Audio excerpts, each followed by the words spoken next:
Capitalism Hits the Fan, The Global Economic Meltdown and What to Do About It, by Richard Wolff. Introduction. The world is now suffering the second major crisis of capitalism in 75 years, not to mention the dozen smaller economic downturns in the U.S. alone between the Great Depression of the 1930s and today. The crash that began in 2008 has exploded many beliefs carefully cultivated by academics and massively publicized by business and political leaders via the media subservient to them. The idea that modern capitalism was no longer subject to crashes with devastating social costs is gone. This latest boom-gone-bust dissolved the myth of a new kind of economy in the US and the UK, bringing the world ever-growing wealth by spreading its institutions of private property, multinational corporations, and market freedoms. The notion that government deregulation would free the economy to grow has turned into the desperate hope that massive new government re-regulations and government economic interventions can save capitalism in the US, UK, and beyond from utter collapse. In short order, the country's largest insurance company, largest banks, and largest automobile company went bankrupt, in fact if not also legally in each case. Their collapses, and those of many other U.S. corporations, expose the massive leadership failures of their boards of directors. The U.S. government placed the biggest, the infamous too big to fail crew, on life support with massive infusions of taxpayers' money. Obama keeps promising to return them soon, once public money and concessions wrung from workers restore their profitability back to the control of the same private corporate boards of directors who delivered them into bankruptcy. Not all economists and others who paid attention to changes in the U.S. economy over recent decades joined in that blindly uncritical celebration of all things capitalistic called mainstream economic analysis.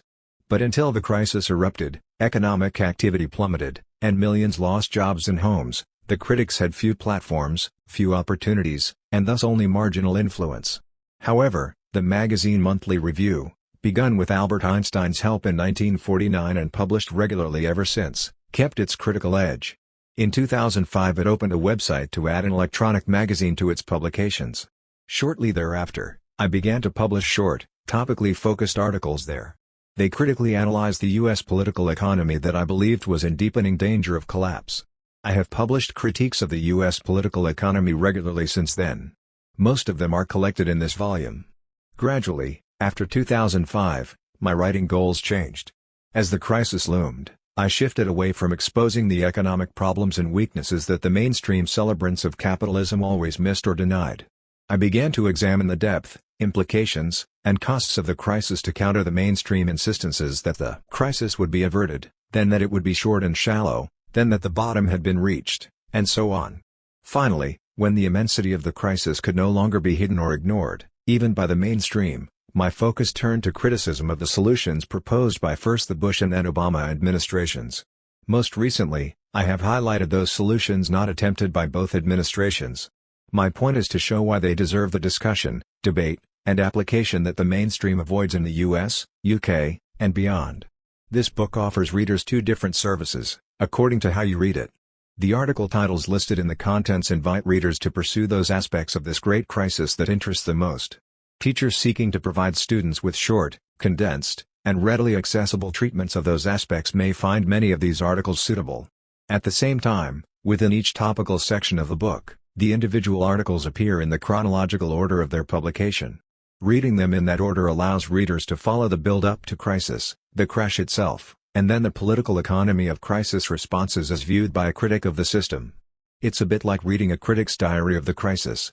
Today, the mainstream of academic, business, political, and media leaders mostly celebrates how government programs are solving the crisis just as before it had celebrated capitalism as never needing government intrusion. Democrats have replaced Republicans in Washington. Keynesians have replaced traditional laissez-faire champions. The pendulum that swung rightward after the 1970s is now swinging back to the center. An unreconstructed fundamentalist minority fights the mainstream shift by insisting on the old religion of private enterprise and free markets as if the crisis were a minor blip or maybe even a fault of the demon government. However, the crisis has so shaken most people that discussion about the economy can no longer be entirely contained and monopolized by the mainstream and the fundamentalists. The issues raised by the crisis go far beyond the stale old debates between those favoring more versus less government. The capitalist system itself has been placed in question.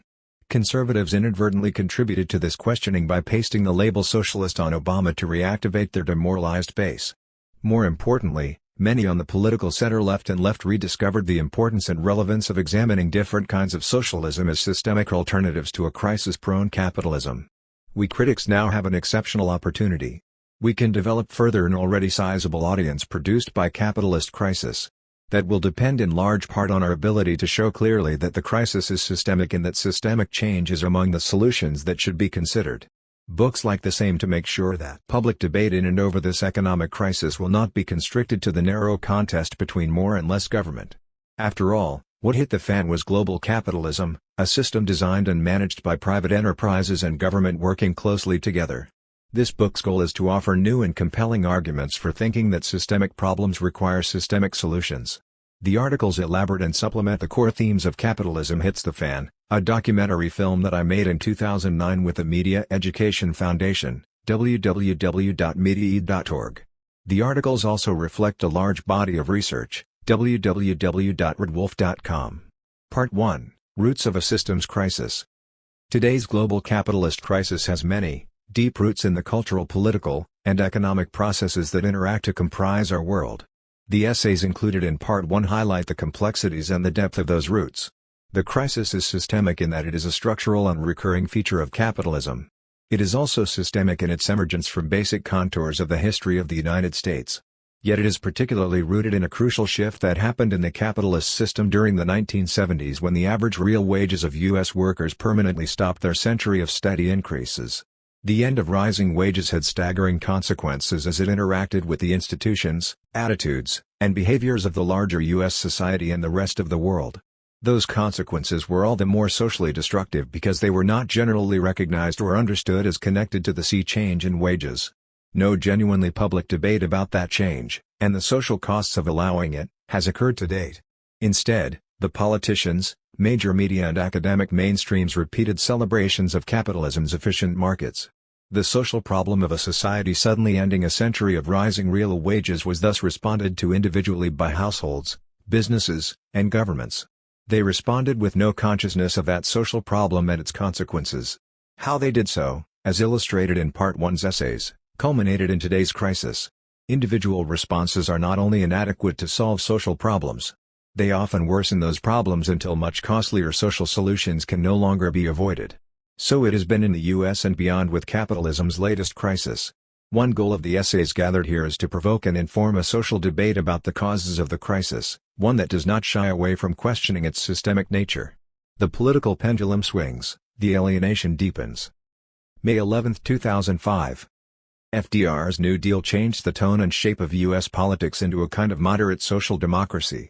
Desperate to end the Great Depression nightmare, U.S. voters secured FDR and the Democrats in power. The right wing, in and out of the Republican Party, dove into decline, agonized for years, slowly regrouped, and then revived.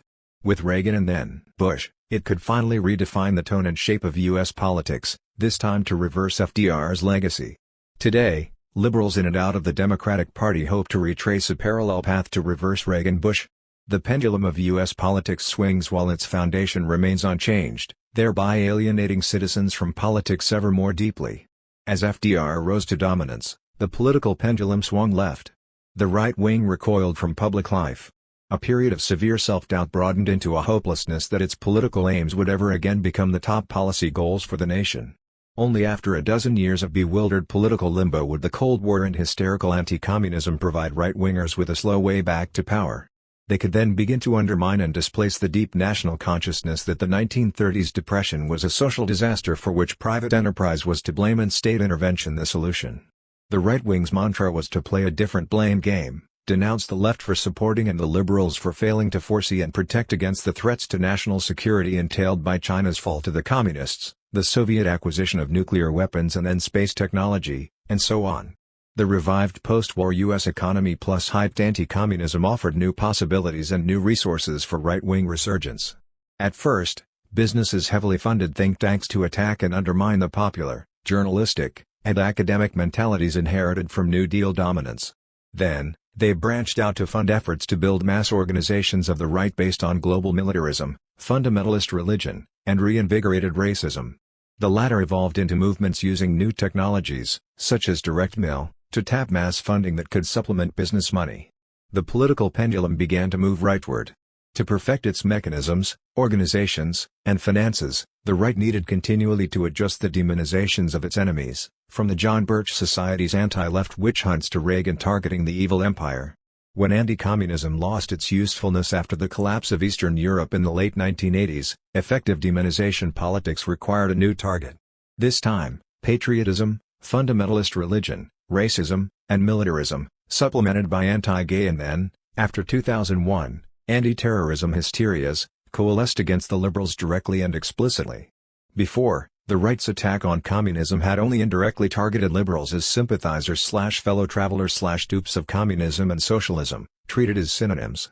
With Bush, the right could more openly proclaim its primary domestic agenda, to reverse the New Deal in a fundamental reactionary switch. What anti-communism had only partially achieved, anti-liberalism should complete. Culminating in the current Bush regime, the right-wing ascendancy plunged the New Deal coalition and its descendants into the same position the right had found itself in by the mid-1930s. The 1980s were years of the liberals' deepening despondency, self-doubt, and political hopelessness. The Clinton years only briefly masked the desperation of their situation. The right had what seemed to be an unbeatable strategic game plan, an economy redirected to profits and the rich, who provided campaign funds, coupled with fundamentalist religion, that provided solace, meaning, uplift, and hope to the masses ever more stressed by Bush's economic and social policies. The more Bush policies benefited business, profits, and the rich, the more those policies cost workers, reduced real wages, deepened debt, extended working hours, strained family relationships, and reduced prospects for their and their children's futures. Yet, at the same time, Bush's carefully structured public relations successfully positioned him as the champion of the fundamentalist religion toward which stressed workers were turning in numbers sufficient to give Bush electoral victories. Indeed, liberals were effectively pilloried as disrespectful of religion and thus, by extension, of working people and their problems. The Democrats were exposed as offering no real solutions, no real alternatives to what the Republican right was already doing. There was little excitement among non-fundamentalists to vote for Democrats, seen quite rightly as only slightly less harsh Republicans, while there was intense feeling among fundamentalists to vote for Bush as their church's best representative and supporter. The Democrats deteriorated into the kind of spineless Me Too party that the Republicans had been under Roosevelt. Just as the post-New Deal right had to wait for the Cold War to offer a way forward, the post-Reagan liberals had to wait for Bush's exploitation of 9/11 to unravel. And indeed, when it did, the political pendulum began a leftward shift. Bush displaced blame for not having prevented 9/11 by positioning himself instead as the nation's guardian, aggressively taking the fight to our terrorist enemies. The invasion of Iraq, however, failed its purposes by producing foreign opposition, international isolation, and growing U.S. losses. Eventually, Cindy Sheehan put Bush on the defensive. As Bush moved to use 9/11 domestically to speed up his regime's reversal of the New Deal, mass support for Social Security also put him on the defensive. Lastly, the spectacular expose of federal government incompetence, or worse, in New Orleans put Bush on the defensive yet again. He had failed as guardian of the people's security, failed to prevent grotesque incompetence and cronyism from corrupting his administration, and looked like God might not be on his side. Not only did Katrina hand the Democrats an arsenal of anti-Bush weaponry, it also revealed, deepening, racial and income divisions. When government officials fail to hide or effectively minimize popular awareness of such divisions, they anger the more comfortable voters who, consciously or unconsciously, expect insulation from the disturbing reality in return for their political support. Such voters become vulnerable to Democratic blandishments, how Democrats will bring together, that is, hide again, what Republicans have revealed as, and thereby get blamed for, a divided society. So now the Democrats may acquire the minimal courage to keep the pendulum swinging their way by gathering up the strands of Bush failures into a successful electoral presentation of themselves as the necessary antidote and corrective. In this, they seek to replicate exactly what the Republicans accomplished in the decades after 1935. After all, to win in the U.S. electoral system usually requires only a few percentage points of voters to switch parties. The old and tired oscillations between liberals and conservatives, between Democrats and Republicans, remain the basis of mainstream U.S. politics. Pendulum swings work now for Republicans, now for Democrats. What the swings leave unchallenged and unchanged is the class structure of the country, the capitalist arrangements of production that divide people and products into workers versus capitalists and wages versus profits. No significant political force connects this capitalist system of production to social problems. No such force advocates changing the class structure as part of a solution to those problems.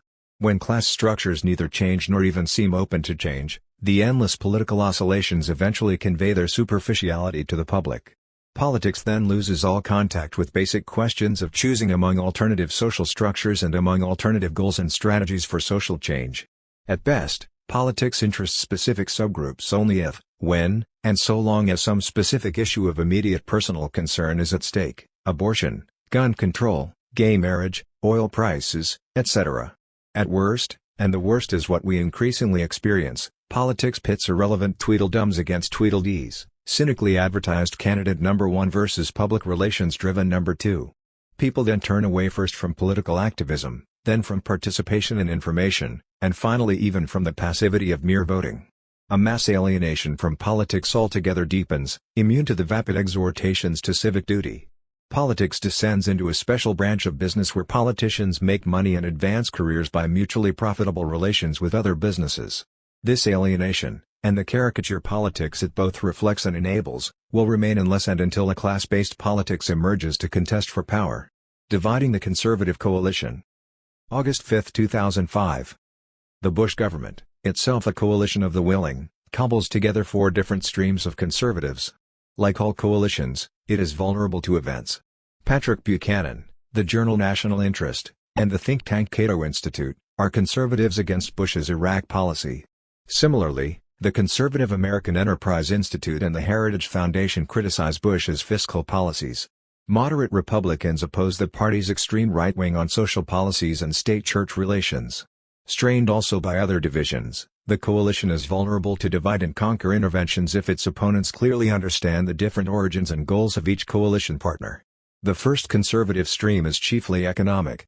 It comprises that part of the U.S. business community, plus its media and academic hangers-on, that seeks to roll back FDR's New Deal. These interests distrust and attack state economic interventions that are not subordinated to private business needs and dictates. They favor deregulation of industry, reduction of worker protections, for example, pensions, health and safety rules, etc., cutting taxes on business profits and dividends, raising tax deductions for investments, and so on. From Taft-Hartley in 1947 through the current attack on Social Security, these conservatives relentlessly undo the welfare state. The second stream, neoconservatives, is different. For Richard Perle, conserving the U.S. requires reshaping the entire world in its image. We are going to have to take the war against the terrorists, off into other people's territory, and all of the norms of international order make it difficult to do that. So the president has to reshape fundamental attitudes toward those norms, or we are going to have our hands tied by an antiquated institution, the traditional international system, that is not capable of defending us. Christian Science Monitor website. Such global entitlement flows from a belief in the U.S.'s absolute social, economic, and military superiority. Not only should the U.S. realize its global ambitions, but its sole superpower status makes that possible. The first chance, in 1945, was lost in a failure of nerve, FDR's and Truman's. The second chance after the USSR's collapse was also missed, Clinton's fault. The last and best chance to make up for lost opportunities is now. The third conservative stream emerged in reaction to the 1960s when young people weakened the traditional subordination of women and black Americans, sexual taboos, institutionalized religions, and the authoritarianism of schools and the government. Social conservatives mounted sustained campaigns against abortion, affirmative action, and non-traditional sexual relationships and for the renewal of traditional families, traditional religiosity, and traditional schooling. According to Reverend Bob Enyart, pastor of Denver Bible Church, Christians who carefully study the Bible are best qualified to teach the world how it should be governed. The fourth stream arose in the 1980s and 1990s as a backlash against multiculturalism. New mass immigrations, from Asia, Eastern Europe, and Central America, especially Mexico, demanded some accommodation of their different modes of thought, speech, and cultural norms. Multiculturalism was one response. A new wave of conservatives countered by insisting on the absolute superiority of received U.S. practices, English exclusivity, only classic school curricula, and so on. They revived earlier but still active nativist and isolationist traditions. In polarized debates, multiculturalists' appeals for toleration of difference sometimes expanded to assertions of the relativity not only of cultural values but of science, knowledge, and truth itself. Multiculturalists thus sometimes embraced postmodernism. Outraged conservatives reacted by reaffirming the absolute superiority of U.S., or Western, culture and what it has established as truth. For the religious fundamentalists among them, that meant a return to biblical revelation. For the more secular, it meant a return to the scientific method and the objective truth it had established and upon which U.S. society was built.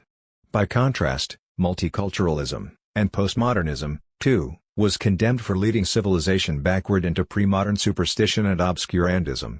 For the Ayn Rand Institute, multiculturalism seeks to obliterate the value of a free, industrialized civilization, which today exists in the West and elsewhere, by declaring that such a civilization is no better than primitive tribalism. More deeply, it seeks to incapacitate a mind's ability to distinguish good from evil, to distinguish that which is life-promoting from that which is life-negating. Over the last 25 years, these four streams formed a hegemonic coalition within U.S. society. Neither Bush nor the revived Republican Party accomplished this coalition, rather it produced them. Chief among the social changes that enabled conservative hegemony were, 1. Declining average wages since the mid-1970s and, 2. Consequently greater inequality of wealth and income.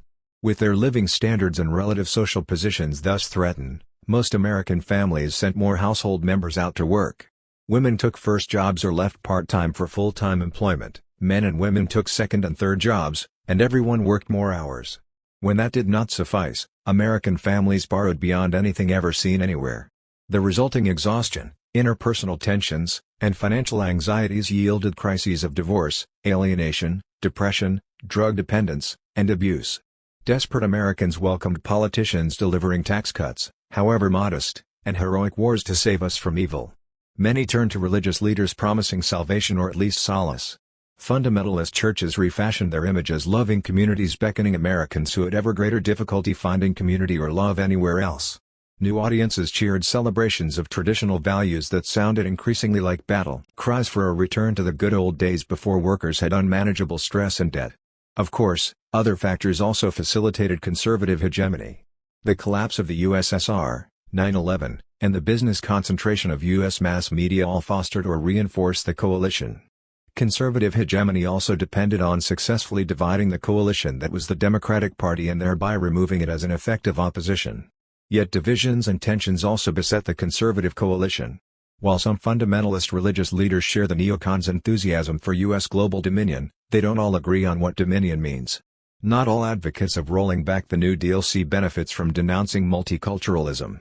Not a few Christian fundamentalists find their alliance with opponents of Social Security and with neocons uncomfortable or worse. The strategy of the coalition's opponents can include aggravating its divisions and tensions. Oppositional think tanks might devise arguments against anti-New Deal business interests that document their support for the social agenda of religious fundamentalists. Oppositional media might weaken the appeal of anti-multiculturalist movements by stressing their alliance with neocon imperialists and their costly war policies. Systematically exposing religious fundamentalism as a key support for the anti-New Deal assault on such programs as Social Security might well yield powerful slogans for politicians seeking to divide and weaken the conservative coalition. Connecting neocon wars with rising federal power, taxes, deficits, and falling social support programs such as student loans and public services might well do likewise. Of course, a positive alternative program and a counter-hegemonic coalition are the crucial requirements to defeat the conservative coalition. Yet, divisive intervention, based on a clear grasp of the coalition's fragility, can make a difference. A successful strategy to reverse the current direction of social change requires both positive and negative components. Economic inequality and U.S. politics. December 13, 2005. Over the last 25 years, economic inequality in the U.S. grew. As the gap between haves and have-nots worsened, social injustices and tensions increased. As usual, politicians in power have devised projects and campaigns designed to distract attention from these realities. Opposition politicians wonder whether they dare attack growing inequality and champion programs for less economic inequality. But before we do the politics, let's do the numbers. The data on Americans' income inequality are stark.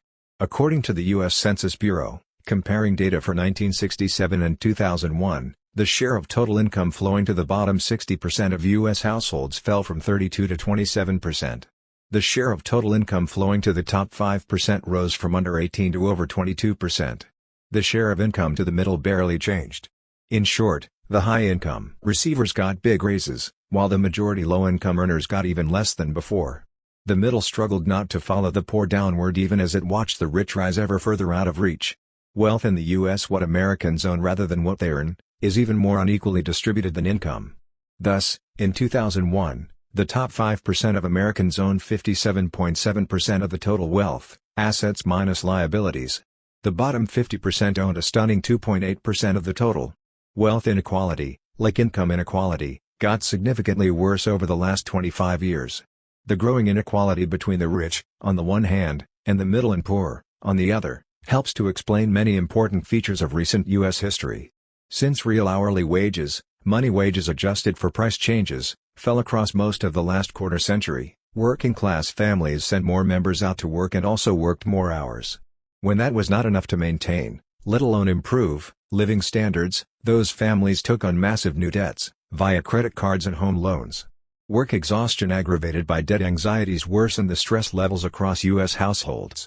Meanwhile, the richest 10 to 20% minority can afford expenditures for lifestyles that the majority can barely imagine, with a mix of envy and resentment. The Bush regime secures its chief financial base by delivering huge rewards to that minority, via tax cuts, deregulation, military spending, subsidies, and so on.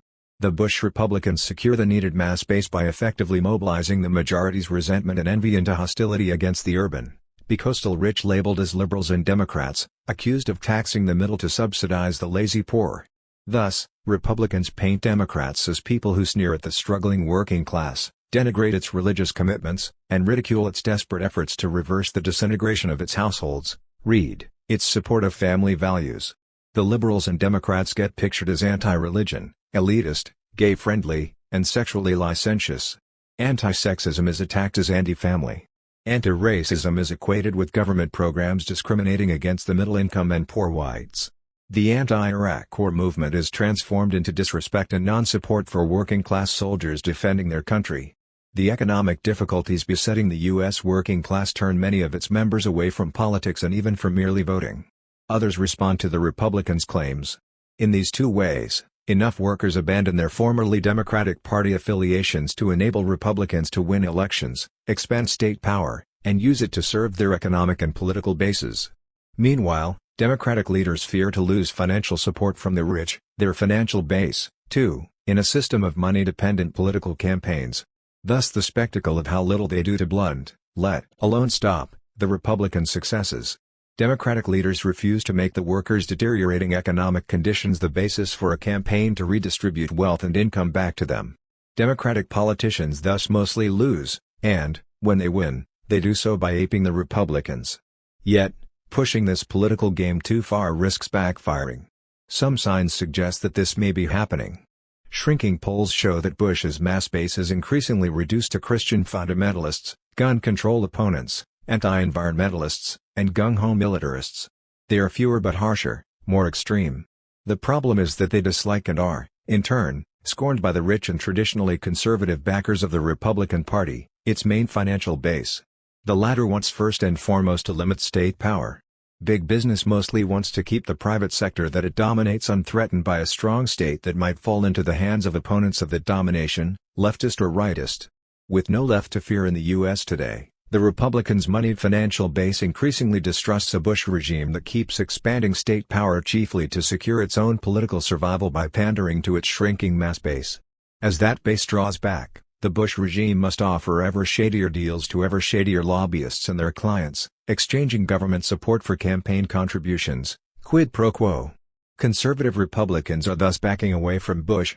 So far, they are attacking mostly his regime's increasing shady dealings, Republican power in the service of lobbyists who, in their K Street habitat, are in the service of rent-seekers, interests eager to bend public power for their private advantage. George Will, on K Street Conservatism, Newsweek, October 17, 2005, 78. Such conservatives will become increasingly interested in those centrist Democrats who promise to reduce state power.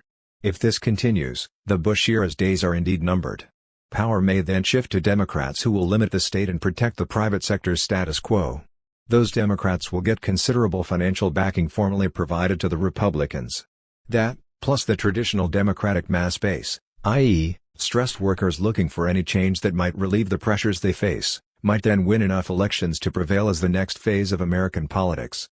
If so, The Republican mass base will feel rejected and abused once again, thereby providing opportunities for the next generation of right-wing revivalist politicians. Whatever the benefits of a defeat for Bush republicanism, the deeper problems will remain. Democrats will not likely dare to jeopardize their return to power by any significant redistribution of wealth and power. If so, they will thereby invite another erosion of their mass base as workers turn their frustration and anger over economic inequality against the Democrats in power. That is, after all, how Reagan and the Bushes came to power. The big question remains, will the mass of Americans continue to tolerate these oscillations as the nature and limits of the nation's politics? Reform versus Revolution, Settling Accounts. February 10, 2006.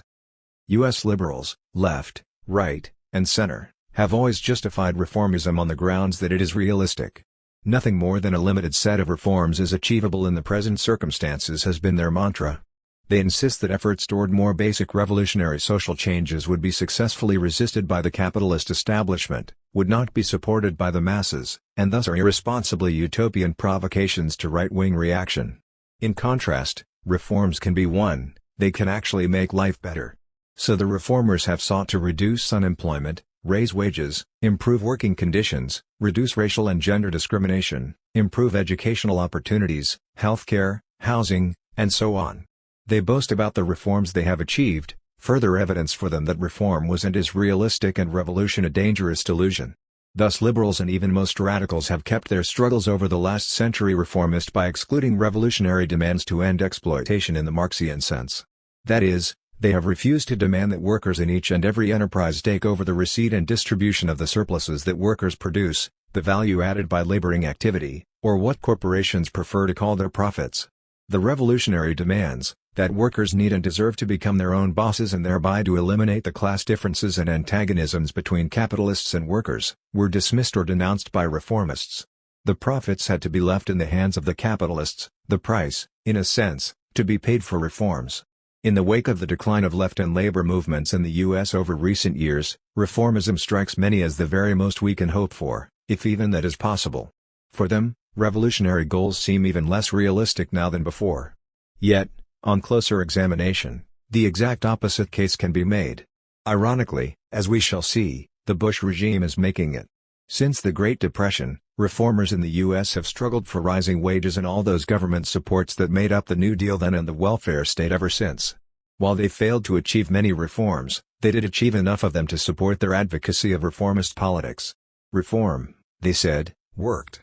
Their revolutionary critics reacted with two basic points. First, they declared it a strategic tragedy to have limited mass mobilizations to mere reformism when a revolutionary program might well have garnered support and thereby built a revolutionary movement. Their second point was to warn that so long as achieved reforms benefiting workers left intact the underlying capitalist organization of production, the capitalists could and would soon attack and eventually eliminate the reforms. What the current Bush regime gives the revolutionaries is the proof for their second point. Step by relentless step, and despite occasional failures, such as last year's assault on Social Security, the forces behind Bush have reversed the reforms. More reversals are underway. The social opposition to the program of reversal appears too weak, disorganized, and ineffective to do more than slow its pace. The rising inequalities of wealth and income in the U.S. especially since 1975, based on the rise of capitalist profits relative to workers' wages, have had two key effects. To maintain, let alone raise, living standards, workers have taken more jobs, worked longer hours, and accumulated enormous debts. The resulting exhaustion and financial anxieties of working families have sapped the energies, resources, and organizations needed to secure the reforms won earlier. At the same time, rising profits have provided capitalists with the additional resources, confidence, and incentives needed to undo most of the reforms won over the last 75 years. Today it is political realism to question reformism. History is settling accounts in the reformism versus revolution debate. Henceforth, social movements seeking reforms will need to include demands for revolutionary changes as necessary means to secure those reforms they can achieve. Otherwise workers will not regain confidence in reformist movements. No longer will it be an abstract proposition to combine reform and revolution within one political strategy for social change. That combination is becoming the only realistic left position. Exit poll revelations. November 13, 2006. Exit polls conducted at last week's elections reveal the contradictions and limits of the Democrats' victories. As reported in the New York Times, November 9, 2006, p7, the 4/5 of U.S. voters who are white preferred Republicans, 52 to 48%, while blacks, Hispanics, and Asians chose Democrats, by 89 to 11, 70 to 30, and 62 to 38 respectively. Looking at voters' income levels showed that the lower the family income, the larger the Democratic margin. Families earning below $15,000 preferred Democrats over Republicans by 69 to 31%. As incomes rose, the Democratic advantage fell. Families with incomes over $100,000, 23% of voters, preferred Republicans over Democrats by 52 to 48%. Democrats owe their victories in no small measure to the poor and the less white among us. Yet, consider these contradictory numbers for families with very high annual incomes, $150,000 to $200,000. Those living in the East preferred Democrats by 63 to 37%, a remarkable shift from 2004 when they preferred Republicans by 50 to 48%. For Eastern families earning over $200,000, the 2006 results showed a preference for Democrats of 50 to 48%, compared to 2004 when those families preferred Republicans by 56 to 40. Exit polls in the South, West, and Midwest, while less extreme, showed similar shifts. Many of the richest Americans changed their party preferences over the last 2 years. The richest Americans provide most of the contributions funding congressional campaigns. The Democrats got more votes in no small part because they got more money from those richer households, money used to offset both heavy Republican spending on TV advertising and media reportage that favored Republicans. The exit polls therefore pose an obvious question: why did so many of the richest families switch their contributions and their votes to Democrats? Slate magazine's Daniel Gross refers to angry, well-off, well-educated yuppies, generally clustered on the coasts, who were funneling windfalls from Bush tax cuts into the campaigns of Democrats and preparing to vote for those who would raise taxes on their capital gains, their incomes, and their estates. Gross thinks that hatred of Bush trumped their economic self-interest. If so, the question is why. Here is one possible answer. What Bush accomplished was rarely a problem for his richest constituents. It was rather the manner, speed, and costs of his accomplishments that provoked growing criticism, distaste, and derision. In Iraq, he had dared to go further and faster to transform U.S. foreign policy from multilateral diplomacy to aggressive unilateral militarism. Likewise, he went further and faster in widening the domestic gap between rich and poor, a daring demolition of what remained of the New Deal welfare state. These goals were popular with most rich Americans from 2000 through 2004. Moreover, 9/11 gave Bush the political cover and capital to pursue these goals further and faster. But as 9/11 receded into history, Bush's pursuit produced a predictable backlash. The war and occupation provoked violent resistance inside Iraq that the U.S. could not contain. More importantly, it increased political, diplomatic, and ideological opposition to the U.S. nearly everywhere. As the war dragged on and its costs rose, so too did criticism. Beyond harsh denunciations of that criticism, Bush moved to prevent potential domestic opposition by curtailing civil liberties and expanding federal power to wage an endless war against terrorism. The transformation of U.S. foreign policy into a military unilateralism thus took on higher costs, political, cultural, as well as economic, foreign and domestic, than rich Americans, as well as others, were content to pay. They wanted U.S. foreign interests to be advanced, but more slowly, multilaterally, and diplomatically than the Bush-Cheney-Rumsfeld approach. Much the same happened to the Bush economic policies: tax changes, relaxed industrial regulations, cheap labor immigration, subsidies to favored industries, encouragement of job outsourcing, and so on. Together such policies accelerated the declining conditions of most middle and lower-income families. Increasingly stressed by longer and harder work and mounting debts, those families had begun to complain about, criticize, and oppose Bush policies. The richest Americans had benefited from Bush economics far more than the rest of the population, as widening wealth and income disparities showed. Rumblings of mass discontent made many of the richest Americans determined somehow to soften and slow the Bush economic program. Otherwise it might be ended or, worse still, reversed.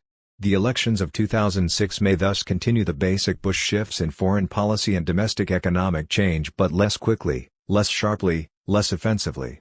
The elections weakened the Bush approach and removed some of its most aggressive leaders, for example, Rumsfeld. The elections empowered Democrats to slow and soften Bush policies and thereby hopefully to reduce opposition to them. The richest Americans' votes and contributions to Democrats represented their demand that the Bush program be drastically moderated. Bush, his cabinet, and their neocon gurus were not trusted to achieve the required moderation quickly. Even the James A. Baker III Lee Hamilton Commission redesigning Iraq policy was too slow, too little, and too late. Many of America's richest concluded that financing and voting for Democrats was necessary. Bush and his Republicans had gone far to reconstitute a pre-1929 kind of U.S. capitalism and to reposition the U.S. as the world's dominant unilateralist military power as well as economic center. But en route to these welcome gains, they had overshot the mark in ways deemed dangerous by many of the richest Americans. Thus, they turned to the Democrats to mollify all those offended, frightened, or damaged by Bush's programs while consolidating and solidifying those same programs' achievements. The classical oscillation between the two parties should once again serve the system and its chief beneficiaries that finance them both. Republicans can console themselves with the knowledge that, once the Democrats have done their job, Republicans can reasonably expect America's richest to switch back and support their approach yet again. Real costs of executives' money grabs. December 28, 2006. Goldman Sachs, the investment bank, paid out over $16 billion in 2006 bonuses to its employees, with over $50 million going to its chairman alone. Pfizer, the drug company, paid a severance package of $200 million to its just-resigned chief executive. Many other large corporations acted similarly. All this is legal, given the laws and rules that corporations win from their political allies. Indeed, the latest ruling by the Securities and Exchange Commission, SEC, allows corporations to obscure what they pay top executives, a victory for corporations, the New York Times called it, December 27, 2006, C1. The real costs of such executive payouts are immense. One such cost is suggested by what the executives themselves say when they explain their opposition to workers' wage increases. Then they argue that, if wages were raised, it would inevitably require the prices of what those workers produce to also rise, thereby hurting consumers in the end. The executives position themselves as guardians of consumers' interests against the workers' unreasonable demands for wage increases. If one accepts this logic, it must then apply as well to executives' pay packages. The billions paid out to executives will likewise inevitably require prices to rise. Put simply, the companies that pay billions to top executives will do everything they can to recoup those payouts by charging more to their customers and thus ultimately to consumers. We all pay for those executives' money grabs. Yet we pay in more ways than just higher prices. When the companies that hire an investment bank like Goldman Sachs have to pay huge fees, needed to enable the bonuses, it hurts those companies' profits. They will respond by trying not only to raise their prices to consumers but also to save on their other costs. Similarly, companies like Pfizer will try to offset the cost of their huge executive payouts by not only raising their prices but also saving on their production costs. Cost reductions have been achieved by shifting from full to part-time work, from regular to temp employees, from union to non-union workforces, and from U.S. to foreign workers. Thus, high executive payouts mean, for most of the rest of us, lower incomes and fewer jobs as well as higher prices. We also suffer the consequences of high executive payouts in still other ways. The billions paid out by corporations in bonuses and severance packages for top executives are billions not spent on other things. For example, those billions could have been spent to improve technology, invent new products, provide training to raise workers' productivity, and in other ways grow these corporations and make them more globally competitive. One reason why most capitalist corporations in other countries do not pay their executives as much as U.S. corporations do is that they are more focused on competitive growth. In the long run, such trends also threaten U.S. workers as a whole. The costs of huge executive payouts are neither corrected nor compensated by our political system, as the SEC decision mentioned above shows. Where once the top income tax bracket, that affected chiefly the sorts of huge incomes now grabbed by executives, was 91%. In recent decades it has been more like 35%. The rich got the tax laws changed to allow them to keep more of the payouts they arranged for themselves. Changed tax laws have thus been an immense incentive for executives to grab as much as possible now before mass opposition might once again drive the top tax brackets back up to where they once were. The executives learned from U.S. history. In the final decades of the 19th century, leaders of corporations took huge payouts to establish huge fortunes. One reaction was the passage of an income tax law in 1910 aimed exclusively at only the richest Americans. Those richest Americans quickly developed a counter-strategy to change the new income tax law. They succeeded and thereby spread the burden of the income tax across the entire population, which eventually undermined popular support for the income tax. In a burst of income tax opposition around the time of Reagan's presidency, the richest Americans got another tax law change, tax cuts, giving them by far the biggest tax break. And so, very predictably, the zoom up in executive pay packages took off to reach the record 2006 numbers. All of which makes one wonder which of the following three scenarios will best describe what happens in the next few years. Perhaps the division separating the rich from the middle and poor will expand even further, with all the social consequences that flow from growing inequalities. It is worth pondering the implications of having 15 million Americans who earned the minimum wage of $5.15 per hour for 40 hours per week in 2006 struggling alongside the $53.4 million bonus of Lloyd Blankfein, the Goldman Sachs chairman, which works out to be over $25,000 per hour for his 40 hours per week. New York Times, December 24, 2006. As a second possibility, the Democratic gains last November might revive demands to limit executive grabs by new tax and other laws. As a third conceivable scenario, Americans may learn from history to suspect that a new set of laws will be as easily undone or evaded by corporations and their executives as the last set was. Then they will have to consider more basic changes in how enterprises are organized and run, who makes the basic decisions, and what are the ultimate goals for the production of goods and services and the incomes generated from that production. The decline of public higher education. February 17, 2007. Over the last quarter century, Americans got used to the idea of their children going on to colleges and universities. In the early 1970s, about 8.5 million Americans attended such institutions. By 2004 the number had doubled. The U.S. population across this time rose by less than 50%. This spectacular growth in our student population reflected the pent-up demand of the mass of Americans for what they had viewed as a luxury as well as a ticket to better jobs and higher incomes. The demand would have far exceeded the supply had not most of the states rapidly increased facilities for public higher education. Today, the vast majority of U.S. college and university students attend public, not private, institutions. Yet therein lies precisely the problem.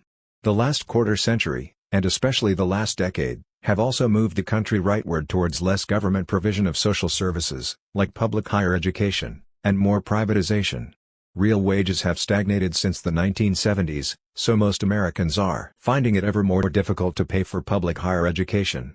Meanwhile, its costs have been rising far faster than the general level of inflation. We are on a collision course in which a historic demand for higher education, which has now become an embedded expectation for half the population, confronts a rapidly escalating rationing of enrollment by cost. Social tensions and rising resentment and anger are sure to follow. Let's take the example of the main campus of a major state university, the University of Massachusetts at Amherst. Approximately 25,000 students, undergraduate and graduate, attend that university. About 3/4 come from Massachusetts households. The total cost for in-state undergraduate students went from $2,340 in 1978-79 to $16,584 this academic year. That increase was 3 times as big as the rise in the Consumer Price Index over the same period. The increase was larger still for out-of-state undergraduates. Given that real wages stagnated across this period, paying for their children's college-level education presented families with an ever-rising level of financial difficulty. No wonder the data shows that American workers over the last 25 years steadily increased the number of hours worked per year, multiple jobs and or more overtime. No wonder those families increased household debt at historically unprecedented rates to historically unprecedented levels. Nor is it any wonder that students now graduating U.S. colleges and universities do so with increasing levels of personal debt, in addition to their parents' household debt, taken to pay part of college costs. The U.S. Department of Education says that in 2004 to 2005, 2/3 of students graduated from colleges and universities with debt, averaging $15,500 at public schools and $20,000 at private schools. In New York, which runs the nation's largest system of public higher education, the average debt was $21,000 then, and it is higher today. Several lessons flow from this situation. First, many parents have reacted strongly to the additional stress and exhaustion, from the increasing hours of paid work they have undertaken, and the additional debt anxieties, from the fast-rising levels of household debt, incurred since the early 1970s to finance runaway college costs. Some have turned against higher education in a deepening rage about the financial burdens that it imposes. This can take the form of hostility toward teachers and teachers' salaries insofar as these are blamed for rising college costs. It can take the form of a cultural turn against higher education, viewed increasingly as an unnecessary and useless distraction from real life and a job, or as a luxury indulgence for the idle, or both.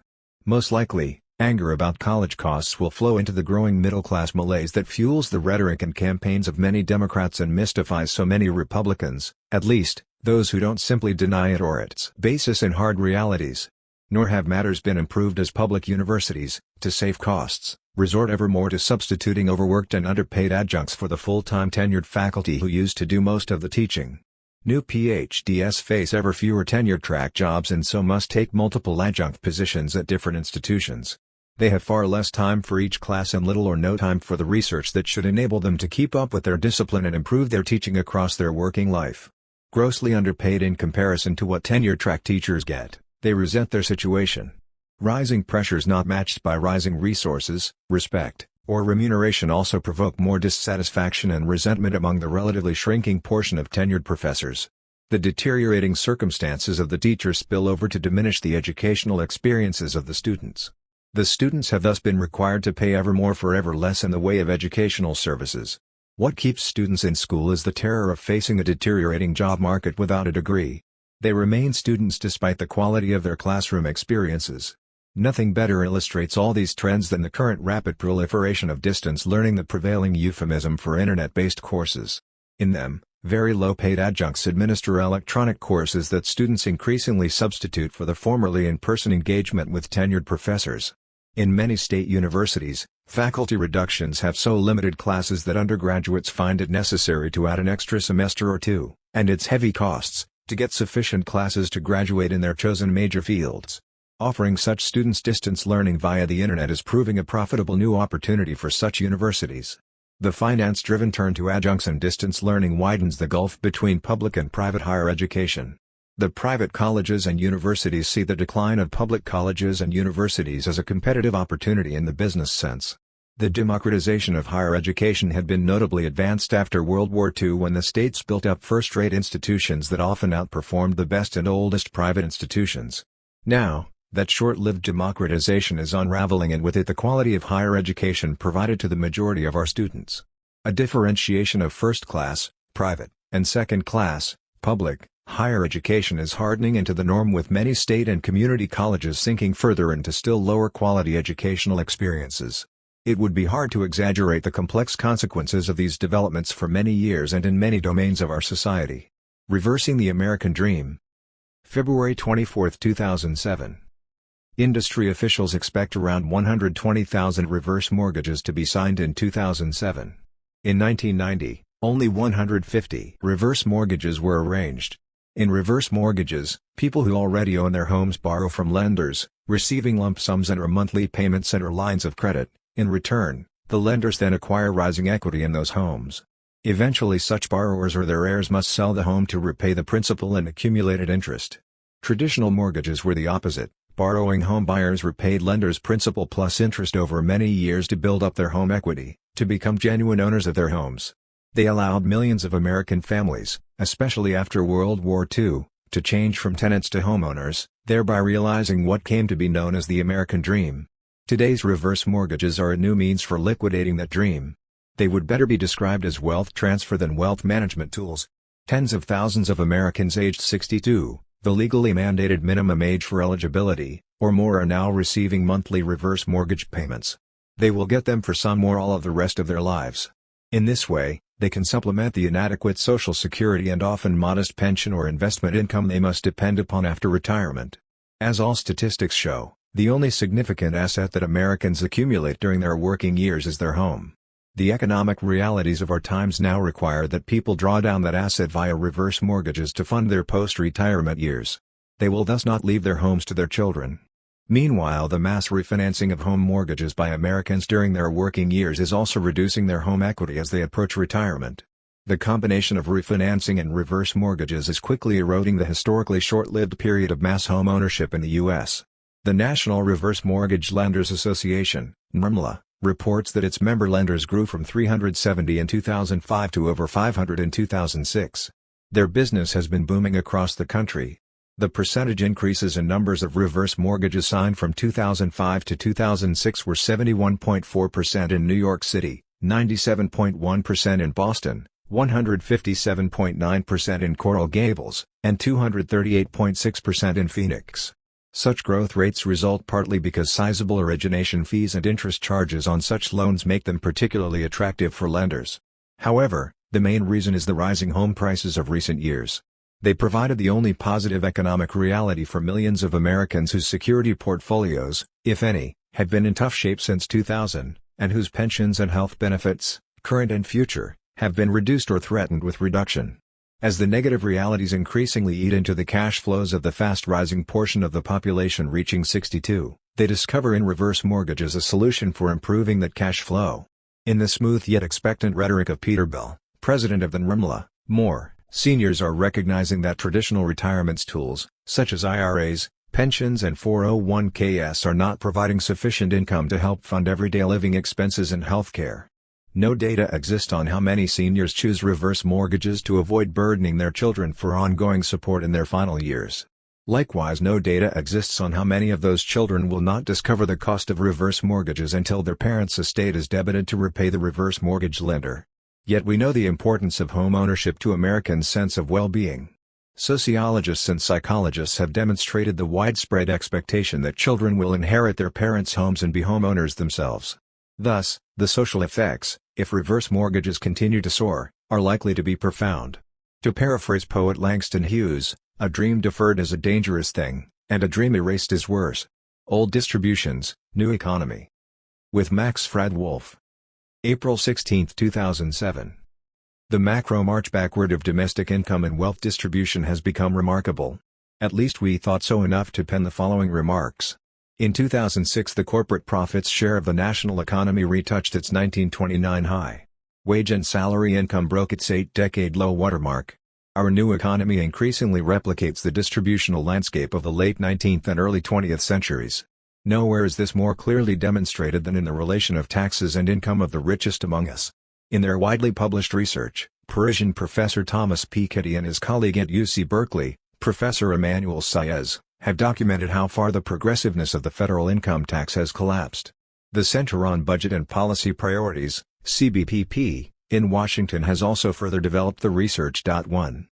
Thus the effective tax rates on the highest income earners, the top 1% of taxpayers, fell from a range of 45 to 75% in the early 1970s to a range of 30 to 35% in 2004. Over the same period, the tax rate for the middle fifth of the income distribution barely changed. Both Democratic and Republican presidents and Congresses presided over these trends. Debt has kept the realities of our internet-enabled, cutting-edge, early 20th century economy from being widely understood.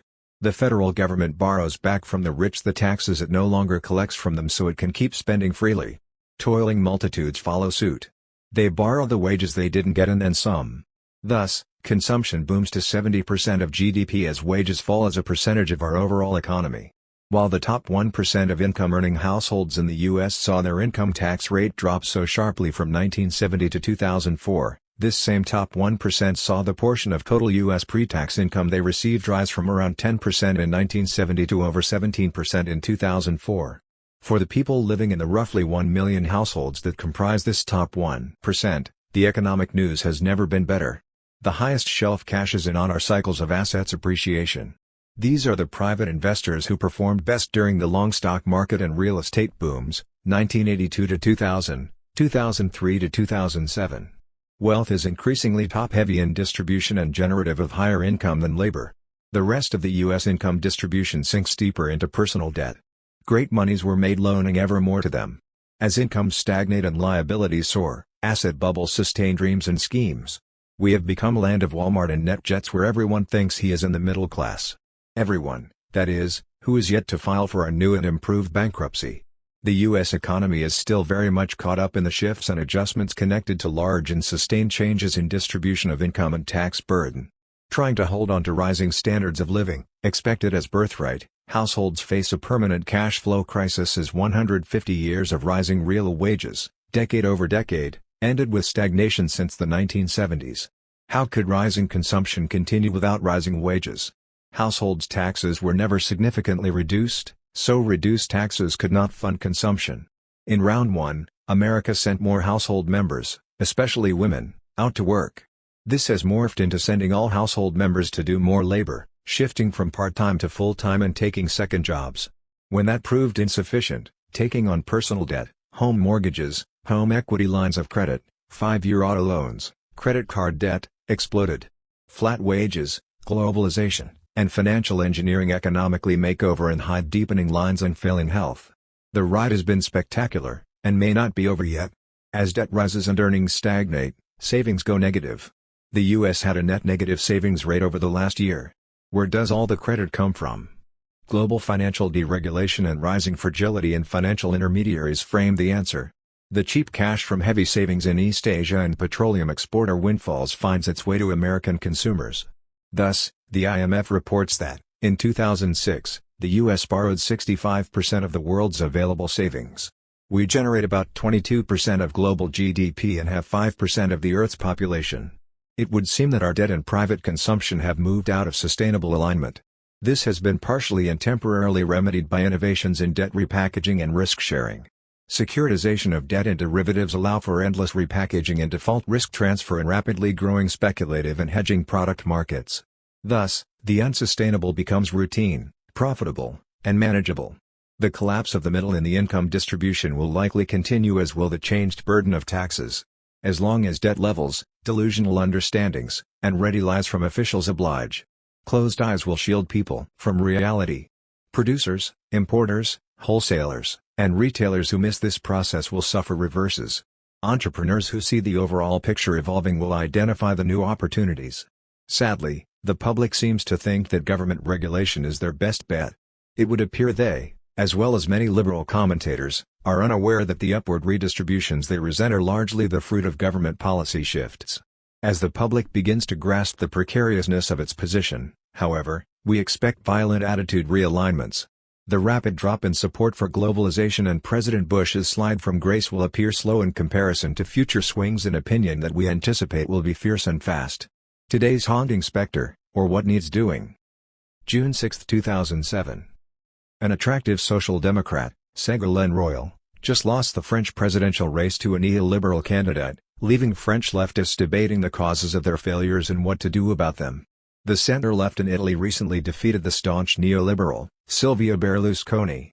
Yet its incapacities to define a new and different social program or mobilize mass support for it leave Italian leftists debating the same basic issues as the French. Talking to Europeans, as I did this last month, exposes the mix of strategic confusion and general demoralization that now haunts the broad left nearly everywhere. One central issue is a lack of conviction among leftists about resuming the old programs of welfare-focused state interventions that neoliberalism has everywhere more or less dismantled. Thus some, like Blair, Clinton, et al., move to reduce, or, as often marketed, to modernize, those programs. Others doggedly keep advocating the classic mix of welfare state interventionist programs anyway, but without enthusiasm. Electorates sense these ambivalences among social democrats and often compare them unfavorably with the self-confidence of global neoliberalism's advocates. Neoliberalism won sufficient mass support to become hegemonic by attacking welfare state programs and the regimes implementing them for their evident failures to solve serious social problems. Privatization and free markets were heavily advertised as the better solutions. When neoliberal spokespersons attacked social democracy's failures, they found ready audiences. These included the workers who discovered that the jobs, wages, and social benefits, won by the broad left in the aftermath of the Great Depression, could not subsequently be secured by left parties, in or out of power. Also receptive were many former students caught up in the tumultuous 1960s. They learned then that left parties either could not or would not match their actions to their rhetoric about equality and solidarity even when mass support for doing so had been mobilized. And, of course, neoliberalism won most of the right and center-right political formations that had been frightened and angered by the left turns produced by the Depression and intensified in the 1960s. They were eager to reverse those turns. Neoliberalism's mass supporters are increasingly disappointed by its actual results, another case where truth in advertising has not been enforced. But they will not switch back toward a social democracy that was so recently and massively disappointing as well, and especially not when it is advocated so ambivalently. Thus the left in today's advanced industrial capitalism seems disorganized, demoralized, rudderless, and unfocused. With no compelling vision or program, it wallows in weak oppositional reactions to neoliberalism's continuing initiatives. This sorry situation will not change unless and until the left answers two key questions. First, why did past social democratic achievements prove insecure in the face of neoliberalism's attacks? Second, what kind of new social democratic vision and program could mobilize the left and win mass support to resume change in the direction of genuine economic and social equality, democracy, and solidarity? So here are some thoughts, based on recent interviews in Europe, to add to our efforts to answer these questions. In the past, social democracy called for using the state to offset, correct, regulate, and otherwise manage the workings of capitalism. It sought a capitalism with a human face, one with fewer inequalities of wealth, income, power, and access to culture. The state was to manage capital investment, regulate markets, and shape the distribution of income and wealth, all in the interest of a society with a deeper and more widely shared sense of community. Economic growth and efficiency, attributed to capitalism, were to be supported while state policy would prevent or counteract the socially undesirable consequences of private capitalist production and commodity markets. State interventionist capitalism was the solution, private capitalism free of state controls and interventions was the problem. The social democratic solution thus constrained what private capitalists could do in their profit-driven competition with one another and their profit-driven relations with employees and customers. But it left them in the position of receiving and dispensing enterprise profits. Social democracy thus left private capitalists with the incentive to weaken, deflect, or remove those constraints. It also provided capitalists with the means, their retained profits, to do so. In a sense, this was the historic capitalist-socialist compromise of the 19th and 20th centuries. Capitalists could keep their positions as receivers and dispensers of enterprise profits, but the conditions of those positions would be constrained by socialist welfare state policies. Whatever its benefits, this historic compromise set the stage for new struggles. Welfare states became contested terrains, social democrats sought to strengthen and expand them, while capitalists sought to reduce, weaken, or eliminate them. From the 1930s to the early 1970s, despite some social democratic gains, the trend moved in the direction that favored capitalists. The trend turned into a rout in the 1970s and has remained so ever since. The capitalists used their profits to improve their business prospects and performance by, among other strategies, undoing welfare statism. By lobbying, moving production outside national borders, immigration, common markets, media campaigns, and countless other mechanisms, the capitalists succeeded in bringing social democracy to its current sorry state. Even where trade unions and socialist and communist parties were strong, they proved no match for the profits capitalists could use against them. Moreover, the capitalists eventually grasped that capturing the mass imagination was the most effective weapon in their arsenal, less costly and socially disruptive than direct confrontations in parliaments or factories or schools or in the streets. Nor could social democrats advocate the obvious, namely that the capitalists be deprived of their profits and thus their chief means to fight social democracy. The Cold War blocked such advocacy. In the USSR, private capitalists had been eliminated in industrial enterprises and replaced by state officials. Demonizing the Soviets generally worked nicely in advanced industrial capitalisms to dissuade social democrats there from demanding any similar replacement of private capitalists. Moreover, although few social democrats grasped this even after 1989, the Soviet Revolution of 1917 had in effect replaced private capitalists with state-appointed capitalists. Workers in Soviet industrial enterprises, like their counterparts in private capitalist enterprises, still produced profits for others. Instead of private boards of directors, Soviet commissars did the appropriation and distribution of the surpluses, as Marx put it. Industrial workers never became the appropriators and distributors of the surpluses, profits, they produced. Thus, when Soviet industry foundered in a major crisis in the 1980s, those commissars could quite easily reprivatize industry and neoliberalize post-Soviet society. As commissars, they utilized the surpluses they received from Soviet workers to accomplish the reprivatization of Soviet state industry. Then, as private capitalists, they utilized their profits to impose shock therapy neoliberalism. And just as elsewhere, Russians disappointed with neoliberalism's results there are not about to switch back to the deeply discredited Soviet alternative. The new direction and strategy for social democracy follows from the flaw in its historic compromise with capitalism.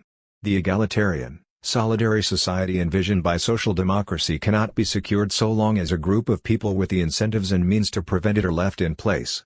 A transformation of the structure of production inside each enterprise could change the basic situation in so far as it ended the dichotomy between workers and capitalists. The collective of workers that produces the surplus/profits would become the same collective that appropriates and distributes the surplus/profits. Full participation in work and its products would then make possible and foster full participation in political democracy and cultural activity. Achieving this fundamental reorganization of each enterprise must become a core policy of social democracy.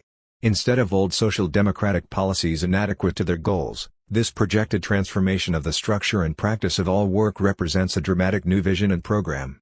It offers the basis on and with which to construct an egalitarian, solidary society. Advocacy of such a program might reanimate, unify, and focus the forces of a new left today. 20 years of widening inequality. November 1, 2007. The Internal Revenue Service tracks the incomes of Americans as recorded in their tax returns each year. The latest numbers, covering 1986 to 2005, summarize one basic feature of this country's evolving economy and politics: the sharply widening gap between haves and have-nots. Consider the richest 1% of Americans. They filed 1.3 million tax returns in 2005, reporting an average of $1.2 million of adjusted gross income, AGI, per tax return for that year. Together, this 1% of Americans took in 21.2% of the total AGI earned by all Americans. Back in 1986, the richest 1% took in half as big a chunk of the nation's income, only 11.3% of total AGI.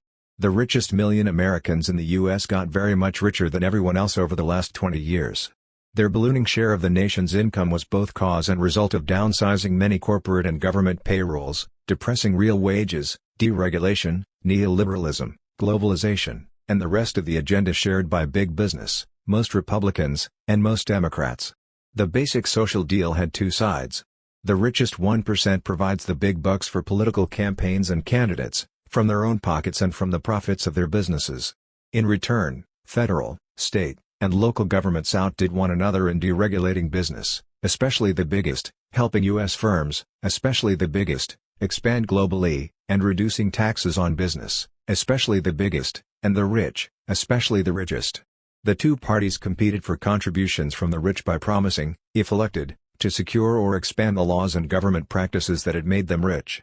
At the other end of the income distribution, the bottom 75% of households, the overwhelming majority, shared 37.5% of the total national AGI in 2005. The last 20 years were not good for them. In 1986 they together had 41%. While this majority got a smaller share of the total income to support its interests, the top 1% nearly doubled the share it could use to support its interests. Millions in the majority lost secure jobs with benefits and had to take multiple, precarious positions with less or no benefits. Their real weekly wages fell. Their families sent more members out to work more jobs, and they borrowed vast sums against their homes and on their credit cards. The last 20 years strained their households, relationships, and family values with massive infusions of exhaustion, job stress, and debt anxiety. They shifted consumption from Sears and Macy's to Walmart. Many lost interest in civic participation, in following current events, in the Democrats, and even in the minimalist act of voting. People seemed incapable or unwilling to stop the developments that were putting them under such economic, social, and personal pressures. Meanwhile, the super-rich 1% were having quite the opposite experience. They took an increasing interest in politics. Ever more millionaires and billionaires ran for offices. Their contributions often determined which candidates won party primaries. Their potential enmity cautioned every incumbent to serve their interests, or risk being replaced by those who would, and thereby receive their largesse. In the economy, the top 1% enjoyed the massive shift of production toward them. Profits rose fastest for those enterprises that produced the most expensive housing, vacations, transportation, restaurants, and clothing. The lavish spending of the rich became the ever more pervasive cultural icon. The masses shifted to buy at Walmart, while the top 1% stock portfolios added Walmart shares. Nothing better illustrated the linkages between the bottom and the top. The mounting distresses of the former provided yet more profit opportunities for the latter. Between the haves and the have-nots, there are always some think they haves. Many of them exist among those with incomes lower than the top 1% but higher than the bottom 75%. They are the upper echelons of those who serve the top. This quarter of the population saw little change in the share of total national income flowing into their hands between 1986 and 2005. Instead, With mounting nervousness they watch the decline of the bottom 75% and with admiring envy the consumption orgies and political self-promotions of the super-rich. They think they have borrowed their way up to taste the lifestyles of the top 1%, pressed their children to aspire to a good hedge fund job, and comforted one another with assurances that rising incomes and home prices would assuredly keep them solvent despite mounting debts. Rumbling ominously beneath the new century's widening income inequalities are fissures likewise widening. The hedge funds' wild profits, which made so many of the top 1% so rich, required pushing mortgages on those too squeezed at the bottom to make their monthly payments. Global and USD regulations fostered rose-colored overvaluations by rating companies of the new securities backed by these questionable mortgages. Thus, the new super-rich in the US made billions by palming off unsafe securities on their counterparts across the globe. Now, as the super-rich everywhere seek to escape from the deluge of losses and recrimination as their unsafe investments collapse, the house of cards they constructed trembles. The arrival of new aspirants, in China, India, and so on, wanting entry to the top 1%, also shook the world. It created additional resource demands, from the world's mines, lands, oil and gas wells, food and water supplies, and much else. Discovery, exploitation, and competition for scarce resources became more urgent and desperate.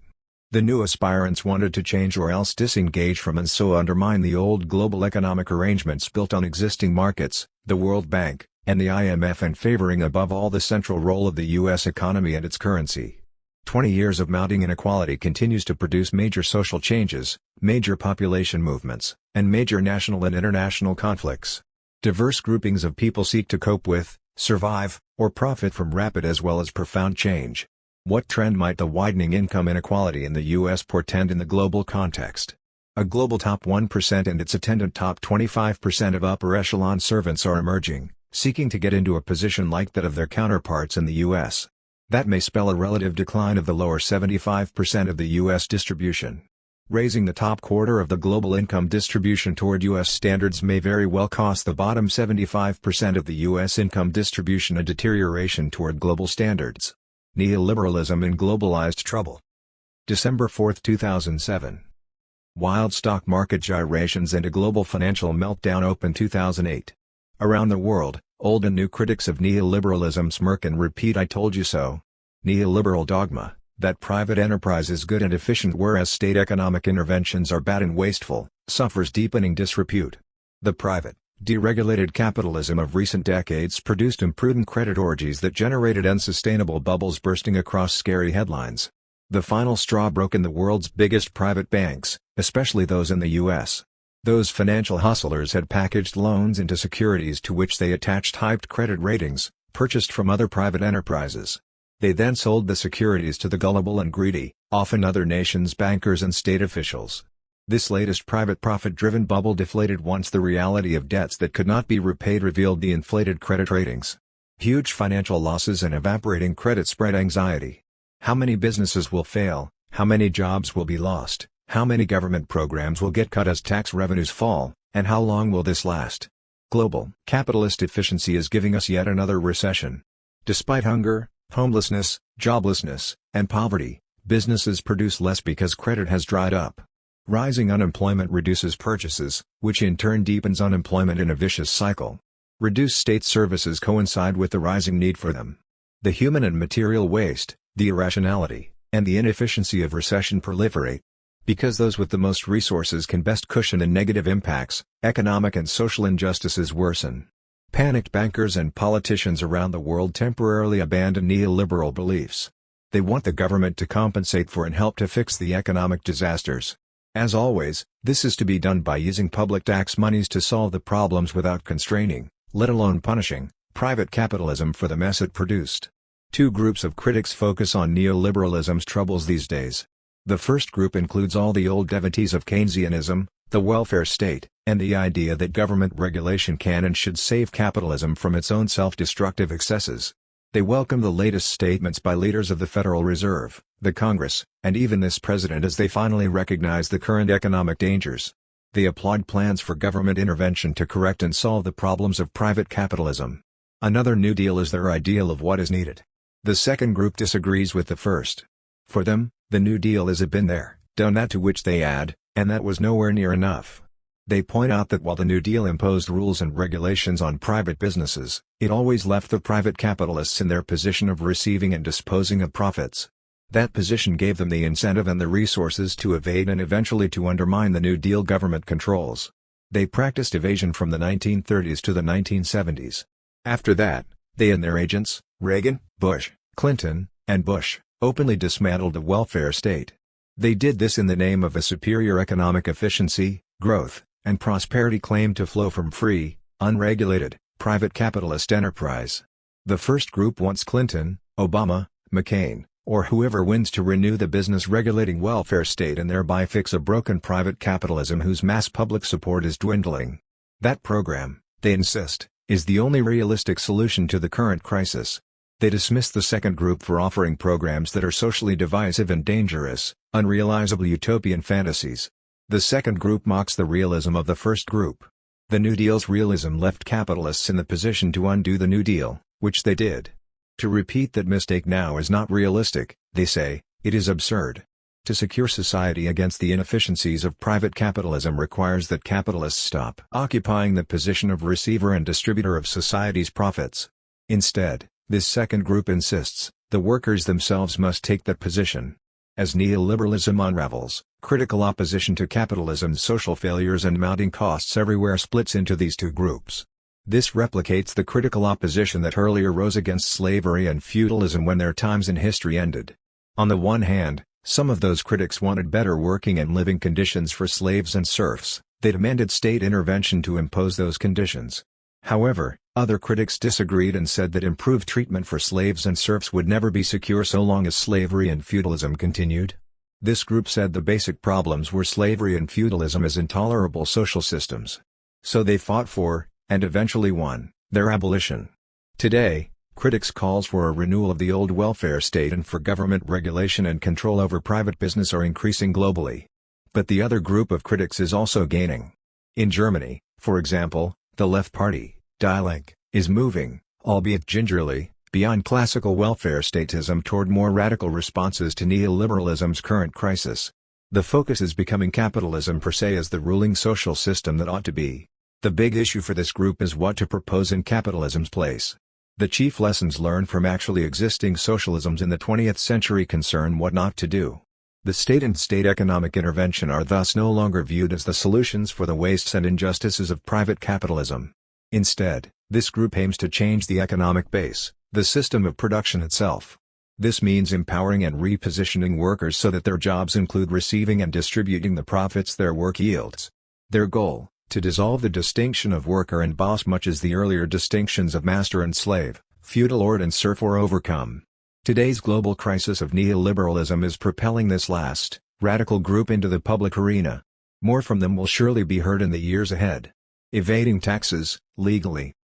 February 25, 2008. Clever public relations make millions believe that taxes are too high, as if all citizens and all businesses were in the same boat when it comes to paying taxes. Actually, we are in different boats, some sailing, some stalled, and some sinking. Taxes on some of us are indeed high or too high, but others of us enjoy low or no taxes. Taxes on property show this all too clearly. Cities and towns across this country rely heavily on taxing chiefly land, buildings, homes, stores, factories, and office buildings, and vehicles. This kind of property is called tangible property. However, another kind of property, called intangible, is almost never taxed, not by cities and towns nor by states or the federal government. Intangible property includes stocks, bonds, cash, accounts receivable, and so on. For example, suppose you own 2 houses in the U.S., each worth $300,000. You must pay a property tax on each house to the towns where they are located.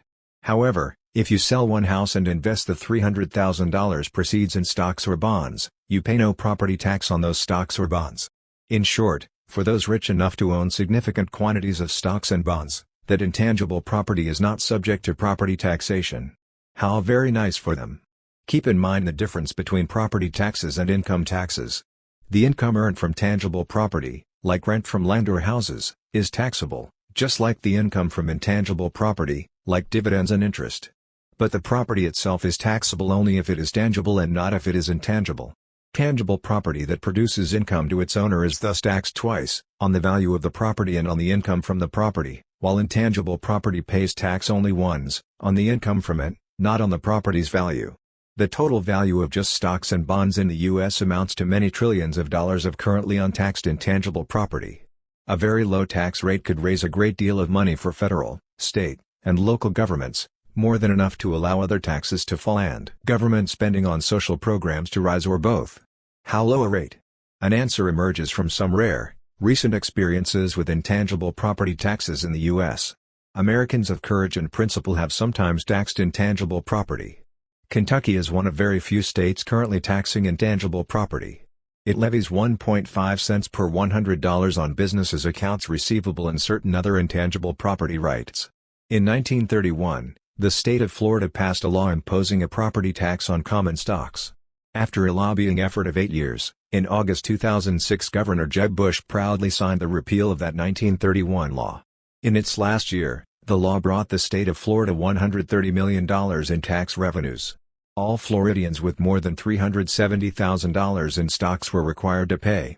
Those with intangible property worth less than $370,001 were exempt.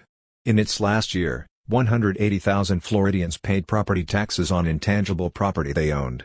Given the state's population then of approximately 18 million people, that works out to 1% of Floridians who paid intangible property taxes.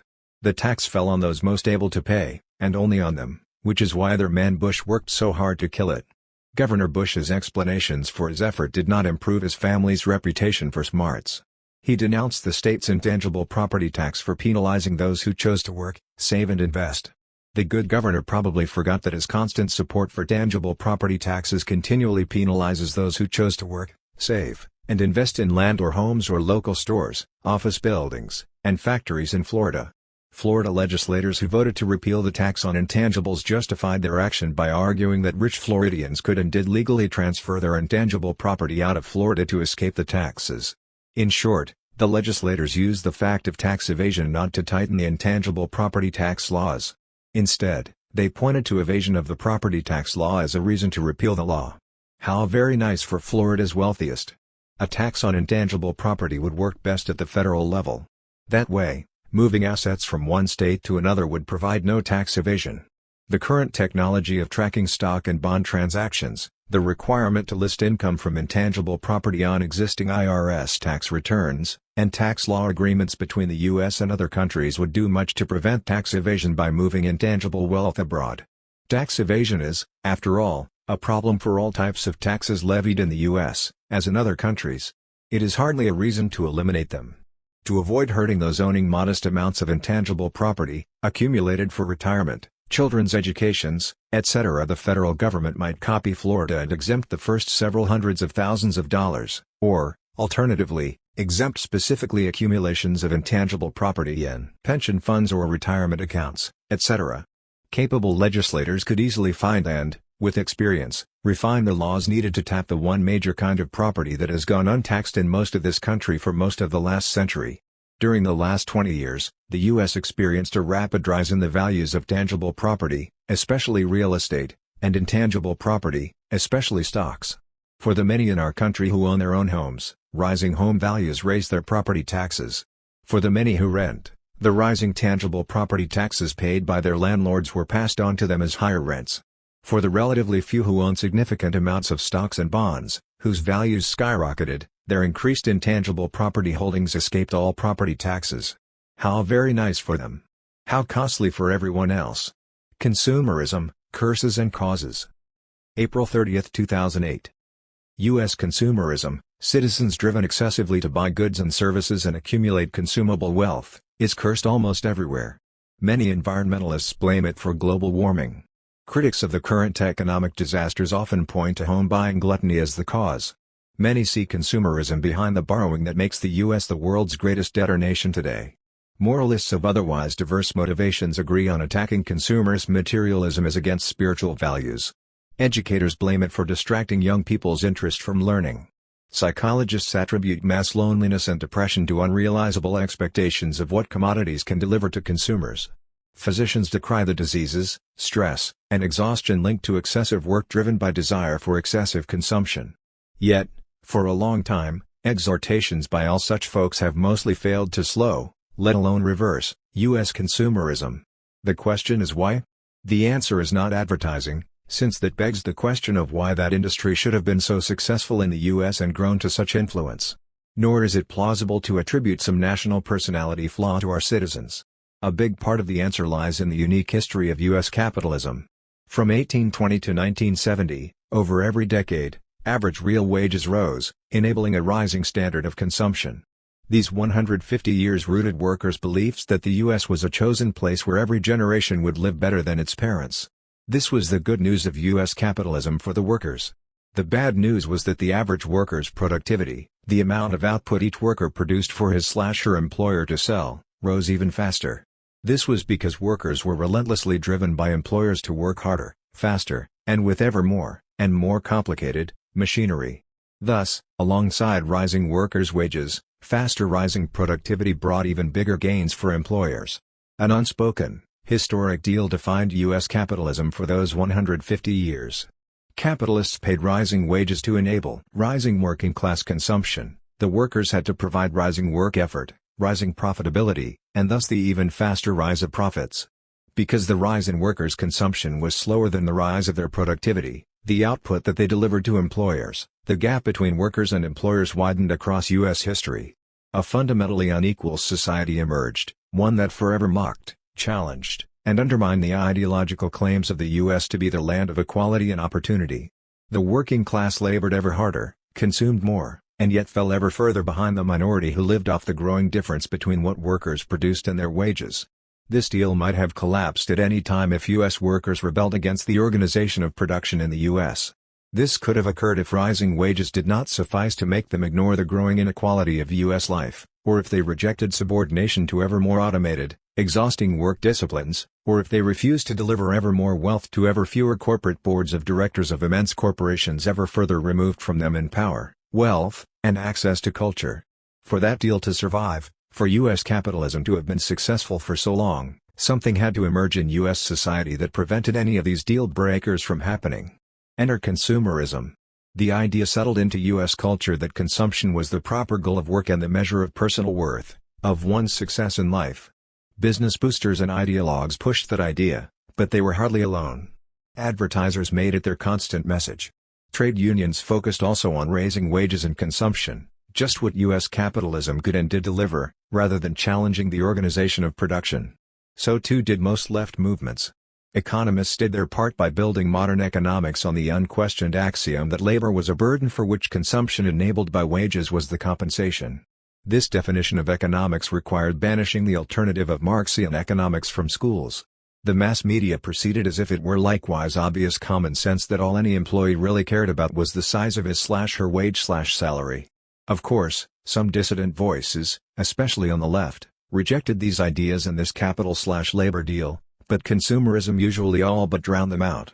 Consumerism's deep roots in the psyche of U.S. workers explains their reactions when real wages stopped rising in the 1970s and since. They simply kept on buying more commodities.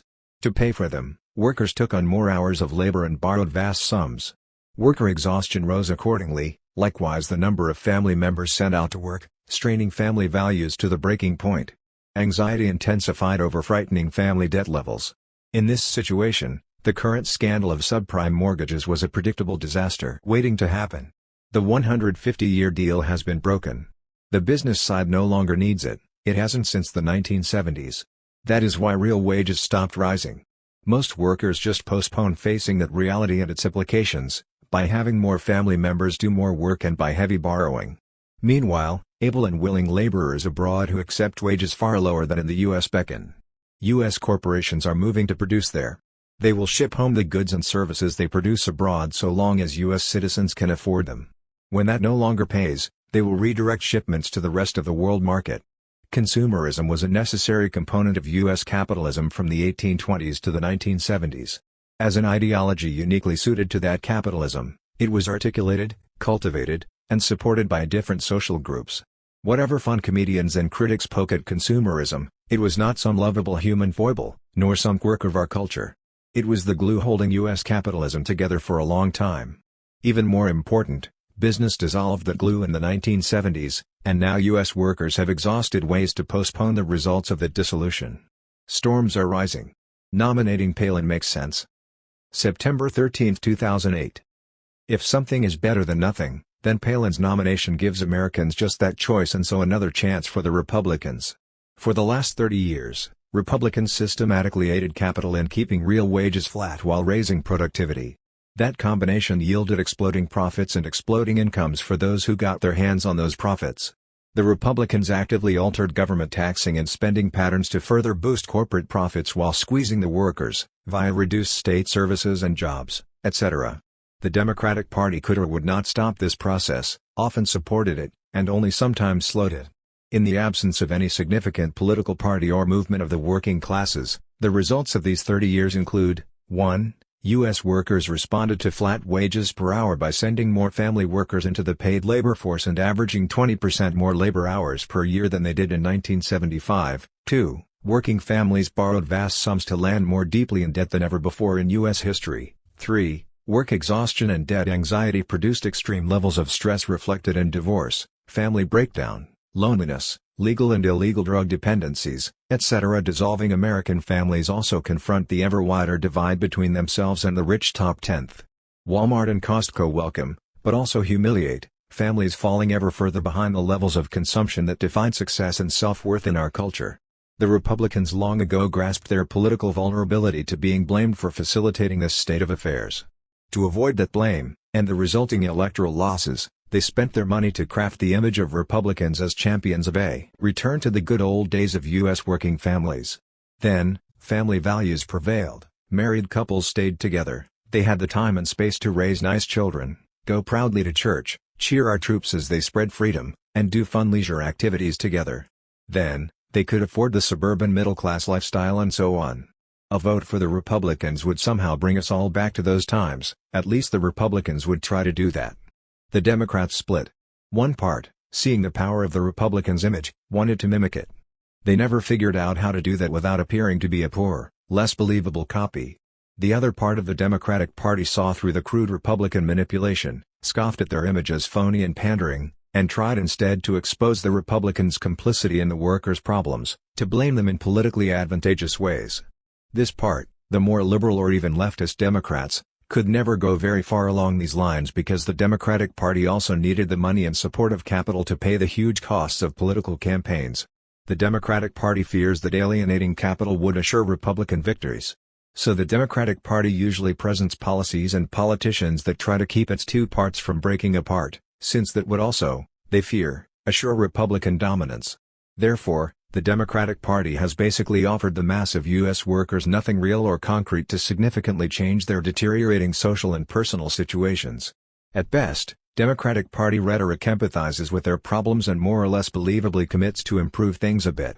But nothing is likely from the Democrats that could alter the basic components of the workers' deepening crises, their wage and job prospects, the extent of state programs and supports they can obtain, their collapsing families and personal relationships, their dwindling self-confidence and frightening loneliness. The problem for the Republicans in 2008 was that Bush had stretched popular credulity in their carefully crafted images to the breaking point. The Republican Party had not returned America to those good old days, which seemed further away than ever. Workers wanted change even if championed by an African American who offered no more than another standard, and well-worded, version of the kind of Democratic Party position that tries to keep its two parts together. Nor could McCain plausibly represent, let alone renew and revive, the Republican self-presentation as a champion of hometown family values. Hence the Palin choice. One more Republican shot at repeating what worked so well, but now needs to be done more aggressively than before because Bush and Cheney wore the image then. Palin, as packaged, is the concretized fantasy of hometown family values carefully combined with personal flaws to be identified with, enthusiastic patriotism, aggressive celebration of capital's agenda, and status as maligned victim of elite and media hostility. By naming her, the Republicans aim yet again and more dramatically to be seen as the best hope American working people have that something, rather than nothing, may possibly be done for them in this time of looming economic catastrophe. Even something that is a long shot and a rerun of a fantasy not realized before is better than nothing. Hope, however far-fetched, is often chosen over resignation. One Thomas Piketty and Emmanuel Saez, How progressive is the U.S. federal tax system? A Historical and International Perspective, Journal of Economic Perspectives, Winter 2007. Thomas Piketty is a professor of economics at the Paris School of Economics. Emmanuel Saez is a professor of economics at the University of California, Berkeley. This analysis also relies on data the authors made available on the web, elsa.berkeley.edu/Saez/JEP-results standalone.xls. See also Aviva Arendine, writing on the website, March 29, 2007, of Center on Budget and Policy Priorities, www.cbpp.org/32907tax.htm.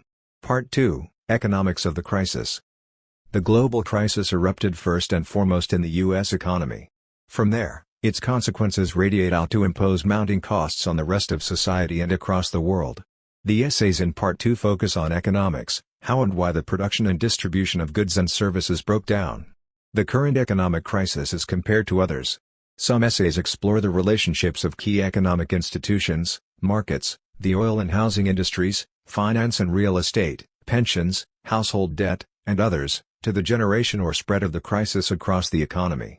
The U.S. economy's contributions and connections to crises in other countries, for example the UK, China, and Mexico, are considered. Other essays examine the economic policies of the U.S. government and especially the Federal Reserve. Here the basic question of what policy can do is introduced, while that question is further considered in Part 3's essays. Several essays in Part 2 discuss how economic theory has both shaped and been shaped by capitalist economic crises. Politicians, mass media managers, and academics act in part according to what they believe about how economies work. Because their actions contributed to producing and spreading the crisis, the economic theories they believed mattered. Any serious analysis of the economics of the crisis must include some attention to the influential or mainstream economic theories. It is also necessary to consider those economic theories that construct a critical analysis of the capitalist system, partly in response to its crises. By far the most important and developed of such critical theories are those originated by Marx and later Marxists. The insights of one such Marxist critical theory are also explored in this part's essays. Within each part and chapter of this book, the essays are presented in the order of the dates of their publication. Particularly throughout Part 2, it may be useful to readers to follow this order as a kind of economic diary of an unfolding crisis.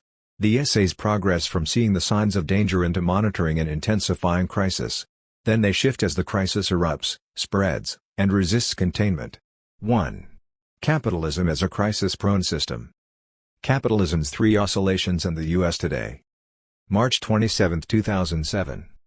Throughout its history and across its geography, capitalism has swung back and forth between private and state forms.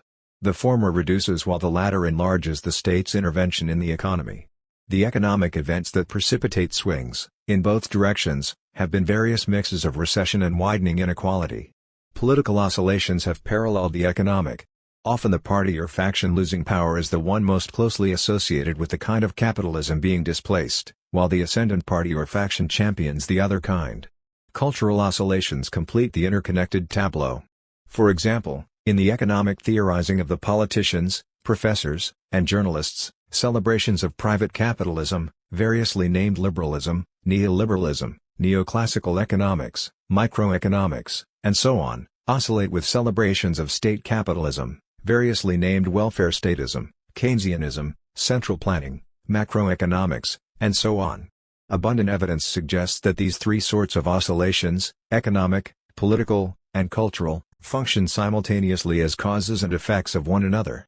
Together they comprise a web that serves sometimes to contain the contradictions of the system as a whole.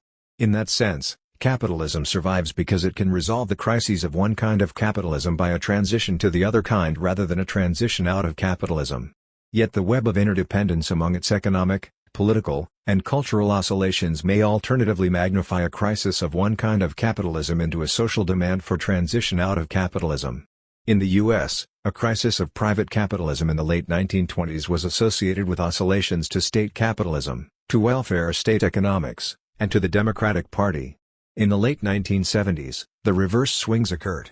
The web of interdependence among economics, politics, and culture worked in these instances to contain the contradictions of capitalism. That web enabled the crafting of a New Deal in the 1930s to preserve the basic system from dissolution and transition to another system.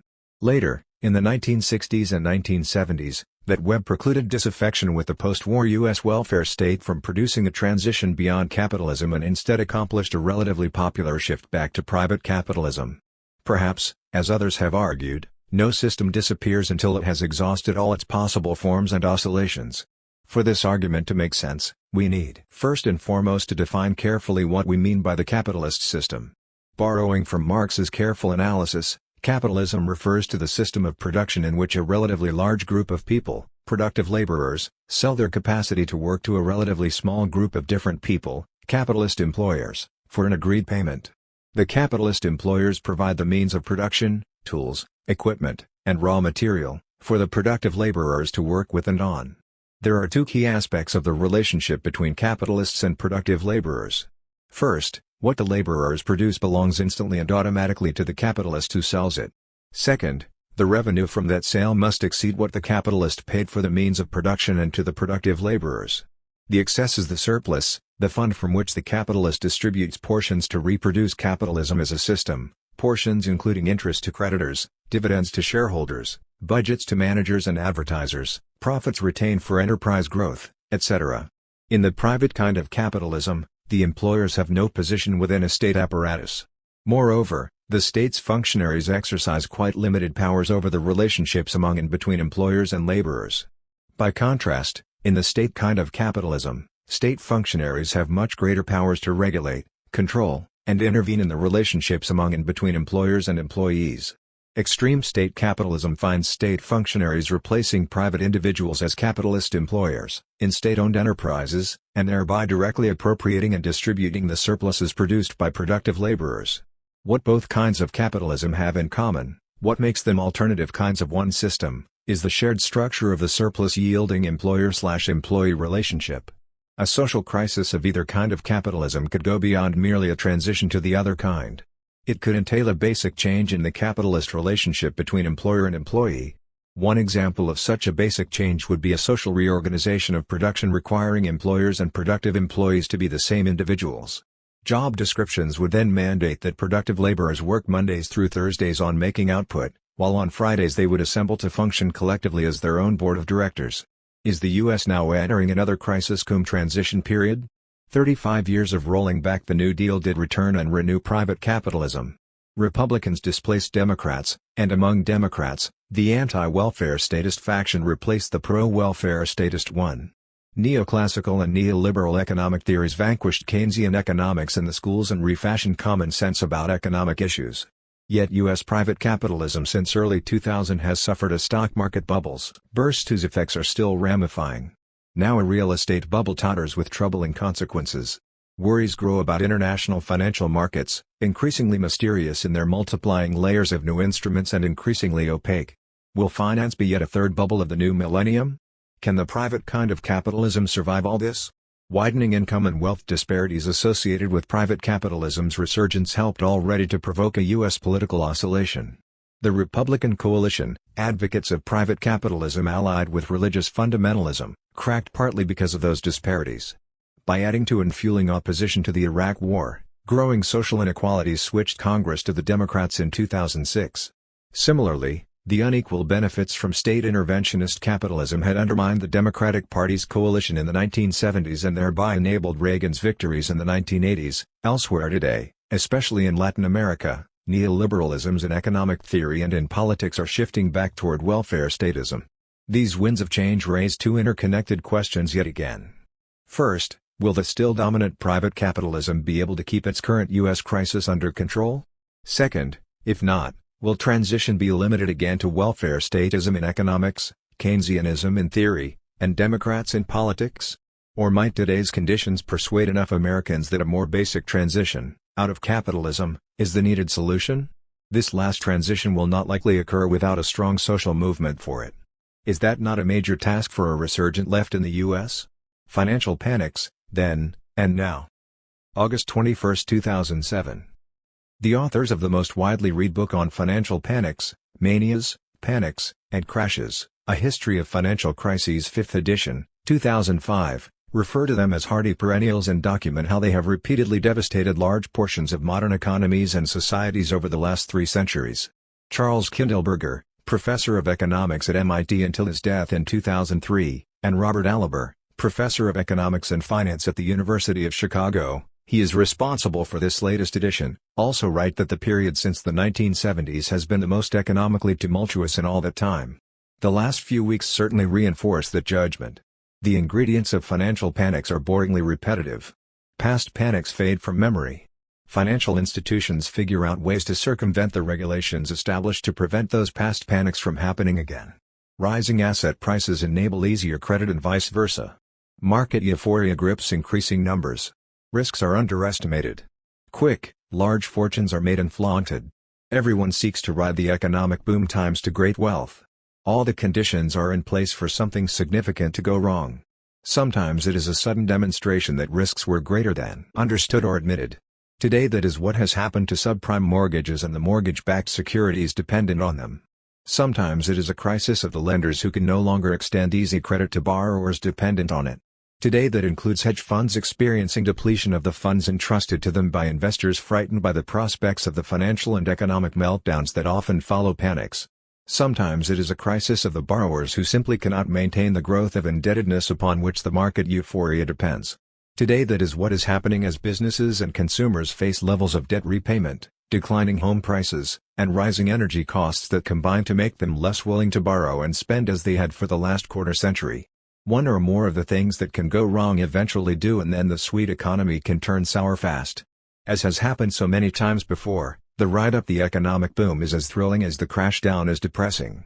Likewise, the boastful assertions during the boom about government economic intervention being unnecessary and counterproductive give way to desperate cries for government bailouts, acting as lender of last resort when the private credit markets have stopped functioning. The Fed is now acting out this old scenario yet again. Millions bemoan the trillions in value vanishing in these uniquely capitalist orgies of self-destruction. Experts in the U.S. real estate markets now estimate that 2 million families will lose their new homes by the end of 2008 or early 2009. For these 8 to 10 million citizens, and the countless friends, relatives, businesses, and communities that depend on them, extreme economic hardships loom. Bankruptcies, unemployment, delayed or canceled visits to doctors, reduced enrollments and rising absences in schools, postponed home and auto repairs, and so on will cause incalculable economic and social losses for years into the future. So too will the extra strains on and obstacles for interpersonal relationships among adults and between them and children. Of course, capitalism's defenders and champions are ready to disseminate explanations that put these disasters in better light.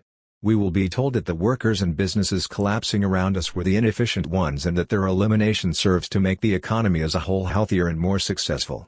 This metaphorical use of Darwin's theory of natural selection will coexist with creationism as parallel modes of rejecting unwelcome alternative explanations. The blame for economic disaster will be heaped on government regulations, taxes, and programs that prevented the wonderful things private enterprise would otherwise surely have done.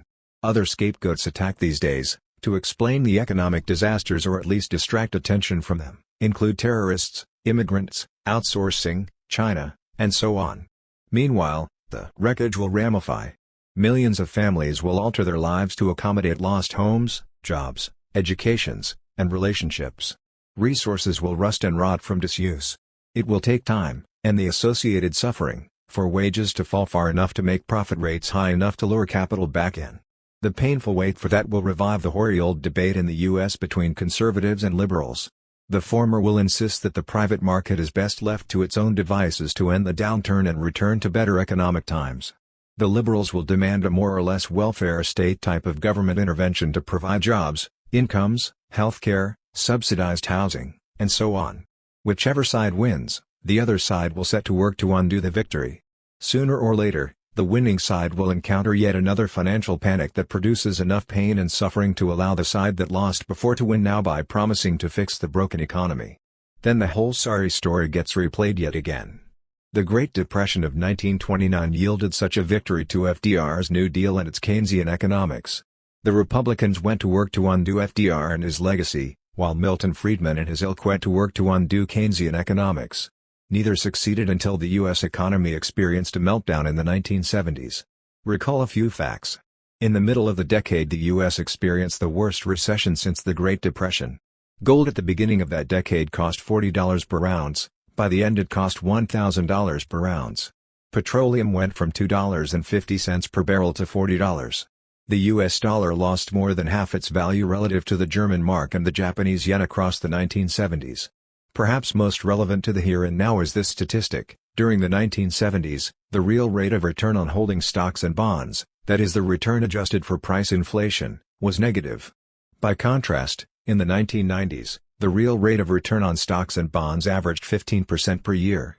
Severe economic problems throughout the 1970s strengthened the Republicans sufficiently to allow them to undo and reverse the New Deal, Reagan's revolution. With the next panic, set off by the U.S. stock market's burst bubble early in 2000, the debate revived. Paul Krugman and his ilk could then revive the state intervention as necessary song and dance. George Bush could fight a losing battle to stave off the collapse and undoing of the Reagan Revolution he had hoped to complete. Millions of Americans, and millions more abroad, are today poised to bear the costs of yet another financial panic, the one unfolding now. Perhaps it will yield another oscillation between the private market and the state interventionist forms of capitalism. This pattern will continue unless and until the old question is asked again, the question about alternatives to both forms, and a new answer given. Neoliberal globalization is not the problem. December 4, 2007. Capitalism is.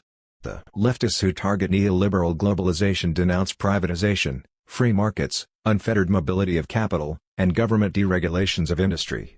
They propose instead that national or supranational governments control and regulate market transactions and especially capital movements, increase taxes on profits and wealth, and even own and operate industry. All in the interests of the people, they say, democratically.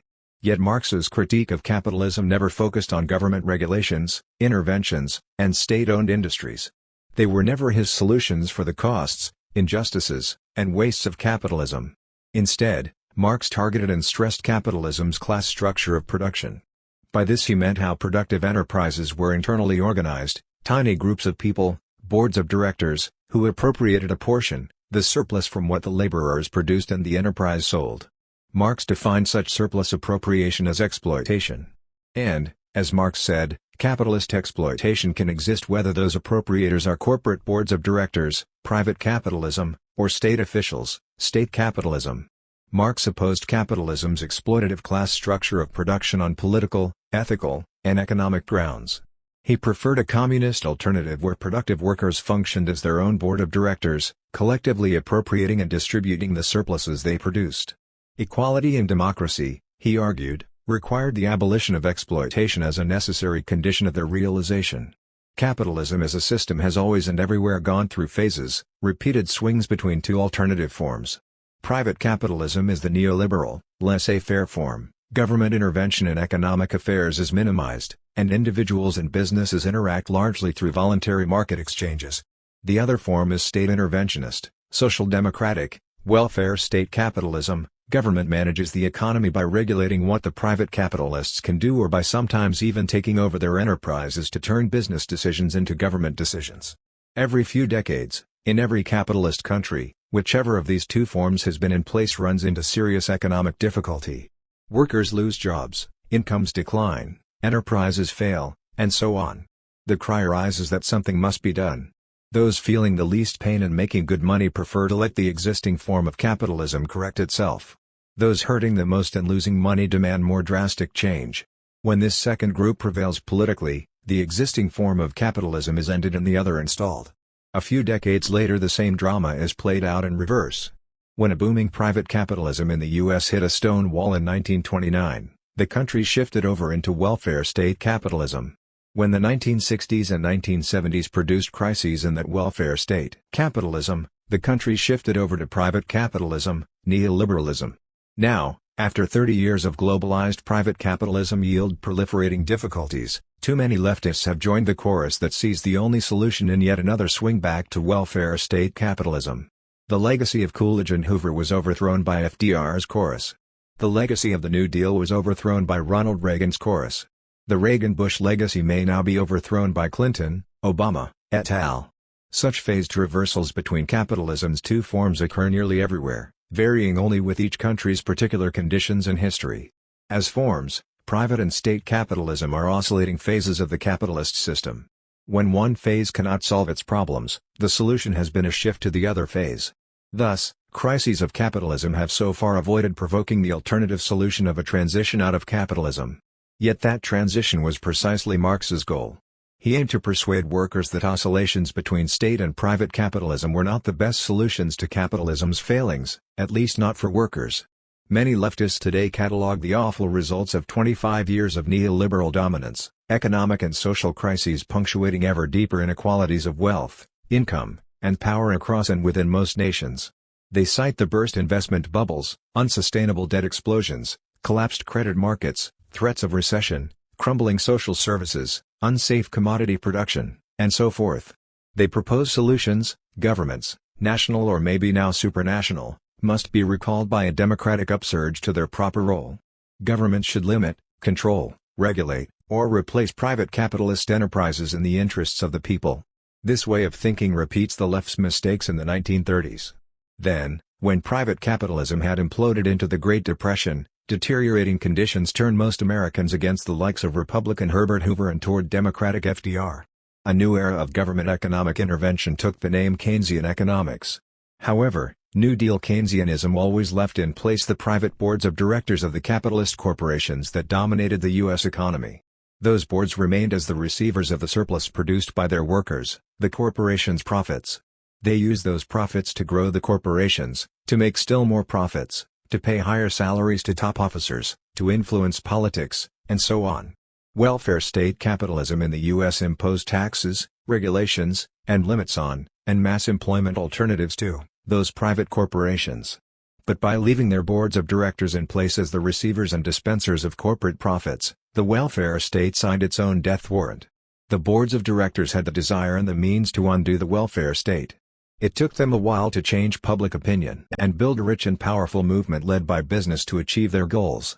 In the Reagan administration and since, enabled by a crisis of the welfare state in the 1960s and 1970s, they succeeded in switching the U.S. and beyond back to a phase of private capitalism we call neoliberal globalization. Understandably, many people cannot see beyond capitalism's two phases or the debates, struggles, and transitions between them. But leftists who see no further, who criticize neoliberal globalization and advocate a warmed-over welfare state Keynesianism, have abandoned Marx's critical anti-capitalist project. They have become just another chorus for yet another oscillation back to the welfare state form of capitalism. The working classes need and deserve better than that, now more than ever. Economic Blues. July 7, 2008. Housing and securities prices are going down, food and fuel prices are rising. How will these opposite trends affect our economy looking ahead? The real estate bubble, U.S. capitalism's latest toxic mix of profit-driven overinvestment, overlending, and financial fraud, is in full bust mode. Residential and now also commercial real estate prices are dropping quickly. Millions of families who used their rising home prices over the last decade to borrow money, the refinancing boom, can no longer do so. Their consumption thereupon falls, as do the fortunes of all the producers who depend on that consumption. As other homeowners default by the millions on unsustainable mortgages, foreclosures throw ever more houses onto a market with many fewer buyers. This drives home prices down further and likewise consumption. This process is now leading world capitalism into a global slowdown in production. At the same time, the world of financial investing, banks, hedge funds, stockbrokers, etc., is reeling from widening real estate losses. Investors globally bought billions of U.S. securities based on U.S. mortgages, and other kinds of loans, whose borrowers cannot make the required repayments. First, these big investors produced the real estate bubble monster, and now they scramble to survive its bursting, to avoid fates like that of Bear Stearns. So they cut back credit to still other borrowers who now struggle to cope with lost borrowing capability. This too contributes to the global slowdown. Modern capitalism is caught up in yet another Frankenstein story. Large investors are changing their portfolios. They are not returning massively into stocks, remembering their losses in 2000 when the dot-com bubble burst in another Frankenstein horror.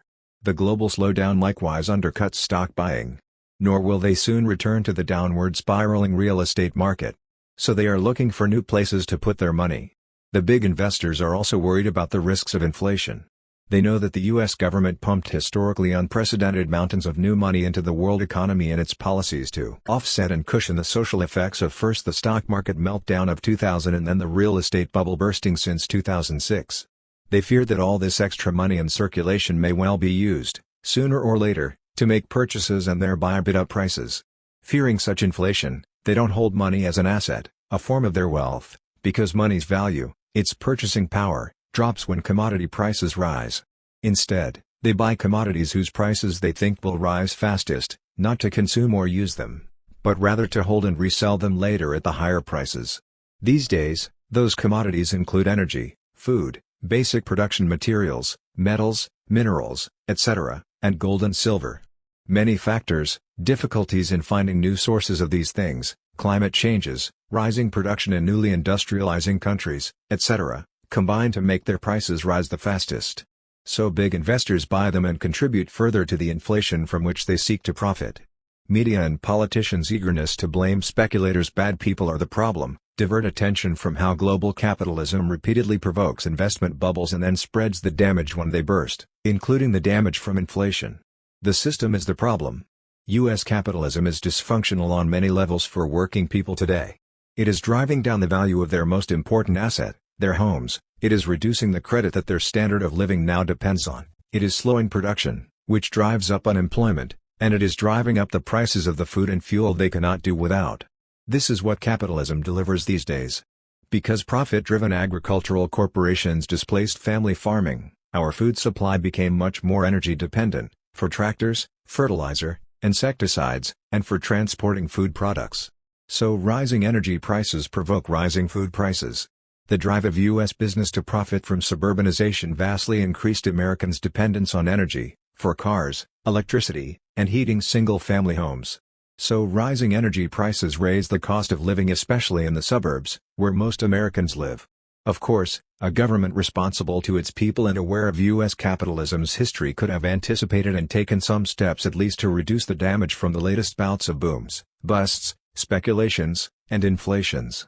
However, the last 30 years of Republican and Democratic governments did none of that. They celebrated private enterprise and less government economic intervention. So, for example, local non-energy guzzling farming was not encouraged, subsidized, studied, or even officially discussed as an agricultural policy. Nor was substituting energy-saving mass transit for the individual automobile, nor cheaper housing options than energy-guzzling single-family homes. Instead, corporations profited from making us increasingly dependent on energy, despite available alternatives, and threatened by its rising price. To answer the question we began with, there is no way now to tell how falling real estate and securities markets will interact with rising food and energy and materials prices in terms of their impacts on overall inflation, production, employment, and incomes. No one knows, including those private and government experts and officials who pretend, like the fortune tellers at the county fair, that they see into the future. But American working people should face certain facts about the economic system they live with. So long as private corporations wield the power to use the profits they get from selling the products their workers produce, they will continue to do what they have always done. They will deploy those profits to competitively seek higher profits, produce booms and busts, speculations, speculators, and inflations. And they will use those profits to buy the politicians and the media to make sure they and the system that funds them receive no blame for any of it. The system is the problem. Capitalist Crisis, Marx's Shadow. September 26, 2008. Capitalism happens. When and where it does, capitalism casts its own special shadow, a self-critique of capitalism's basic flaws that says modern society can do better by establishing very different, post-capitalist economic systems. This critical shadow rises up to terrify capitalism when, in crisis periods such as now, capitalism hits the fan. Karl Marx poetically called that shadow the specter that haunts capitalism. The so-called financial crisis today is a symptom. The underlying disease is capitalism, an economic system that weaves implacable and destructive conflict into its production and distribution of goods and services. Employers and employees need to cooperate to make the economy work, but they are forever adversaries whose conflicts periodically burst into crises. So it is today. Capitalism also locks employers into those endless struggles with and against one another that we call competition. It too periodically erupts into conflicts and crises. And so it is today. Employer-employee conflict contributed to today's global capitalist meltdown as follows. In the 1970s, employers found a way to stop the long-term slow rise in real wages of their employees. By outsourcing jobs overseas to take advantage of cheaper wages, by drawing U.S. women into the labor force, by substituting computers and other machines for workers, and by bringing in low-wage immigrants, Employers drove down their employees' wages even as they produced ever more commodities for sale. The results were predictable. On the one hand, company profits soared. After all, workers produced ever more while not having to be paid more. On the other hand, after a few years, stagnant workers' wages proved insufficient to enable them to buy the growing output of their labor. Given how capitalism works, employers unable to sell all that they produce lay off their own employees. And of course, that only compounds the problem. Thus, in the 1970s, another capitalist crisis loomed as a bad recession hit hard. But that crisis was kept short because U.S. capitalism found a way to postpone it: massive debt.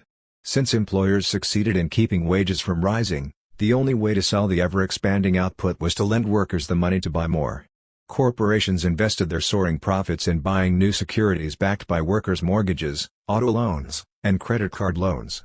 Owners of such securities were thereby entitled to portions of the monthly payments workers made on those loans.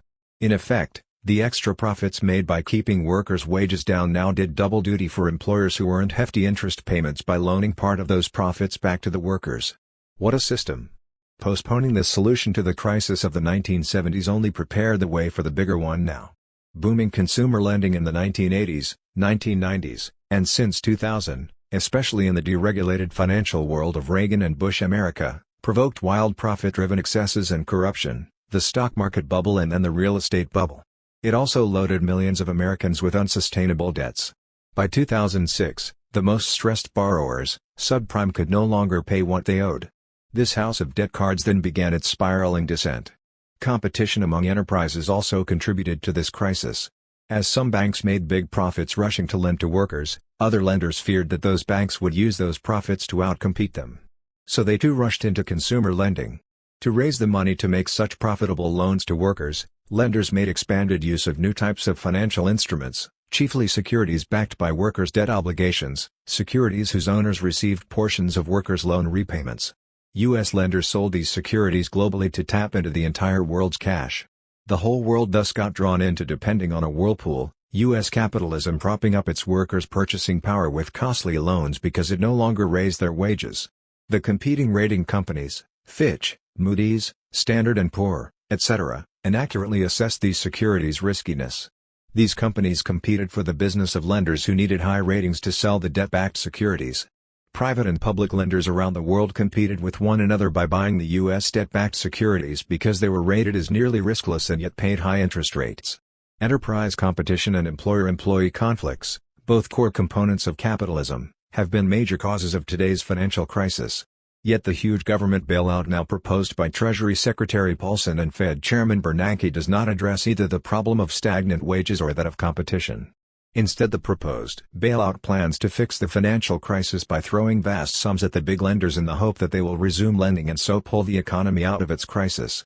Because this solution ignores the underlying problems of our capitalist economy, its prospects for success are poor. No questioning, let alone challenging, of capitalism's role is conceivable for U.S. leaders. Quite the contrary, their policies aim chiefly to preserve capitalism, largely by keeping its responsibility for the current crisis out of public debate and thus away from political action. Yet this crisis, like many others, raises Marx's specter, capitalism's shadow, once again. The specter's two basic messages are clear. 1. Today's global financial crisis flows from core components of the capitalist system and, 2. To really solve the current crisis requires changing those components to move society beyond capitalism. For example, if workers in each enterprise became their own collective boards of directors, the old capitalist conflicts between employers and employees would be overcome. If state agencies coordinated enterprises' interdependent production decisions, the remaining enterprise competition could be limited to focus on rewards for improved performance. The U.S. government might not just bail out huge financial institutions but also require them to change into enterprises where employers and employees were the same people and where coordination and competition became the major and minor aspects of enterprise interactions. The U.S. government took over Fannie Mae, Freddie Mac, and AIG, but it changed neither the organization of these enterprises nor the destructive competition among them. That was a tragically lost opportunity. If the political winds continue to change far enough and fast enough, solutions responding to the current crisis by moving beyond capitalism might yet be tried. Wall Street versus Main Street, finger-pointing versus system change. October 14, 2008. Amid the current capitalist crisis, Fear spreads and scapegoating surges. Media and politicians charge the predictable suspects. Arrests may follow. Few recognize the system as the problem, rather than this or that group reacting to the system's demands and pressures. True, the word capitalism now arises in public discussion. But there it means big business, big banks, or Wall Street, rather than the system that ties together all streets, businesses, workers, households, and the government. Cruder right-wingers scapegoat the home buyers now unable to pay for their subprime mortgages. The slightly more sophisticated denounce government intervention to help minorities and the poor become homeowners, for whatever ails the economy. The crudest of all blend Wall Street, bankers, and crooked Washington insiders into conspiracies to profit personally and/or sell out the U.S. to world communism or terrorism or maybe Muslims. On the left, favorite whipping boys include Wall Street, bankers, hedge funds, overpaid executives, crooked corporations, and compromised politicians who let bad things happen to our economy. More sophisticated leftists accelerate condemnations of neoliberal deregulation. Ever since Reagan's election, they say, government failures to regulate markets and control private enterprises facilitated the wild financial misdeeds that have now brought us low. Neither side treats the capitalist system as the basic problem. Rather, both mostly agree that the interacting network of corporations with their boards of directors, salaried managers, and wage workers are the necessary and appropriate foundations of our economy. As that network, capitalism strikes them as inevitable, and thus not the appropriate target for right or left. Instead, they debate how much blame should attach to this or that group for causing the crisis, poor people or too much government intervention or too little or the overpaid rich with hedge funds or the corrupt bad apples fouling the system. Fingers point to culprits spoiling a capitalism, our economy that would otherwise work just fine. Consider the Wall Street versus Main Street debate.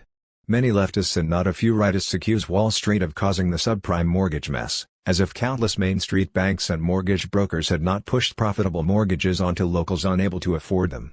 They scowl that Wall Street invented derivatives, those dangerous new financial gimmicks, as if Main Street types did not invest in and profit from them. Leftists claim that Wall Street got politicians to deregulate the economy, as if many Main Street businesses did not likewise support and profit from deregulation. Many rightists claim that insufficient government deregulation, because of Wall Street influence, caused the crisis, as if Main Street did not benefit from that government intervention. Rightists and leftists both largely blame Wall Street and Washington for together producing the housing and real estate bubble, as if Main Street did not cheer the rising prices and building of houses, the booming demand for household products, the resulting jobs, incomes, and tax revenues, etc. As capitalism's latest boom goes bust, Wall Street and Main Street shift from mutually profitable cooperation to a struggle over survival. Main Street fears Wall Street will use its power, money, and influence to dump the pains of economic crisis onto workers and governments, by cutting wages and jobs, paying fewer taxes, and demanding more government aid and bailouts. This will hurt Main Street. Capitalism works to shift economic costs down the economic structure and economic gains upward. So Main Street fights back with public opinion campaigns to blame Wall Street for the crisis. In this falling out among thieves, left and right mostly take sides rather than reject the system that spawned those thieves. The alternative position would be to demand system change. System change does not mean what Paulson and Bernanke now plan, to buy shares of private U.S. banks. In this partial nationalization of the banks, the U.S. government will buy and hold bank shares and possibly place state officials on the bank's boards of directors. Private enterprises thereby become, partly and probably temporarily, public enterprises. This change is big for Bush, Paulson, and Bernanke because they always denounced public enterprises as socialism or communism. But replacing private members of bank boards of directors, elected by and responsible to private shareholders, with public members, named by and responsible to state officials, does not basically change the system. The workers still work 9 to 5, they still follow the board's orders, and the goods, services, and profits they produce belong to the boards of directors to serve their interests. Those boards, whether private or public, still give the orders, sell the products, receive the revenues, and decide how to use the profits. The profound inequalities between workers and board of directors remain. The profound absence of democracy in the capitalist workplace remains. Both public and private boards of directors have historically sought to evade, weaken, or eliminate state controls and regulations limiting their freedom of action and their profitability, in the USSR as well as the US. Capitalism has everywhere oscillated between private and public phases. Private capitalism minimized government interventions and mostly kept state officials off boards of directors.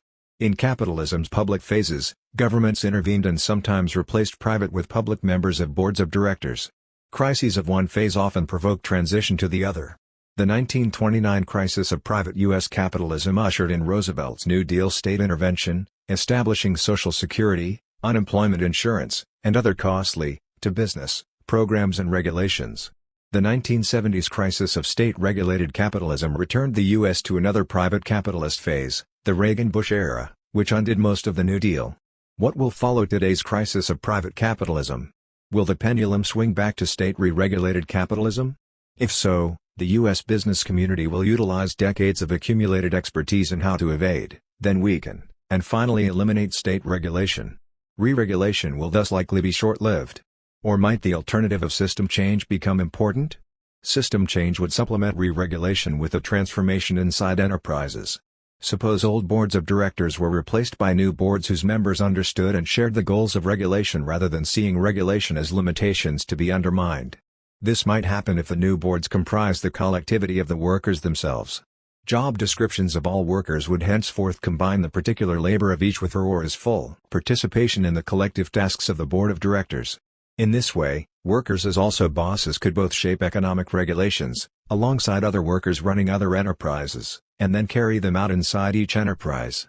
The conflict of interests between employers and employees would be transformed once these were no longer different and opposed groups. This would be real system change. Without this, boards of directors, private and/or public, will continue to function in the future as they have in the past. They will undermine regulations aimed to make the economy serve society, will continue to run their enterprises undemocratically, will maintain economic inequalities, and will continue to generate economic crises like the one imposed on us all today. Capitalism's crisis through a Marxian lens. December 14, 2008. In Marxian terms, the current crisis emerged from the workings of the capitalist class structure. Capitalism's history displays repeated booms and busts punctuated by bubbles. Capitalism's cycles range unpredictably from local, shallow, and short to global, deep, and long. To keep capitalism is to suffer its chronic instability. To deal effectively with capitalism's recurring crises requires changing to a non-capitalist class structure. Since the mid-1970s, workers' average real wages stopped rising. This was partly because capitalists' computerization of production displaced workers. Capitalists also decided then to move more production to foreign countries for higher profits. Since employers thus needed fewer workers in the U.S., they could and did end the historic 1820 to 1970 rise of U.S. wages. However, workers' productivity kept rising, more machines, more pressure, and more skills. They produced ever more for their employers to sell, yet the employers paid them no more.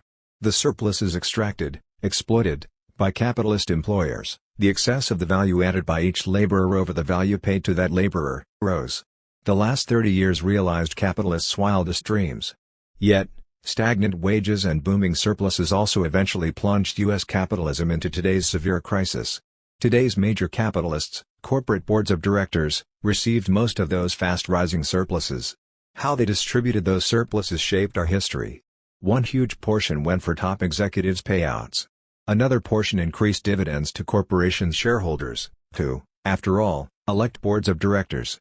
Still other portions financed the transfer of production abroad, enhanced computerization to reduce payrolls, and lobbying for favorable state actions, for example, reducing corporate taxes and allowing more immigration to lower wages.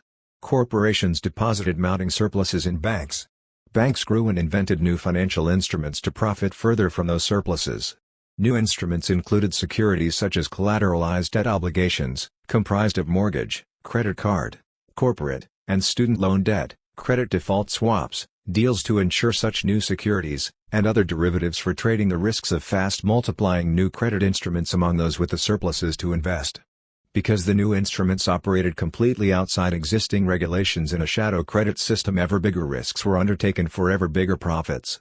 Specialized enterprises such as hedge funds arose to invest rising corporate surpluses and exploding executive incomes in the murky shadows of high finance.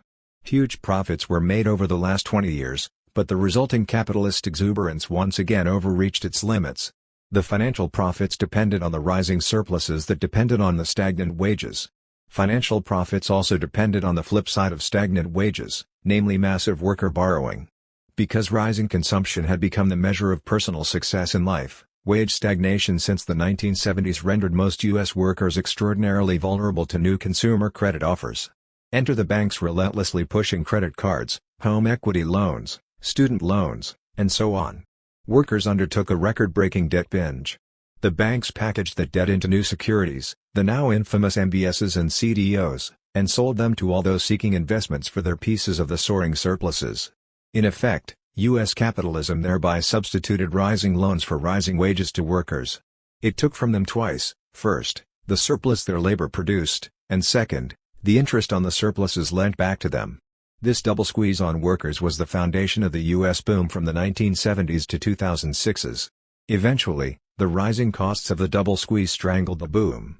Families' rising indebtedness meant that illnesses, job losses, and divorces now yielded the added tragedy of defaults on debts.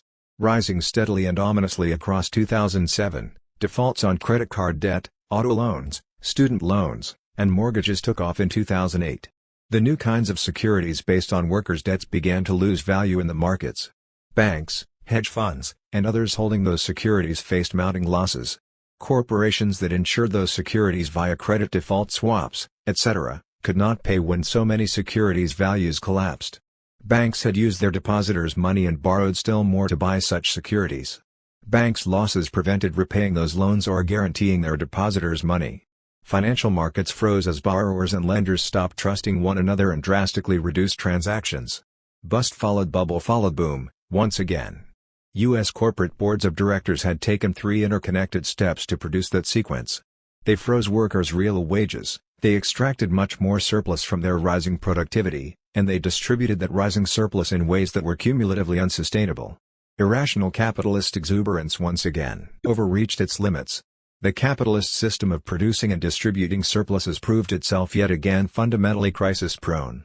Had this capitalist system been replaced by another, say one in which the workers who produce the surpluses in each enterprise also functioned as the collective appropriator and distributor of those surpluses, U.S. history since the 1970s would have differed greatly. Workers appropriating their own surplus would likely not have frozen their real wages, hence no exploding consumer debt. Workers who collectively appropriated their own surpluses would likely not have given immense new payouts to top managers. The distribution of personal income would thus not have become so unequal across the last 30 years. Workers appropriating their own surpluses would likely not have devoted huge portions of them to move their jobs overseas. And so on. Of course, such a class structure would have its own contradictions and problems. It would interact with political institutions in ways different from how capitalist class structures do. Gender equality, environmental sustainability, and many other issues would still need attention, but they would not be aggravated, for instance, by the aforementioned double squeeze. Thus the urgent questions are, will responses to this latest capitalist crisis continue to ignore or deny the role of capitalism's class structure? Will the crisis consequences of allowing capitalist boards of directors to appropriate and distribute surpluses go unrecognized? If so, the personal, political, economic, and cultural losses inflicted by this latest capitalist crisis will fail to teach their key lesson. A genuine solution requires progress beyond the capitalist class structure. It's the system, stupid. December 31, 2008. At the capitalist system's core lies its central conflict. On one side, corporate boards of directors pursue ever more surplus extracted from productive workers. On the other side, workers seek ever more wages and benefits and better working conditions that reduce the surplus available to employers. Perpetual class conflict results between capitalists and workers over the size of that surplus. The conflict's form varies from hidden to open and from mild to violent. Boards of directors continually find ways to reduce wages. Yet they complain when consumers whose wages fall cannot then buy all the commodities that capitalists need to sell to them. Indeed, insufficient consumption often contributes to causing or worsening a recession. The contradiction here is one that many capitalists seem unable to see, let alone trace to the class structure of capitalist production and its resulting conflict. Workers continually seek to improve their incomes, benefits, and job conditions. Yet they confront employers who respond by outsourcing jobs to cheaper or more subservient workers or by eliminating jobs through automation, even at the cost of jeopardizing commodity sales to workers, leading to or worsening recessions. The contradiction here, workers who achieve gains risk losing their jobs, underlies another of capitalism's systemic conflicts. As discussed further below, Were workers to become their own collective boards of directors, they would not likely reduce wages or outsource jobs. Workers appropriating their own surpluses would accompany automation with serious job retraining and transitional support to displaced workers, rarely done when capitalist boards of directors automate. Conflict between corporate directors and productive workers helped to produce both the wage stagnation of the last 25 years and the resulting surplus bubble that swelled and then burst in 2008. Class conflict has always contributed to capitalism's systemic instability. Just since the Second World War ended in 1945, there have been 11 recessions, including the latest that began in December 2007, according to the National Bureau of Economic Research, the official recession monitor of the U.S. Capitalism's instability was a constant, even though national politics and culture changed repeatedly after 1945, as the Cold War flared and ebbed. Capitalism's class structure kept hammering its rhythm of boom and bust cycles into our lives. Each recession since 1948 cost millions of lost jobs that hurt the workers involved, their families, neighbors, and communities, including their employers. Large portions of productive capacity, machines, equipment, offices, stores, were idled. Output worth billions that might have been produced never was because of recession. Had that output been produced and used to alleviate social problems, poverty, homelessness, inadequate childcare, deteriorated infrastructure, etc., we would be living in a very different country. Recessions always cut revenues for local, state, and federal governments, forcing reductions in public education, healthcare, and so on. Recurring instability mocks as well as invalidates all that noise about capitalist efficiency. It would be reasonable to identify, investigate, and publicly discuss every possible cause of such instability. The goals would be to offset, moderate, or eliminate its effects or, better yet, the instability itself. But a taboo blocks consideration of one such cause, namely capitalism's class structure. For the last half-century, analyses and policies debated by most business, political, academic, and even labor leaders avoided connecting economic instability to capitalism's class structure. Instead, many faulted politicians, blaming Democrats or Republicans, unions, or big business. Others focused on human weaknesses, greed, irresponsible borrowing, etc. Still others blamed inadequate state regulation of private business.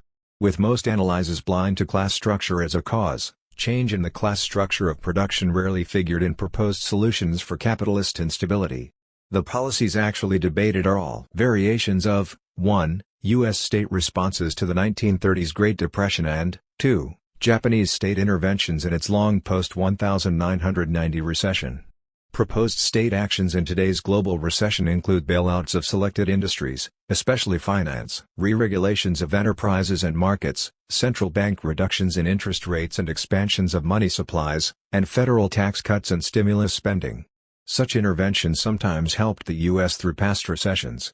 They never solved the basic problem of recurring recessions. Class struggles often provoke capitalism's cyclical booms and busts. The more severe recessions bring state interventions and regulations to help capitalists survive capitalism's convulsions. Once the immediate economic crisis is past, capitalists proceed to undo state interventions again. So long as capitalists appropriate surpluses, they always use them to evade, weaken, or destroy state interventions that constrain them. Meanwhile, they try to keep public debate and policy away from systemic solutions to recurring recessions. And so, capitalist cycles recur. Each economic cycle imposes huge painful social costs.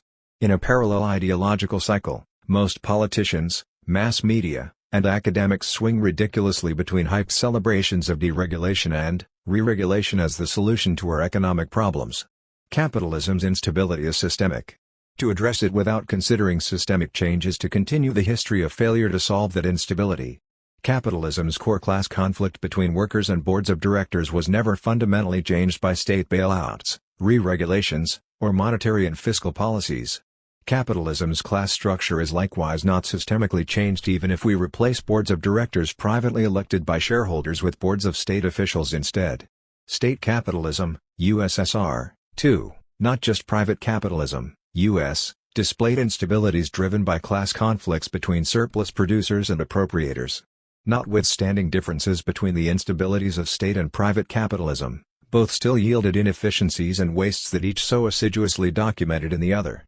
One possible systemic change eliminates capitalist class conflict by reorganizing enterprises to position productive workers as their own collective board of directors, thereby removing one key cause of capitalist instability. Such post-capitalist boards' decisions, about technical change, capital accumulation, wages, and so forth, would differ markedly from capitalist boards' decisions.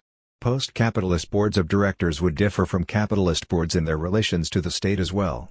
A systemically post-capitalist economy would have its instability problems, but they too would differ from capitalism's.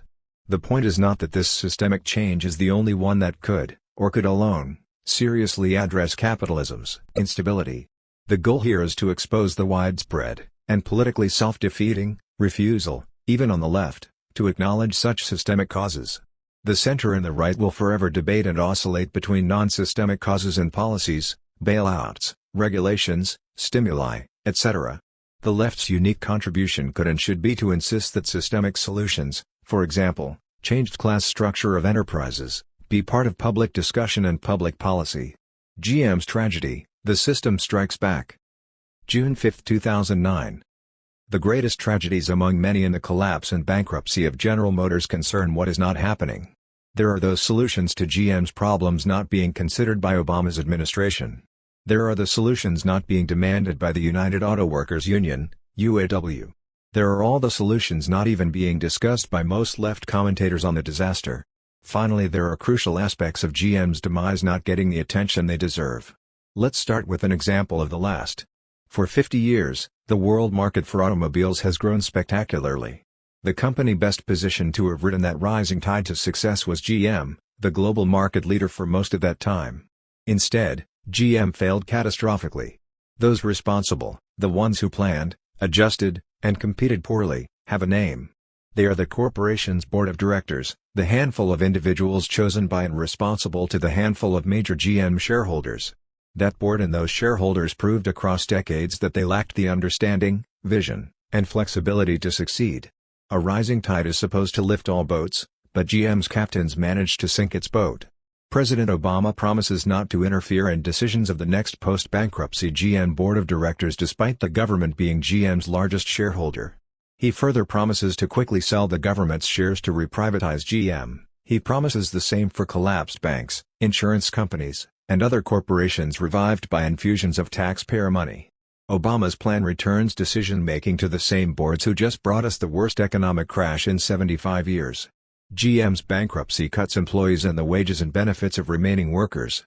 That will further damage already reeling Midwestern states dependent on the auto industry. Were our culture less subservient to capitalist interests and mentalities, the government would have developed, years ago, but certainly during the last crisis-ridden year, major plans to maintain employment in the regional economy by converting closed auto plants into, for example, production of ecologically sensitive mass transportation systems. That would be a growth industry as many regions seek to reduce the ecological damage from private automobile-based transportation systems. Obama supporters talk about such things but his administration does not do them. Likewise, the government might have developed programs to utilize closed plants, warehouses, and showrooms to help laid-off workers organize and operate their own enterprises. For a tiny fraction of the billions given to banks, the government could finance such workers using their skills, their largely untapped managerial capabilities, and their knowledge of and commitment to local needs. This, too, is not happening. The UAW no doubt accepted the horrific terms of Obama's GM bankruptcy plan because otherwise bankruptcy threatened even worse for workers. It was the best deal possible in the circumstances. However, those circumstances could have been different if the UAW and its allies had fought for them earlier. Suppose, for example, that the UAW, other unions, and the political left had fought for and won laws obligating the government to finance massive investments in new enterprises, producing new things and organized in new ways, whenever private capitalists laid off workers in large numbers. Then the UAW would not have had to accept the sort of horrific deal Obama and GM just pushed on them. UAW workers would have refused because they would have known the government was obligated to provide them with new jobs, enterprises, and new supports if a bankrupt GM fired them. The government's costs of bailing out GM through bankruptcy would have had to include the expenses of providing the new jobs and supports to fired workers. The government might then have put heavy pressure on GM for a bailout with many fewer lost jobs. In any case, if such laws had been won, UAW members laid off in a bankruptcy would not face unemployment nor would their communities face the devastation now underway. The point is that nothing in the Obama-GM tragedy was necessary or unavoidable. The political struggles not undertaken and the laws not passed created the circumstances that drove UAW capitulation to the Obama bankruptcy as their least awful option. Knee-jerk apologists for the status quo are wrong to dismiss talk of what might have been. What might have been, but was not won or even fought for, determines today's mass sufferings as the GM tragedy unfolds. Without past labor-left alliances struggling for laws such as the example above describes, the way was cleared for GM and Washington to devise a choice for the UAW that made its members losers either way. GM played by the capitalist system's rules. First, it always aimed to profit by driving its employees as hard as possible and paying them as little as it could. Second, GM secured the U.S. market for its cars and trucks by blocking the development of high-quality mass transportation here. Auto workers fought, through the UAW, and eventually won decent wages and benefits that became goals for all other unions and workers for decades. U.S. citizens' efforts to get quality mass transportation failed, hence Europe's far superior mass transport systems. Under capitalism's rules, the decent wages and working conditions won by the UAW provoked GM to strike back by moving production where wages and benefits were lower. Thus GM's vehicle production inside the U.S. peaked in the late 1970s, over 6 million. And has since fallen steadily, over 2 million in 2008. GM profited more from the much cheaper labor in China, Brazil, India, and elsewhere. The big losers have been the hundreds of thousands of laid off, retired, and the few still employed auto workers, and everyone in Detroit and all the other consequently devastated communities. This week's GM bankruptcy creates still more losers to rebuild GM's profitability. Workers who struggle successfully for decent wages and working conditions always find that the system strikes back. That's how capitalism works, how capitalists profit. Republicans and Democrats alike proudly serve that system. And the lesson for GM and other workers is? Crises and versus of capitalism. July 9, 2009. Capitalism has generated recurring crises everywhere and throughout its history. It alternates bursts of growth and prosperity with crisis periods when many workers lose jobs and homes, bankruptcies close enterprises, production shrinks, and governments reduce public services. Growth periods almost always promote speculation, overproduction, inflation, and excess debts that crises then erase or even reverse. As crises deepen, the increasingly desperate unemployed accept lower wages and poorer working conditions. Business revives if and when lower wages and poorer working conditions provide sufficiently attractive profit opportunities for capitalists to resume production and hiring. Crises are thereby overcome. Growth and prosperity return to build toward the next crisis. Capitalism's ups and downs vary in length, their oscillating pattern remains the same. Crises in capitalism, depressions, recessions, cyclical downturns, etc., are neither new nor unusual. Because capitalism works that way, its supporters came to label the more severe or protracted down periods crises because they feared that capitalism's victims would turn against it and seek basic social change. Capitalism's defenders eventually developed a set of policies to manage its inherent economic instability. They include automatic and discretionary stabilizers derived from Keynes' Depression-era writings, stimulus and bailout programs, deficit spending, and so on. Past and present advocates of such policies have believed they would both overcome whatever crisis existed then and also prevent future crises. No policies have ever, to date, achieved the latter goal. Today's global crisis proves that. Nor is there agreement about whether these policies ever overcame a crisis. For example, scholars continue to debate whether FDR's economic policies ended the Great Depression or whether it passed because falling wages and business bankruptcies eventually renewed profit opportunities for new investments or because of the government's build-up toward World War II. Political and cultural policies also seek to manage capitalism's recurring crises.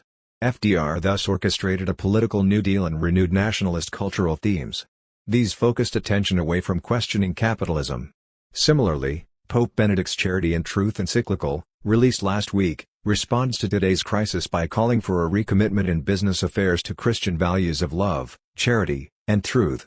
Crises in capitalism have persisted across all such efforts, economic, political, and cultural, to prevent them. So long as capitalism survives, so do its recurring crises. A crisis of capitalism is different. It is not a recurring event. A crisis of capitalism happens when cultural, political, and economic conditions combine to persuade many people that capitalism as a system has outlived its historical usefulness. Seeing it as a barrier to social progress and believing that human communities can organize their economic systems in better, post-capitalist ways, these people begin to move politically. Crises of capitalism may but need not stem from crises in capitalism. For example, potential crises of capitalism loomed at moments in the 1930s and again in the 1960s. The former coincided with a crisis in capitalism, the latter did not. Neither moment had sufficiently extensive support or lasted long enough for those potentials to be realized. One obstacle preventing crises in capitalism from becoming crises of capitalism is belief that no alternative to capitalism exists.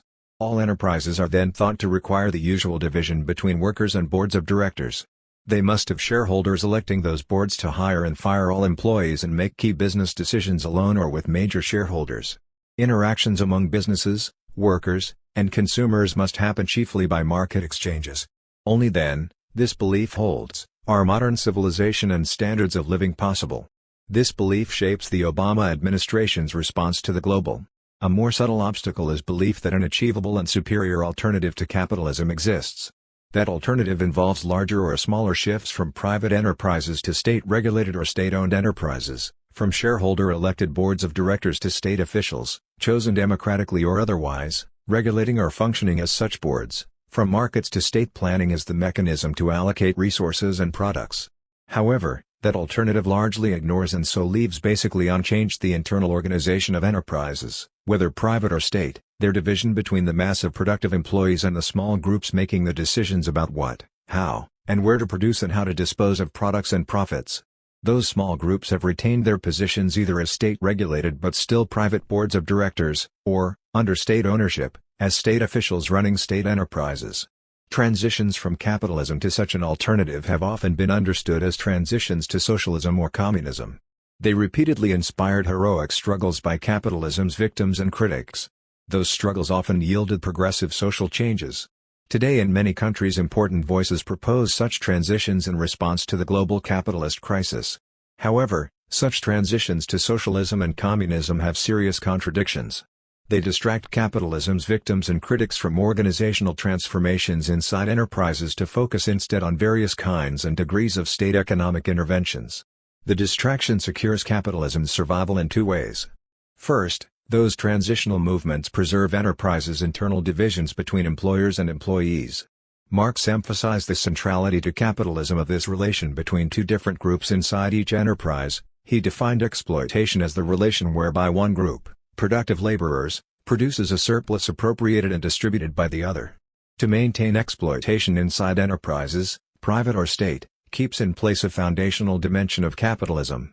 Second, maintaining exploitation gives the exploiters the incentive and the resources, the surplus they appropriate, to evade, weaken, and eventually eradicate whatever regulations, taxes, and other changes reformers win in responding to any crisis.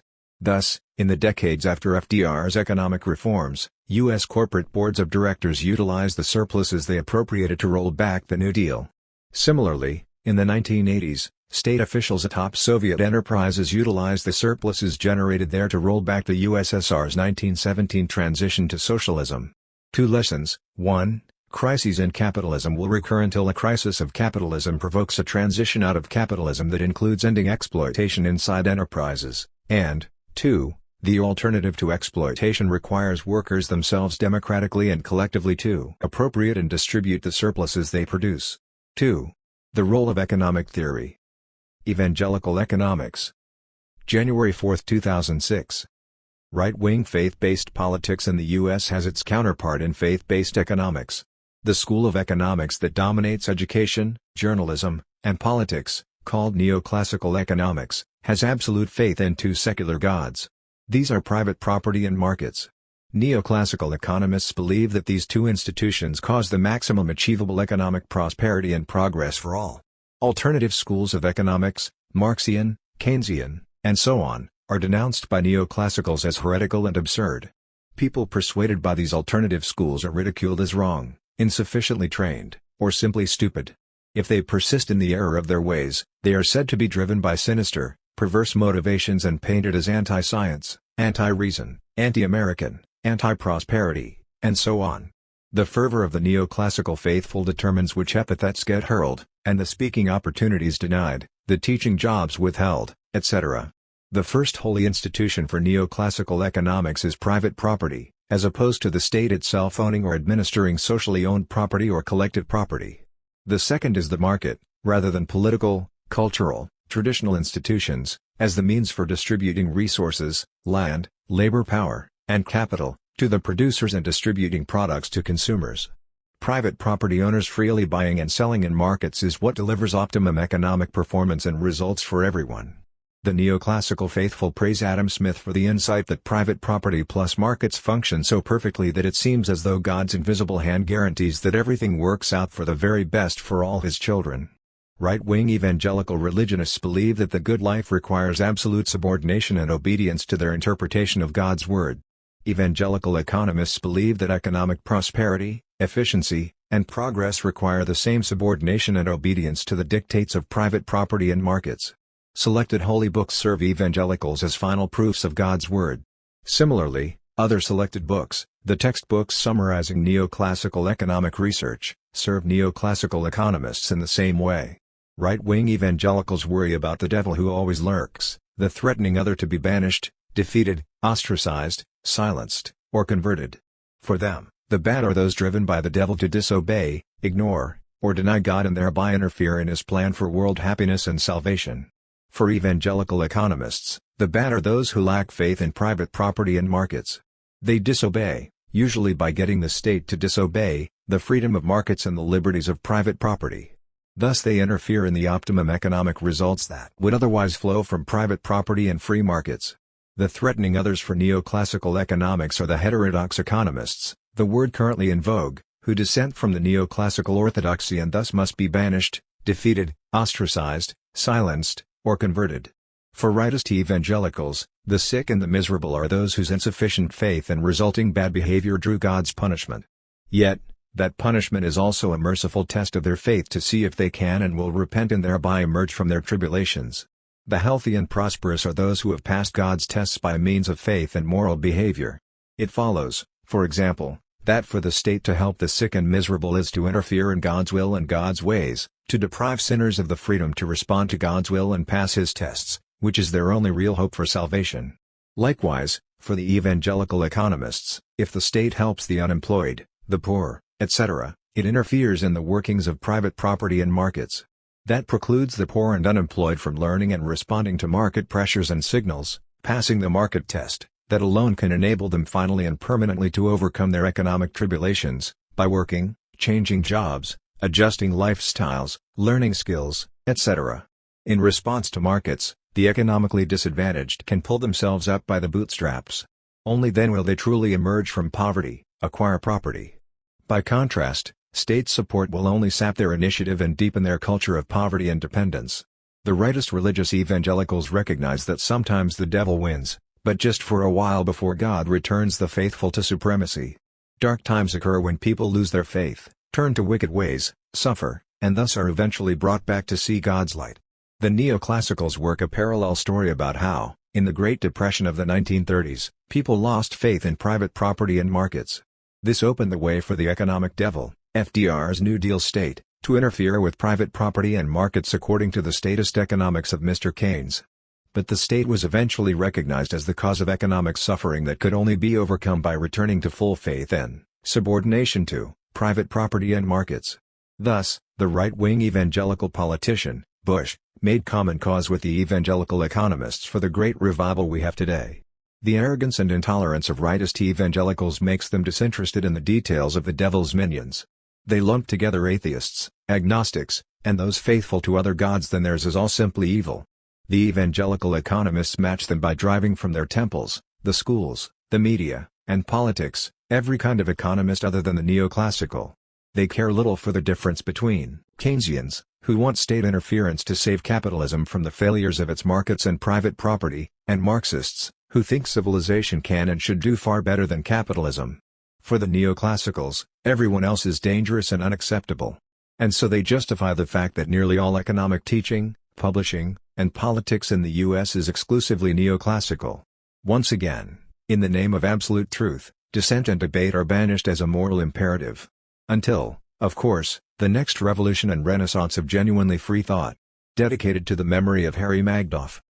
Flip-flops of economics. January 18, 2009. Most U.S. economists are professors in colleges and universities.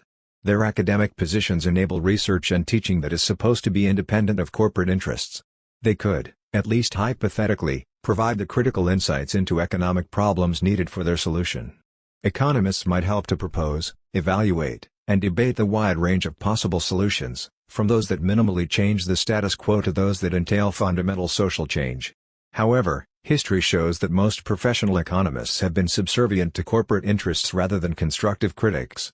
They celebrated capitalism, ignored or dismissed alternative economic systems, and only argued over how best to manage the huge social costs of capitalism's recurring instability. The economists' shameful corporate subservience has been the nation's loss. The U.S. professional economic establishment, its members call themselves mainstream, never leads. It always follows.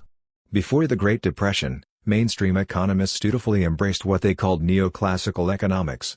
This economic science showed, they said, that what profited business benefited the whole society.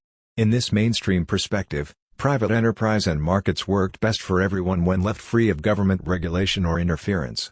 Big business led and publicly promoted this celebration of capitalism. Colleges and universities sought financial contributions from businesses, their owners, and their leaders. They needed enrollments from these people's children. Few others could afford the costs of higher education. Academic administrations neither wanted nor supported professors who criticized private business interests or otherwise displeased them, for example, by challenging mainstream economic science. After 1929, when private enterprises and free markets yielded the Great Depression, business largely shifted to advocate massive government interventions to fix the broken economy, as it does again today. Except for a few diehards, the professional economists quickly followed and reversed their science. They found a new guru in John Maynard Keynes who extolled the virtues and clarified the mechanisms of government economic interventions. Mainstream economics became Keynesian from the late 1930s through the 1970s. Everywhere college economics courses taught about business cycles, the polite term for capitalism's chronic instability. Textbooks instructed a generation that government's monetary and fiscal policies were necessary and effective means to limit, offset, and eventually eliminate business cycles. In the 1970s, the mainstream reversed course yet again. Keynesian economics had failed to overcome or even prevent capitalist business cycles in the U.S. Monetary and fiscal policies had not delivered the prosperity, growth, and stability promised by the Keynesians. Meanwhile, U.S. corporations had gotten rich and powerful enough, while memories of the Great Depression had faded enough, to undermine the government regulations and controls provoked by the Great Depression. Because business resented those government interventions that limited profits, corporate interests promoted Reagan's candidacy for the presidency. His lifetime service to corporate interests qualified him to roll back the New Deal. Tax cuts, especially on businesses and the rich, and deregulation of business became mantras for leading politicians in both parties. Corporate America resumed the pre-1929 celebration of private enterprise and free markets. Academic economists again followed. Curricula, textbooks, and conferences all changed. Keynesian economics was out, neoclassical economics was back in, and Milton Friedman was the new guru. He had been a diehard who kept celebrating private enterprise and free markets across the mainstream's Keynesian period. Then, as businesses increasingly decided that our economy no longer needed government intervention that constrained profits, Friedman won their support for his University of Chicago economics department. So, in Reagan's New America, the economics profession dutifully found that Friedman's economics was now correct and scientific. He and his supporters took over the mainstream. They marginalized Keynesians and breathlessly re-endorsed the old pre-1929 neoclassical economics that exalted private enterprise and free markets as guarantors of prosperity. So complete was the academic mainstream's embrace of neoclassical economics that very few students learned about capitalism's instability. Courses in business cycles, once staples of the economics curriculum, largely vanished. The Bush government's economists were products of economics educations that incapacitated them to cope with today's massive capitalist crash. Thus, they, 1. Failed to see, let alone prevent, the crash, 2. Waited too long to act as the crash unfolded across the latter part of 2007 and 2008, and, 3. Proposed one half-baked and ineffective government policy after another beginning in mid-2008. The economists gathered by Obama exemplify the same incapacitated generation. The profession's shameful history of opportunism may be best illustrated by the January 2009 annual meeting of the Supremely Mainstream American Economics Association, AEA. Late 2008 had seen big businesses get trillions in government bailouts. Leading mainstream economists at the EA meeting cravenly announced the errors of their former ways and advocated a return to Keynesian economics. Neoclassical economists saw their careers jeopardized and acted quickly. New York Times reporter Louis Uchitel even applied the religious term conversion to the paper by Harvard's Martin Feldstein. Like many born-again Christians, though, born-again Keynesians will no doubt backslide at the first sign of financial sector stabilization. To sum up, repeated oscillations between neoclassical and Keynesian economics in defining mainstream economics reveal the profession's opportunistic subservience to business needs. The same subservience explains why it consistently refuses to engage the economists who respond to capitalism's instability by advocating social change to alternative economic systems. In the wake of yet another massive capitalist breakdown, however, our real choices need not and should not be limited to neoclassical or Keynesian economics, to just another shift between private and state-managed forms of capitalism. The case for debating movement beyond capitalism has never been so strong. The now considerable theoretical literature on post-capitalist economies, for example, S. Resnick and R. Wolff, Class Theory and History, Capitalism and Communism in the USSR, New York, Routledge, 2002, and the accumulation of local and national experiences with them provide ample resources and lessons to make such moves. 3. Markets and efficiency. Oil and efficiency myths. November 11, 2007. Everything Americans do requires transportation because our individualized homes, like our jobs and shopping locations, are all considerable distances from one another except in our largest, densest cities. The private automobile rules. Everything we buy in a store got there by truck. 2/3 of U.S. oil consumption goes for transportation, most of that for private automobiles. Oil and gasoline prices are key components of our national and personal financial situations, much as the production and consumption of oil and gasoline are key causes of environmental damage as well as unnatural death and injury. Mass transportation is minimized in the U.S. and usually starved of financial support where it does exist. This system, while very profitable for certain industries and enterprises, was never efficient unless you equate profitability and efficiency, as if profits measured efficiency. Once you take into account costs not included in corporate accounting, efficiency quickly vanishes. Profits are positive for many corporations involved in transportation directly or indirectly, because they do not have to count the costs of death and injury to tens of thousands of families affected by car accidents every year. Even the insurance companies count only what they have to pay for those accidents, which is far different from their lifelong costs to those involved. Corporations don't begin to measure, let alone count, all the costs of polluted air, water, and ground.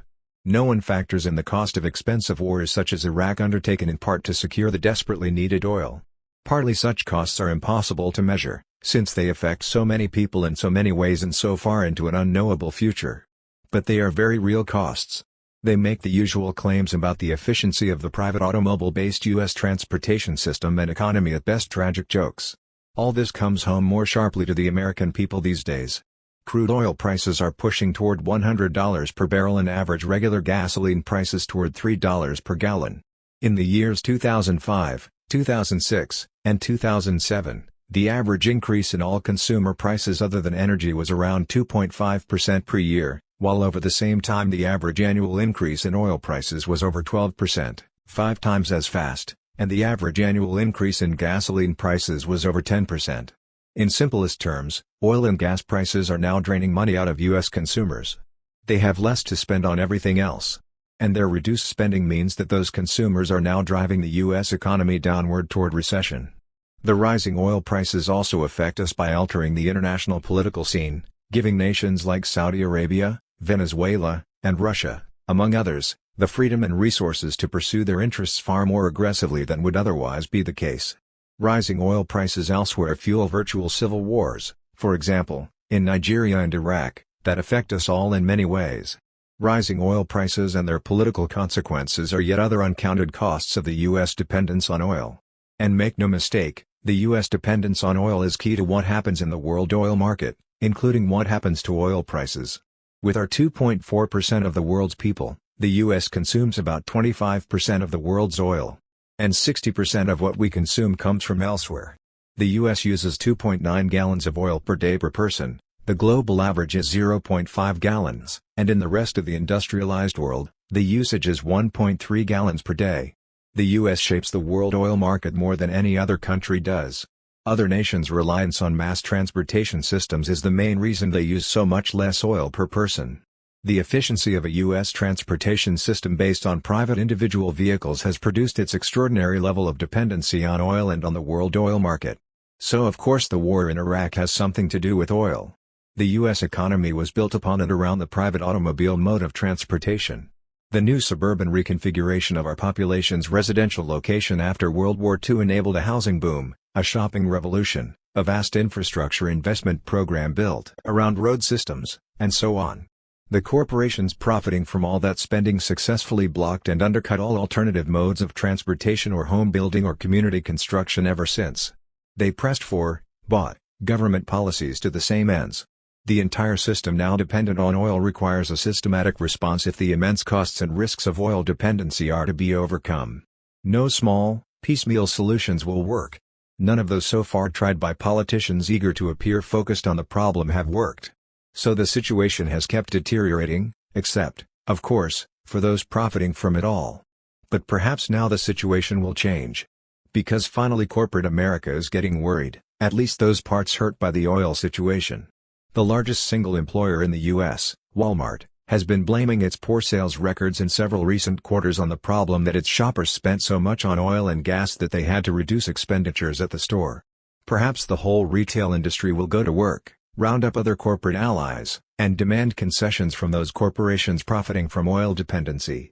Maybe such a falling out among corporations can do what a disorganized and demoralized mass population could not. But then a depressing prospect likely opens up yet again. The solution that emerges from struggles among private corporate enterprises will likely once again accommodate their profit concerns at the expense of the mass population, which is neither consulted nor allowed to participate in making the key decisions.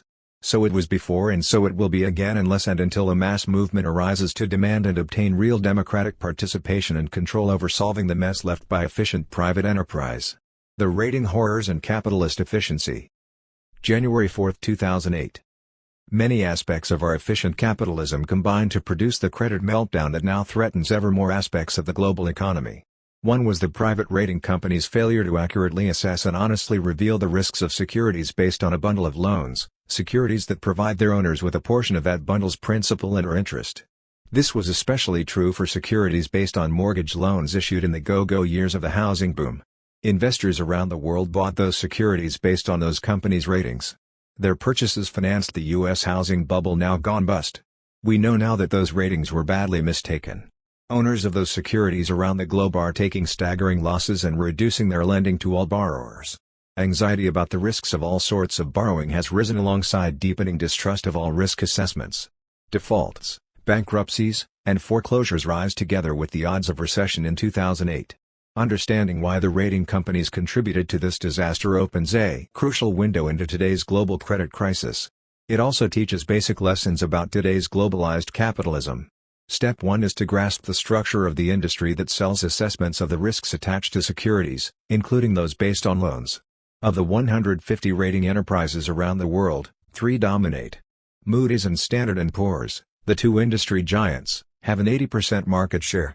The U.S. Justice Department refers quaintly to them as a partner monopoly. Fitch has between 10 and 15%, and all the others share what remains. This industry structure generates massive profits and profit rates at the top. Moody's, for example, generated 2006 revenues of $2 billion, from which it derived a pre-tax income of $1.1 billion, a better than 50% profit rate. No wonder that Moody's top shareholder, a 19% stake, is Warren Buffett. That wizard was wise enough to buy Moody's but not the securities that Moody's rated. Then again, his company, Berkshire Hathaway, apparently held onto those shares as the credit disaster drove them down from over $70 to under $35 across 2007. Step 2 is to see how badly those companies failed. Consider the research undertaken by Morgan Stanley and described in the recent, December 24, 2007, Barron's Magazine article. They studied the 6,431 subprime residential mortgage-backed securities issued in 2006. Of these, 2,087 issues were rated AAA, the highest rating, the lowest risk, 1,266 were rated AA, and the rest were rated A or lower. Within 1 year of being issued, Most of these securities were re-examined by the rating companies as the values of such securities tumbled and it became clear that the rating process had missed something. As a result of the re-examination, over 50% were downgraded, i.e. given a new, lower rating. Morgan Stanley compared the rate of downgrades in 2006 to 2007 to the historical norm for 1998 to 2006. The results are stunning. Among AAA rated subprime residential mortgage-backed securities, 4% were downgraded, whereas the historical norm was 0.12%. Among AA-rated securities, 12.2% were downgraded, versus an historical norm of 0.64%. Of securities rated A and below, some 97% experienced downgrades, versus the historical norm of 1.24%. Step 3 is to see the ramifications of so spectacular a failure. Across the world, all sorts of individuals, enterprises, governments, and non-governmental organizations, universities, charities, hospitals, etc., purchase these securities to fund their activities. They now have to downgrade their activities to accommodate their now downgraded investments, their lost billions. We have not yet begun to count the social costs of downgraded activities. Moreover, it is too soon to take a real count. All we can be sure of is that the losses are enormous. As risk aversion spreads, holders of other debt-backed securities lose more billions. Those with debts find it harder or impossible to turn over those debts. New borrowers face higher costs for smaller loans requiring higher down payments. Economic activity shrinks. The U.S. housing industry is thus already a disaster. Some losses and some shrinkages have been announced. Many are yet unknown, uncounted, or else hidden, because if known they would be politically explosive. For example, what losses on such securities would the Chinese government have to admit to its people? How will governors and mayors cope with U.S. voters' anger at property tax increases required to compensate for looming difficulties in issuing bonds rated by the same, now compromised rating companies? Which pension funds suffered losses from such securities that may prevent them from fully paying promised benefits? Which mutual funds purchased mortgage-backed securities and have yet to count or announce all the losses? Which of those mutual funds are included in the portfolios that your life depends on, directly or indirectly? What happens now that the companies who insure loans lack sufficient funds to pay the claims coming their way? Are the subprime credit card, student, and corporate loans that back many billions in other securities about to implode too? During 2007, repeated scares about imported Chinese products, pet food, toys, etc., taught us the lesson that the private profit motive can throw many toxic commodities onto global markets. The subprime mortgage scandals teach the lesson that the financial industries can spew even more toxic products onto global markets. The rating horrors teach that the profit motive can also infect the enterprises charged specifically with assessing the risk of those financial products. Along the way, huge profits have been made, one side of the coin, as huge numbers have been and will be fleeced, the other side. Ratings themselves were initially reforms. Years ago, when huge losses flowed from securities whose issuers had misrepresented their risks, the reformist demand arose that someone should independently assess their risk so investors would be honestly informed. It turns out now that providers of such independent assessments can misrepresent them as disastrously as their issuers did and do. Yet another set of such reforms, and that is all the Barron's article cited above offers, promises no better success than past reforms. Moreover, governmental independent risk assessments are as corruptible as their private enterprise counterparts. The Barron's article uses the word rotten to describe the subprime mortgage crisis. Perhaps that word describes something deeper at work in our economic system that keeps regenerating booms and bubbles exhibiting irrational exuberance and gross financial hustles. At what point do the resulting vast economic and social losses require us to look deeper at more fundamental changes? Market terrorism. March 23, 2008. The intimate partnership between mainstream economics and right-wing ideology has long trumpeted the wonderful efficiency of markets. In these partners' fantasy, markets are truly wondrous coordination mechanisms that perfectly match the supply of goods and services to what buyers demand.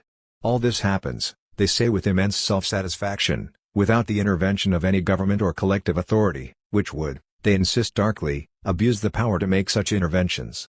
It must be difficult for these partners now to contemplate how markets first produced and then spread the current financial disasters across the globe. U.S. markets began the process in 2000 by rapidly generating many more home mortgages and mortgage-backed securities than before. Profit-driven mortgage brokers greatly increased the number of home mortgages. Profit-driven banks saw huge fees in converting these mortgages into securities and selling them to investors in financial markets around the world. To do that, the banks entered the market for security ratings and paid the providers of these, corporations like Moody's and Standard & Poor's, to supply high ratings. The rating companies complied and made huge profits in that market. The banks also purchased insurance policies, guaranteeing these mortgage-backed securities principal and interest payments, in the market for them. The insurance companies made much money selling those policies. No conspiracy was needed to produce the real estate bubble, nor its current, devastating implosion. Just the normal workings of profit-driven markets suffice to do the job. Meanwhile, the labor market in the U.S. since 2000 kept real wages from rising. So, many workers could not keep up their mortgage payments, especially when the market prices for food and fuel soared. They stopped their mortgage payments. The banks, hedge funds, and others who had purchased the highly rated, insured mortgage-backed securities discovered that the market had sold them bad investments. Trying to sell these bad investments, they discovered that there were few buyers. Mortgage-backed securities prices collapsed. That's how markets work. The lowered prices of mortgage-backed securities reduced the wealth of the banks, hedge funds, and other investors around the world who still owned them. The collapsing market for mortgage-backed securities commenced to terrorize all the world's financial movers and shakers starting in the second half of 2007. When banks, hedge funds, and wealthy investors get hurt, they immediately use markets to try to shift the pain onto others. Banks sought to recoup losses from their bad investments by withdrawing credit from individuals and businesses and or charging more for the loans they provided to them. In economic language, the mortgage-backed securities collapse was spread to the credit markets generally. And that brought the disaster to credit-dependent individuals and businesses that had nothing to do with mortgages or real estate. The market mechanism thus spread terror to vast new populations. As credit markets extended the mortgage-backed securities disaster, via constricted credit to other borrowers, those borrowers had in turn to reduce their purchases in the consumer and capital goods markets. The linked markets proved to be a very effective mechanism enabling the mortgage-backed security crisis to provoke an economy-wide recession in the United States. Since the U.S. is the largest market in the world for commodities produced everywhere, its recession will spread, by means of the market, to produce economic turmoil and suffering globally. The world's markets comprise a terror network, a system for producing economic disaster and delivering it to every corner of the planet. Much like other kinds of religious fundamentalism, market fundamentalism, the dogma that markets guarantee efficiency and prosperity, has wrecked economies and lives. Plato and Aristotle explained the dark side of markets thousands of years ago. They and countless others since then have shown how and why markets repeatedly destroy the bonds of community and undermine social cohesion. Yet the market fundamentalism of recent decades blinded leaders and many followers to the known failures of markets. They and we will now pay a heavy price for their blindness. I am not saying that markets must never be used as ways to distribute some products and some productive resources. That would simply be a reverse fundamentalism. Rather, let's recognize that markets have strengths and weaknesses and act accordingly. Just as we know government intervention and planning needs checks and balances to avoid its pitfalls, markets need all sorts of checks and balances to avoid their horrors. The worship of markets free from constraints and controls is bad witchcraft the world can no longer afford. In any case, markets, whether controlled more or less, are not our economy's only basic problem. How markets work is shaped by how we organize production. Our economic system organizes production in ways that do more damage than markets. Production occurs mostly in corporations run by boards of directors, usually 15 to 20 individuals. Those boards receive the profits made from the goods and services produced by the workers. Those boards decide what to do with those profits. Those boards manipulate markets to enhance their profits and to maintain their position atop the corporate system. In contrast, the workers, the majority in every enterprise, do not get the profits their labor produces nor have they any say in what is done with them. In the market as organized by boards of directors, workers get too little in wages and pay too much in prices. This system places conflict and conflict of interests right in the heart of production. Boards of directors work to get more out of workers while paying them less. The workers want the opposite. What a way to organize production. Class conflict on the job spills over into markets. Reforms imposed on markets in the wake of their current meltdown will fail if we do not change the organization of production. Suppose we reorganized production so that those who produce the goods are also those who receive the profits and decide on their use. Suppose in this way U.S. workers achieve what polls show they want, to be their own bosses on the job. Suppose every job description obliges the worker holding the job to participate in collective discussion and decision on how to use the enterprise's profits. As their own bosses, workers could effectively insist that markets be just as controlled and limited to serve the majority as corporations and governments should be. 4. Wages, productivity, and exploitation. U.S. pensions, capitalist disaster. December 19, 2005. The U.S. pension systems for workers are now widespread disasters. Many corporations and many cities and states lack the money to pay all the benefits they have promised and legally owe to present and future retirees. Estimates of the shortfall range around $450 billion in the private sector plus at least another $300 billion in the public sector. Retired workers with lost or reduced pensions suffer extra strain on family and household finances. Millions now working expect pension reductions will be added to the overwork and over-indebtedness that burden them. Not only for them does disaster loom, reduced pensions will directly undercut an economy that has become increasingly dependent on consumer expenditures. The issue is, at bottom, remarkably simple. Private corporations initially established pensions to enhance profits. They aimed to reduce the costs of employee turnover by offering pensions to workers who stayed until retirement. In bargaining with unions, many corporations offered workers less in wage increases and more in pension improvements. After all, pensions not only reduced labor turnover costs immediately, but they would only cost the corporations later when workers retired. Unions often accepted labor contracts with less wage gains in exchange for pensions promising security for retirement years. Of course, once pensions were established, corporations sought to shift their costs to workers. Pensions arose in and because of the endless struggle among employers and workers over wages and profits. Pension benefits altered over the years as that struggle continued under changed conditions. And, today, the same struggle confronts workers with the prospect of employers ending pensions altogether. Particularly after World War II, pensions were won by many unions whose members' memories of the Great Depression made pensions very attractive.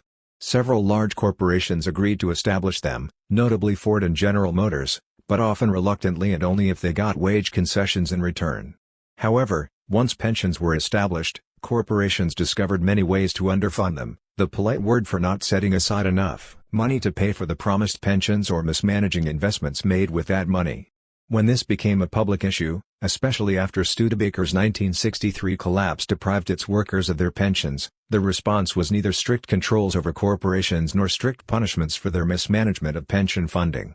Instead, in 1974, Congress passed the Employment Retirement Income Security Act, ERISA, that established little real control while setting up the Pension Benefit Guaranty Corporation, PBGC.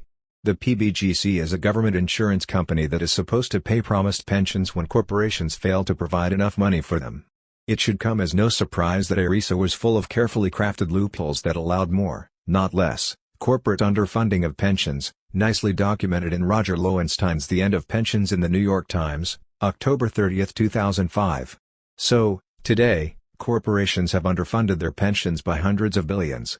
Therefore, their workers will suffer reduced support in their retirement or else Washington will have to shift billions to the PBGC so it can pay pensions for the corporations. If such billions are taken from other programs, workers will likely suffer reduced social services. If such billions come from higher taxes, we need to remember who will actually pay most of such extra taxes. The fact is that U.S. corporations have steadily shifted most of their federal tax burdens onto U.S. households. Around 1970 corporate profit taxes contributed almost 20% of the federal government's tax revenues, whereas in the early years of this century it hovered around 7%. Over the same period, wealthy households have likewise shifted much of their federal income tax burden onto middle and lower income households. Top income tax rates fell by half, dividend, estate, and capital gains taxes fell substantially, while payroll tax rates on wages and salaries doubled. Since the Bush regime leaders, and their Democratic counterparts, refused to demand pension reparations from corporations, the private sector pension disaster presents this choice: 1. Cut pension benefits and thereby condemn private sector retirees to financial difficulty, poverty, or becoming burdens on their families after a lifetime of labor, or 2. Give the vast majority of already stressed households reduced federal programs and/or new tax bills. The corporations win either way, and the working class loses either way. Sound familiar? Nor is the situation much different for government employees working for states, cities, and towns. There, politicians have offered public employees relatively generous pension benefits in exchange for their votes. Such deals benefit politicians in two ways. First, They can avoid tax increases now because the costs of pension benefits happen in the future when they hope to be in higher political positions.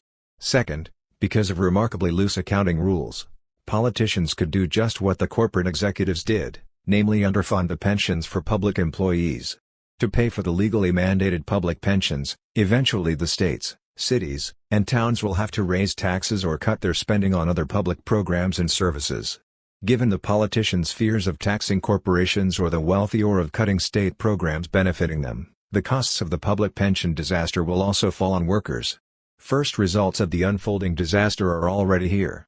Fearing that a desperate population might eventually demand that they actually pay for promised pensions, corporations are ending pensions, often by not offering them to new employees. In 1980, roughly 40% of private sector jobs had pension benefits, today less than 20% do. Major U.S. corporations with unfunded pension obligations, including, for example, Delta Air Lines, Delphi Corporation, Bethlehem Steel, and Northwest Airlines, have increasingly used bankruptcy laws to avoid them, i.e., shift them onto the PBGC. Other companies face situations not so different from that of Ford Motor Company, whose unfunded pension obligations as of December 31, 2003, totaled $11,689 million, while the total value of Ford Motor Company on that date was $89 million less than that. Bernard Condon, The Coming Pension Crisis, Forbes magazine, August 12, 2004. Yet the PBGC cannot pay for present, let alone anticipated future, failures by private corporations to pay their pension obligations.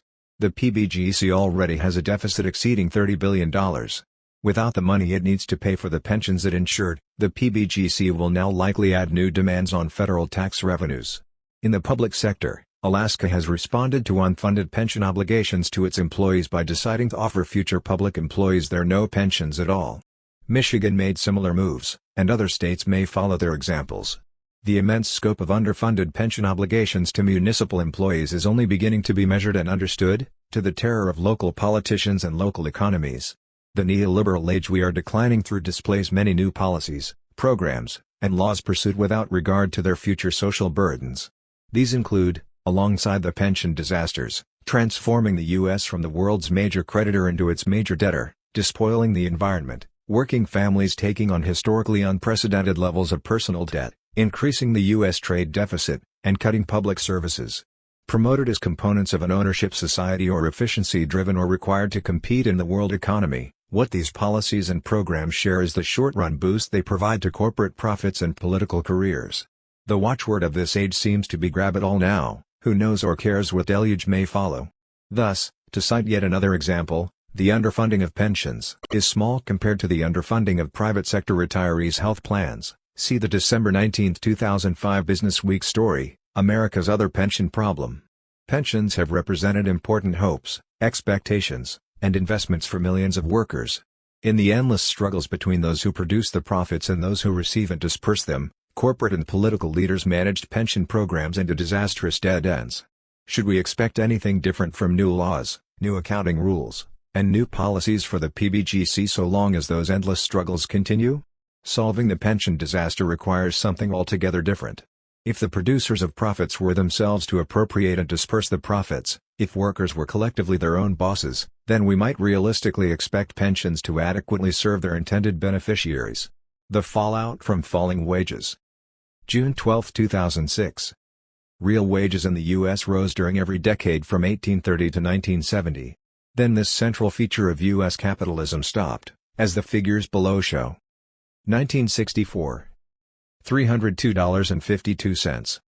1974. $314.94. 1984.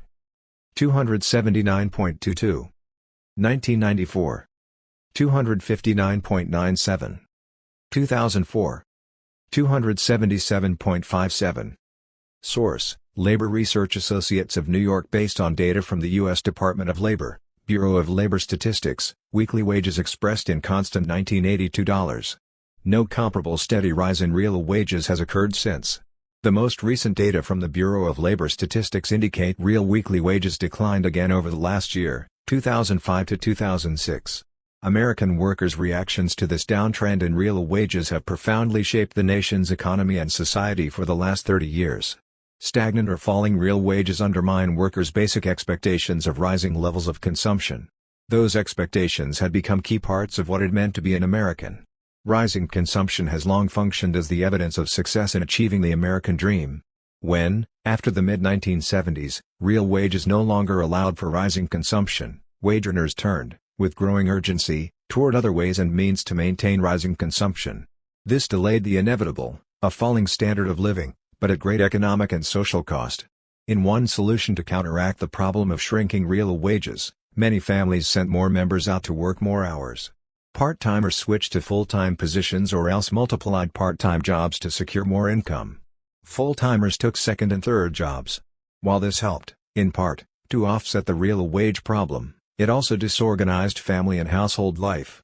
Time with spouse and children was cut.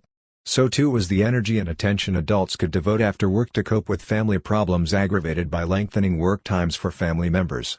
Rising divorce rates, intrafamilial difficulties and abuse, and indices of psychological depression became signs of the costs of this partial solution.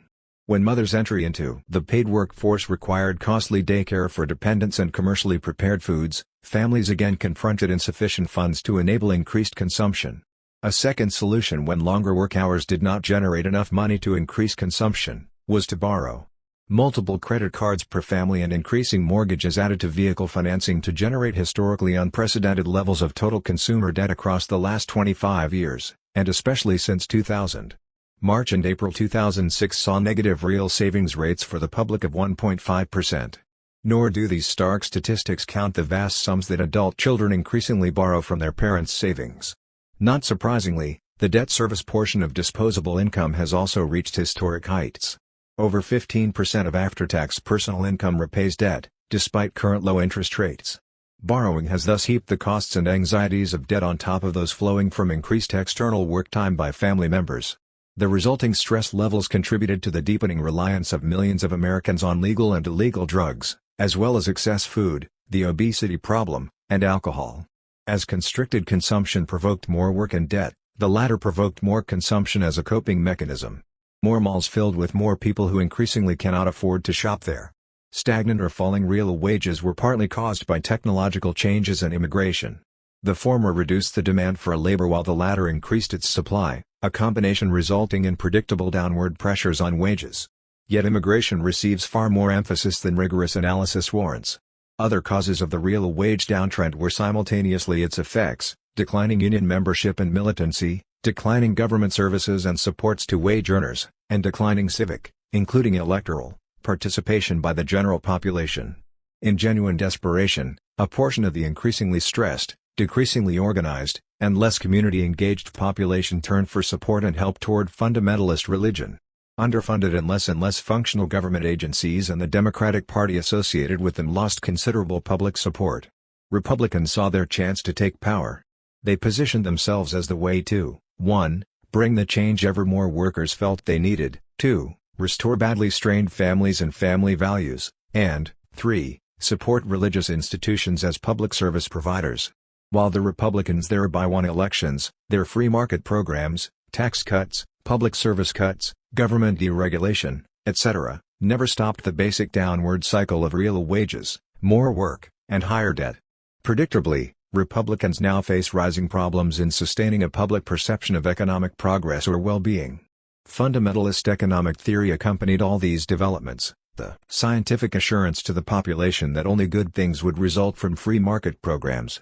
That is, economics taught the absolute wisdom of cutting taxes, public service delivery, and welfare, as well as removing government controls and regulations of business. Economics promised that the resulting inequalities of wealth and income would provide the incentives and capital for greater economic growth beneficial to all. Economics proved that the outsourcing of jobs, greater immigration, and huge federal budget and foreign trade deficits all brought net social benefits and so were best left unimpeded by any government action. In fact, the economics profession has debated these issues for the last 200 years without resolution among the contending theories and their analyses. But that fact got swept aside by the Republican need for one absolute version of economics that either denied economic problems existed or else glossed them with a scientific guarantee of imminent, free market solutions.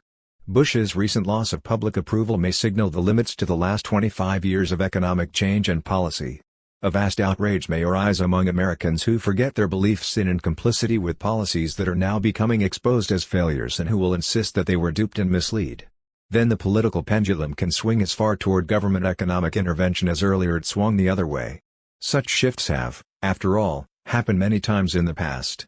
Economic science may yet again be reformulated in Keynesian or socialist terms to justify such shifts. Note Latin America's recent dramatic moves away from its extreme neoliberal policies after the 1970s. The key questions for many now are, 1. How much longer can the combination of real wage decline, rising work effort, debt, and family stress, and deepening social inequalities continue? 2. What might enable Bush and company nonetheless to continue the economic direction they champion? And, 3. How fast and how far will the backlash proceed if they cannot do so?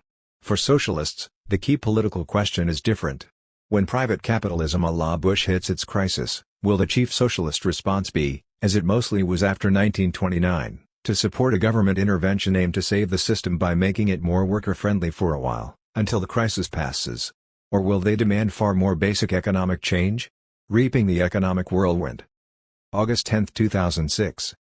Consider these basic facts about the U.S. economy today. First, real hourly wages fell, on average, between the first quarter of 2005 and the first quarter of 2006. At the same time, the productivity of those workers rose. No advanced degree is required to grasp what's happening here. Workers who produced more output this year than last are getting paid less than last year. Workers were not only denied any of the extra output they produced, but their reward for increased productivity was to get even less than they did before they became more productive. But before we examine who got the fruits of increased productivity plus the fruits of paying less to the more productive workers, let's look at the official numbers provided by the U.S. Labor Department's Bureau of Labor Statistics. U.S. workers' average real hourly compensation, where real simply means that their money wages are adjusted for the prices workers have to pay, fell by 0.9% from the first quarter of 2005 to the same period in 2006. Over the exact same time, labor productivity rose 2.5%. From a longer, 10-year perspective, the story is, if anything, more dramatic. Real non-farm hourly compensation, expressed in constant $1982, was $7.56 in June 1996, rose to $8.32 in June 2002, and retreated to $8.17 in June 2006. That works out to an increase of 8% in U.S. workers' average real hourly wages across the last 10 years. During the same decade, productivity rose at least 5 times faster.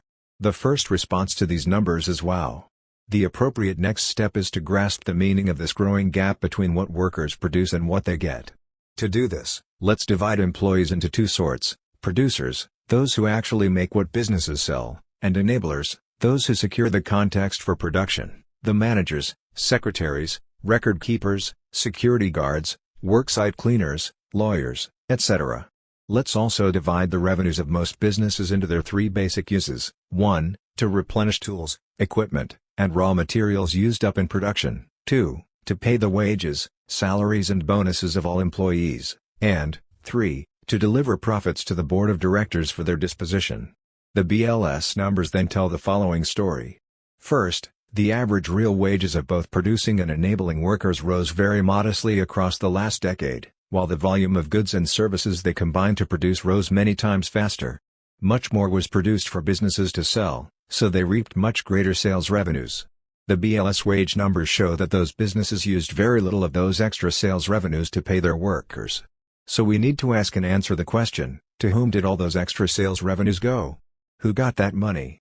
The 2 clear winners from the last decade's combination of fast rising productivity and stagnant real wages are those people who actually got the extra business sales revenues that resulted from that combination.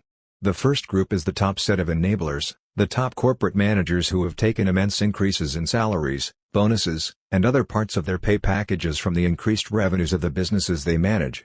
The second group is the set of those who get direct gains from rising business profits. When businesses have more products to sell while paying most workers little or none of the resulting extra revenues, the result is a boom in business profits. Corporate boards of directors use those profits to pay greater dividends to shareholders, to buy other businesses, to expand their businesses, etc. Rising dividends benefit shareholders, while business growth usually drives up share prices, yielding capital gains, and that also benefits shareholders. So there really is no mystery at all about what is happening to the US economy or why it is happening. Because those, the vast majority, who do most of the work to produce rising output don't get most of that extra output, a relatively tiny minority gathers it all in. That is why every measure of the US economy has been showing a rapidly widening gap between the rich and the poor. Nor is there any real mystery about how workers have managed to keep their consumption rising over the last decade even as their real wages went nowhere. According to U.S. Census Bureau data, during the last decade, average household consumption likely increased about 25%. Clearly, that increase could not have been paid for by real wages since they rose only 8%. The mystery begins to dissolve once we note that over the last decade U.S. households have sent more members out to work more jobs and longer hours to pay for household consumption. The mystery dissolves completely once we note the simultaneous, massive explosion of household/consumer debt. Because most U.S. workers got little or no real wage increases and because they could not or would not correspondingly curtail their consumption, they had to work more, borrow more, and stress more. Wage stagnation, debt explosion, stress, and widening wealth and income inequality are now basic pillars of the U.S. economy. And if you sow the wind. Our subprime economy. October 10, 2007. What matters most in economics often gets the least attention. So it is with the link between wages and productivity, what workers get paid versus the value of what they produce. Most commentators focus elsewhere. They hype what their employers want to see or what they want others to believe. Stock boosters see market upswings underway or around the corner. Politicians in power repeat what the stock boosters say. Those betting on market downturns pay their commentators to pitch gloom and doom. Politicians out of power copy them and promise when elected to resume prosperity so they too can mimic the stock boosters. Let's do the basic U.S. wage and productivity numbers that seem to elude most commentators. The data comes from the U.S. Bureau of Labor Statistics, gathered and interpreted by the Economic Policy Institute, http://www.epi.org/resources/research_data/. From 1973 to 2005, this is what happened to the 80% of U.S. workers in non-supervisory jobs. Their hourly wages, adjusted for inflation and expressed in 2005 dollars, rose from $15.76 to $16.11. That is, over a 32-year period, most U.S. workers enjoyed a stunning 2% increase in what their hourly pay could buy. Because their work weeks shortened over those years, their real weekly pay, what they could actually afford for a week's pay, actually fell from $581.67 to $543.65. A decline of 6.5%. This means that workers' wages could buy less in 2005 than in 1973. Over the same 30 years, U.S. workers produced 75% more. In the language of economics, that's how much output per worker, productivity rose. Corporations got 75% more goods and services produced per worker. They sold that extra output and thus got much more revenue and profit per worker employed. Yet what they paid those workers did not rise. Stagnant wages did not allow the workers to buy any of the extra output they produced. Why and how did this happen? Over the last 3 decades, jet travel, computers, the internet, and cell phones changed every workplace on the planet. Companies survived global competition if they produced more with fewer workers. So they changed technology to replace people with machines, and they successfully pressured the remaining employees to work harder and faster. At the same time, they moved production to places where they could minimize costs by using dangerous technologies and production methods, think lead-contaminated toys or chemically dangerous pet food and so on. Perhaps they bribed or persuaded local authorities to ignore the resulting ecological, safety, and health problems, perhaps they just looked the other way as in failing to properly supervise.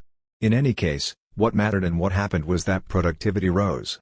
Wages, however, went nowhere because U.S. corporations, 1. Outsourced what had been U.S. jobs to cheap labor overseas, 2. Imported immigrants willing to work for less, 3. Threatened to export their jobs if U.S. workers pushed wages higher, and 4. Financed politicians who legalized all these actions and undercut the already shrinking unions. In 1973, union contracts covered about 24% of U.S. non-supervisory workers. By 2005, that number fell to 12.5%. And always, a growing army of well-paid commentators in the mass media glorified the efficiency of the world economy. Sometimes, troubling facts arose to threaten the constant celebration, anti-free trade protests, scandals involving toxic exports, etc.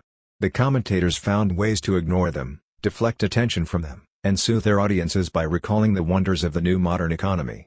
Yet the importance of rising worker output coupled with stagnant real wages is clear for anyone willing to see. It is exploitation getting worse. The huge size of the post-1975 productivity wage gap overwhelms all the usual quibbles about the statistics. The gap between the standard of living that their rising productivity made possible and the standard of living their wages could afford got wider every year. Many problems unfolding now in the U.S. economy flow from this worsening exploitation. American families, culturally accustomed to measuring individual success by achieved levels of consumption, experienced a 30-year freeze on how much their wages could buy. Had they limited purchases to that income, they could not have realized the American dream of a rising standard of living. They would have been losers. So they rebelled. With their wages effectively frozen and no union, party, or social movement available to unfreeze them, workers responded individually. Women moved massively to add wage labor to their housework. Families undertook massive personal debt. As families and finances became shaky, anxieties grew. Upset by frightening changes on so many levels, Americans sought reassurance or escapes from new pressures. Fundamentalisms enjoyed revivals, in churches, synagogues, and mosques, but also in politics, patriotism, family values, and economics. Escapisms bloomed, spectator sports, drugs, alcohol, food, but also fitness, pornography, and the private techno worlds of iPods, blogs, chat rooms. Subprime is a euphemism that applies to much more than low-grade mortgage loans. It describes the whole U.S. economy that came after the 1945 to 1975 period, after the nation's experiments with a welfare state, a mass middle class, and rising mass consumption. The numbers on productivity and real wages before then, from 1945 to 1975, were very different. Productivity rose much faster than afterward. But the big difference is what happened to real wages, hourly. They rose 75% from 1947 to 1972, while weekly they rose 61%. In other words, U.S. workers' wages then rose with their higher productivity, exactly what stopped happening after the mid-1970s. The welfare state economy of 1945 to 1975 was driven by two interconnected fears, of lapsing back into the Great Depression and of succumbing to socialism.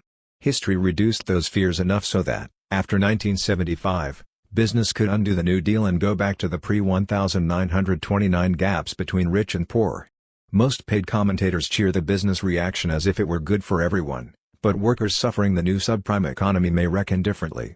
The explosion of workers' debts has postponed that reckoning. So too have fundamentalism, escapism, and the noise from all those commentators. How long this subprime economy continues depends much more on workers' responses than on Fed policy, dollar depreciation, or tight credit. However, grasping that dependence requires that we disconnect from that other world created and sustained by business and their commentators and politicos. 5. Housing and debt. Personal debts and U.S. capitalism. October 15, 2005. There is no precedent in U.S. or any other history for the level of personal debt now carried by the American people. Consider the raw numbers. In 1974, Federal Reserve data show that U.S. mortgage plus other consumer debt totaled $627 billion. By 1994, the total debt had risen to $4,206 billion, and by 2004, it reached $9,709 billion. For the second quarter of 2005, the Fed announced that the nation's debt service ratio, debt payments as a percentage of after-tax income, was 13.6%, the highest since the Fed began recording this statistic in 1980. Past borrowing now costs Americans so much in debt service that more borrowing is required to maintain, let alone expand consumption. These facts raise two questions: what caused this mountain of debt to arise and what are its consequences? Answering these questions is an urgent matter since, as has been known for centuries, the risks of high debt include economic collapse. Since the real wages of most workers stagnated or fell since 1975, they responded partly by borrowing to maintain or raise their living standards. Over the last 25 years, ever more enterprises, stockbrokers, insurance companies, lending branches of industrial corporations, etc., are seeking high profits by offering easier loans, credit cards, basic mortgages, home equity lines, mortgage refinancing, tax refund advances, etc. After the stock market bubble burst in 2000, the Federal Reserve tried to contain the damage by drastic, sustained cuts in interest rates. Already debt-addicted, U.S. households responded to cheap, available credit by borrowing much more. Historically low interest rates and intense competition among lenders drew millions of Americans into borrowing to buy a first home. Not only the native-born exchanged rental apartments for the American dream. Millions of immigrants borrowed to partake of that dream too. Millions of other Americans borrowed for costly home expansions and renovations. The resulting boom in residential construction and its dependent industries partly offset the depressive economic effects of the stock market bubble burst in 2000. A stock market bubble gave way to a housing bubble. As housing prices were bid up, homeowners' equity in houses rose, and that allowed them to borrow still more with their higher home equity as collateral. In all debt-based economic upswings, the crucial issue is, how long will lenders keep feeding rising debt demands? Nowadays, banks lending to U.S. homeowners usually resell that debt to investors in the form of mortgage-backed securities. Because the U.S. government is believed to guarantee those securities, more or less, investors around the world have been buying them.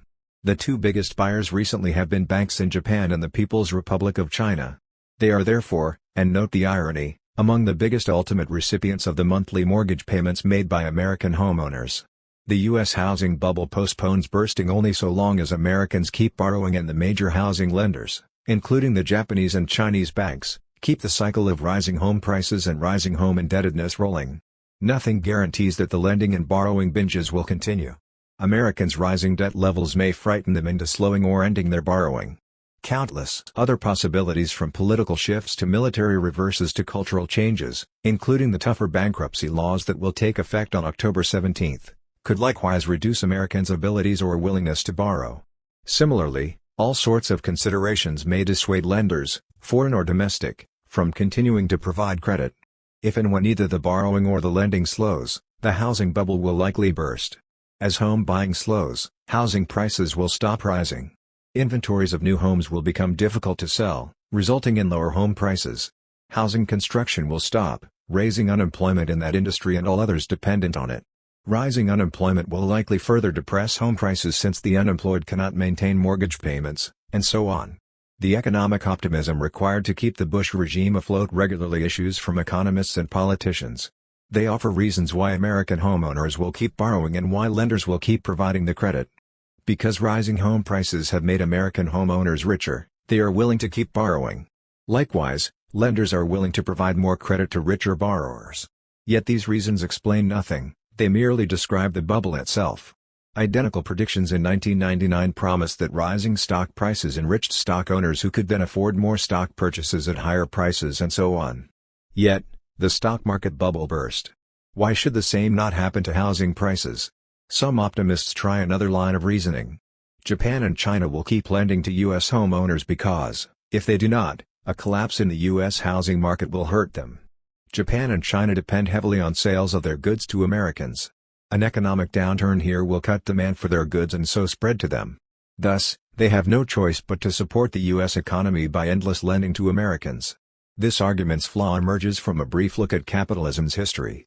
Every previous capitalist depression, including the devastating one in 1929, was thought to be impossible because everyone wanted to avoid it since everyone foresaw how a depression would hurt everyone.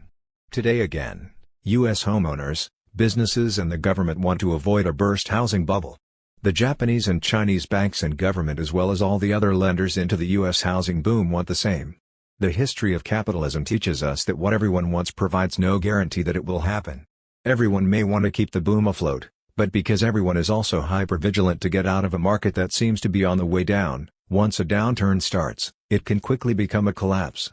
It has happened many times. Once again, capitalism brings us to a precipice. Surely the human race can devise a better system. And if not now, when? U.S. housing boom goes bust.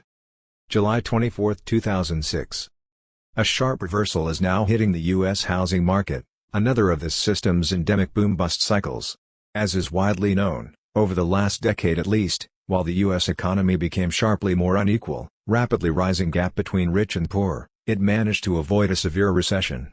Goods and services purchases kept rising fast enough to keep unemployment from worsening as much as it otherwise would have, given outsourcing, automation, and other factors diminishing the quality and quantity of jobs in America. See Stanley Aronowitz, Just Around the Corner, The Paradox of the Jobless Recovery, Philadelphia Temple University Press, 2005.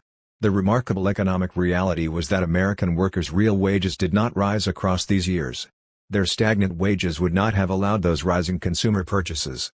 What financed them instead was debt. The U.S. working class took on levels of personal and household debt never before seen in this or any other country.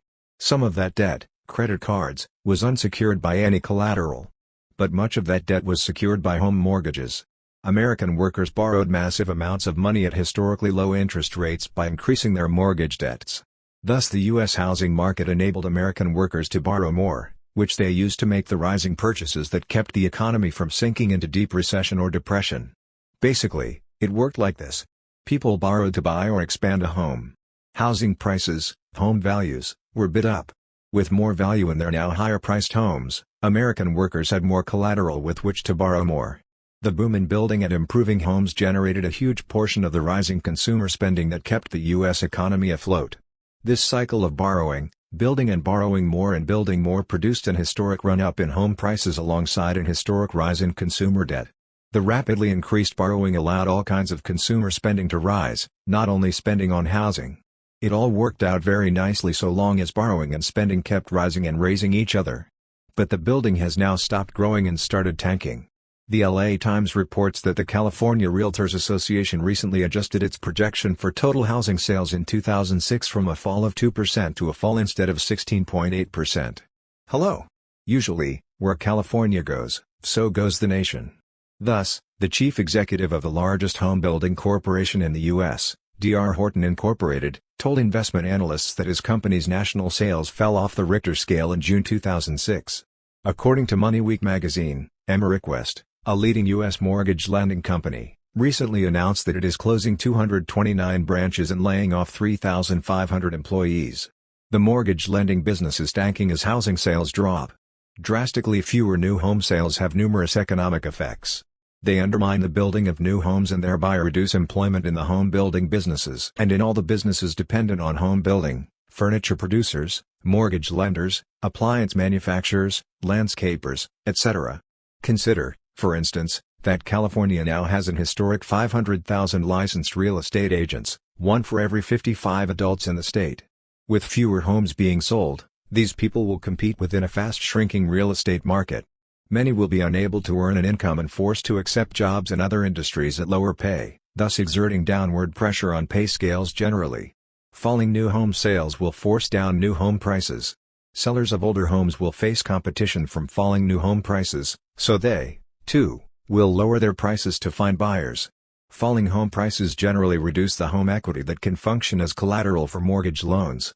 Borrowers will find it harder to get mortgage loans even as they become increasingly anxious about the declining values of the homes they have borrowed against so heavily. Foreclosures are rising nationally as owners cannot maintain payments, since adjustable-rate mortgage payments increase with rising interest rates. Thus we face rising unemployment spreading out from declining home building plus reduced mortgage borrowing plus rising mass anxiety about household debt and about falling home values. Most Americans' largest single asset, if they have any appreciable assets, are their homes. Under these conditions, the rising tide of purchases of goods and services made possible by the cycle of home building and mortgage borrowing is not only ending, it is reversing at a fast clip. The housing boom is going bust and will, unless offset by some equally massive economic improvement elsewhere, take the U.S. economy down with it. No such offsetting economic change is now on the horizon. Nor do U.S. leaders show an awareness of the problem or a plausible solution. Bush has nothing to say. Federal Reserve Chief Bernanke, according to the LA Times article, told Congress on July 20 that the U.S. housing decline is orderly. Nor have the utterly compromised Democrats anything much better to offer.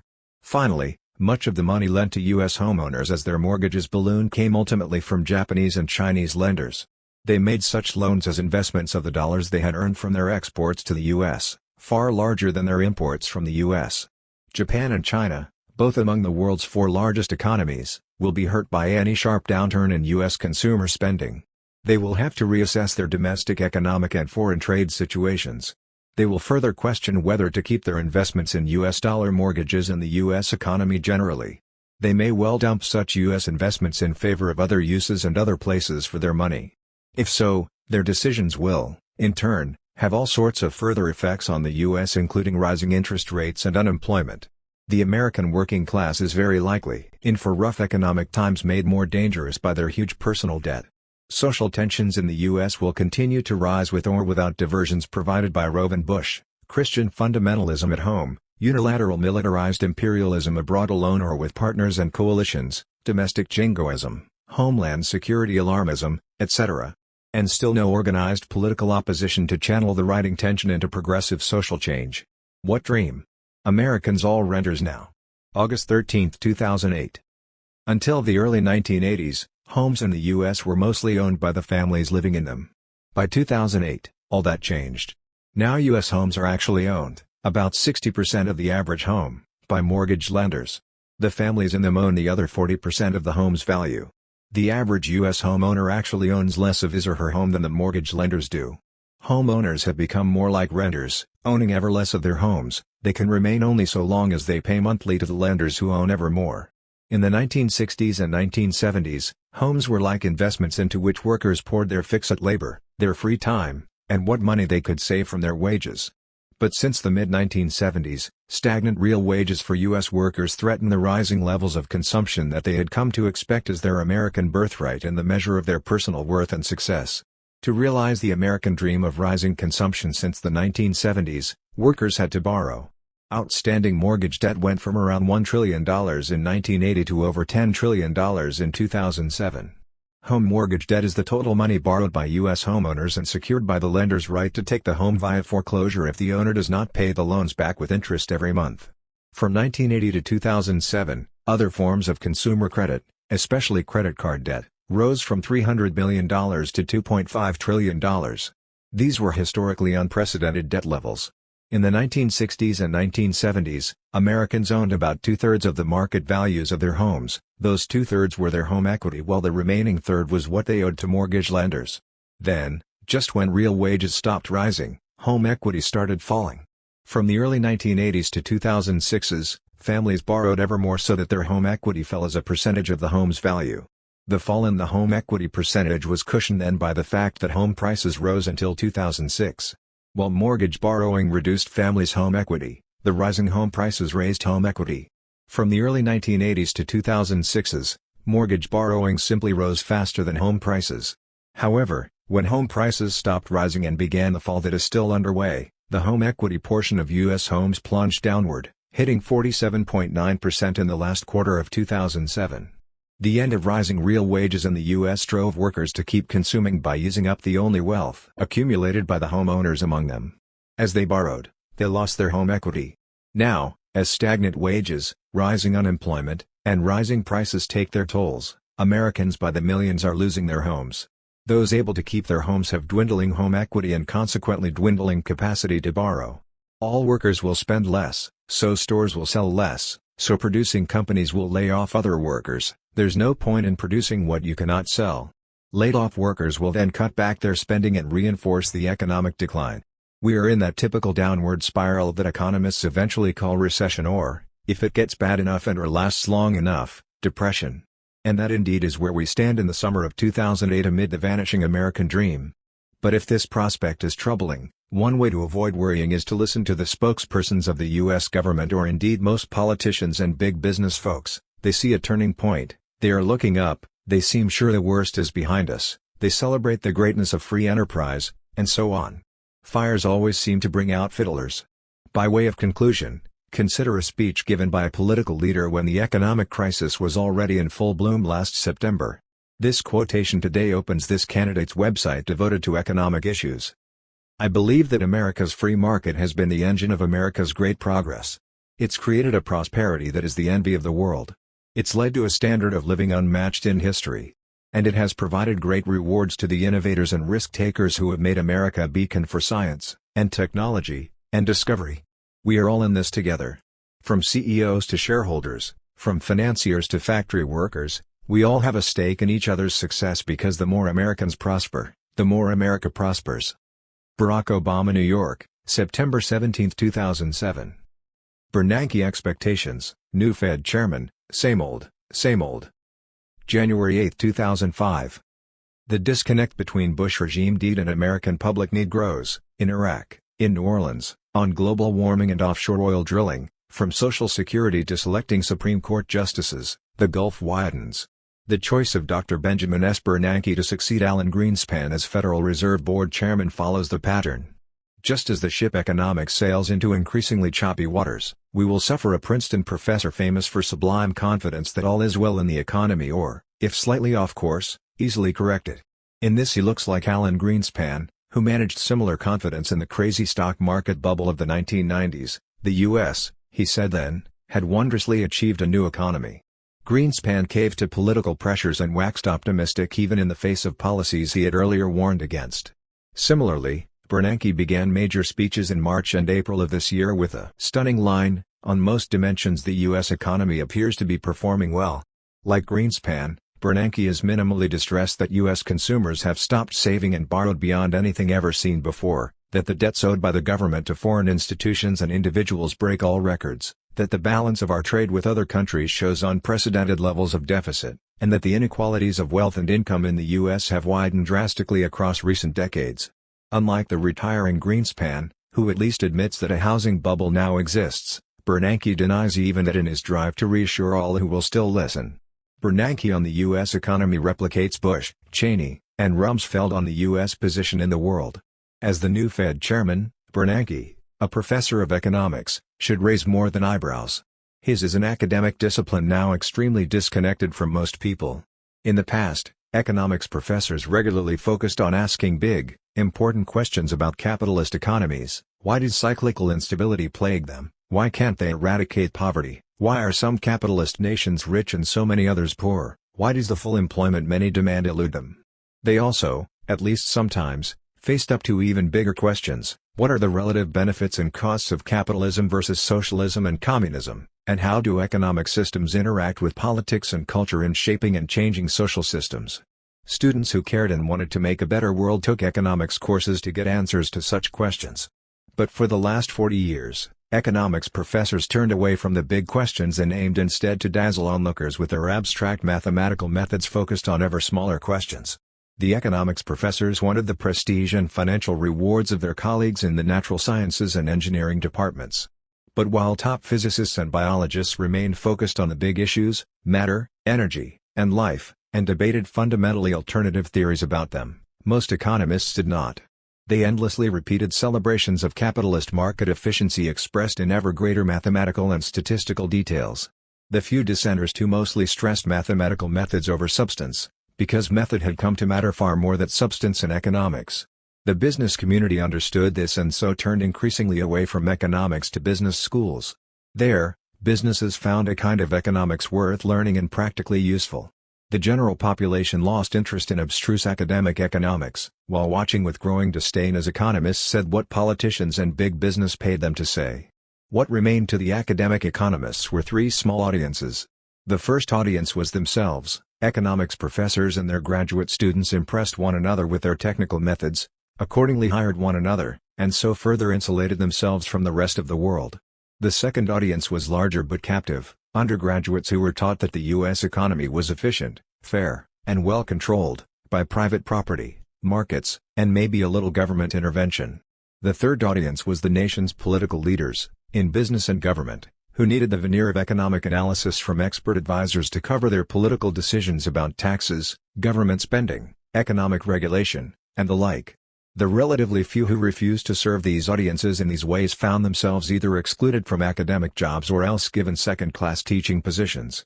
Bernanke is a product and enthusiastic booster of all that academic economics has become. His career is a paradigm case of serving the first and third of the audiences listed above. His technical economics won the profession's rewards, and by successfully pandering to conservative politicians he has been appointed chief economic cheerleader. His Princeton resume lists many honors and fellowships, not one of which has anything to do with teaching students. As survivors of most economics courses can readily attest, economics teaching is generally awful. Yet the Fed has concrete tasks to perform.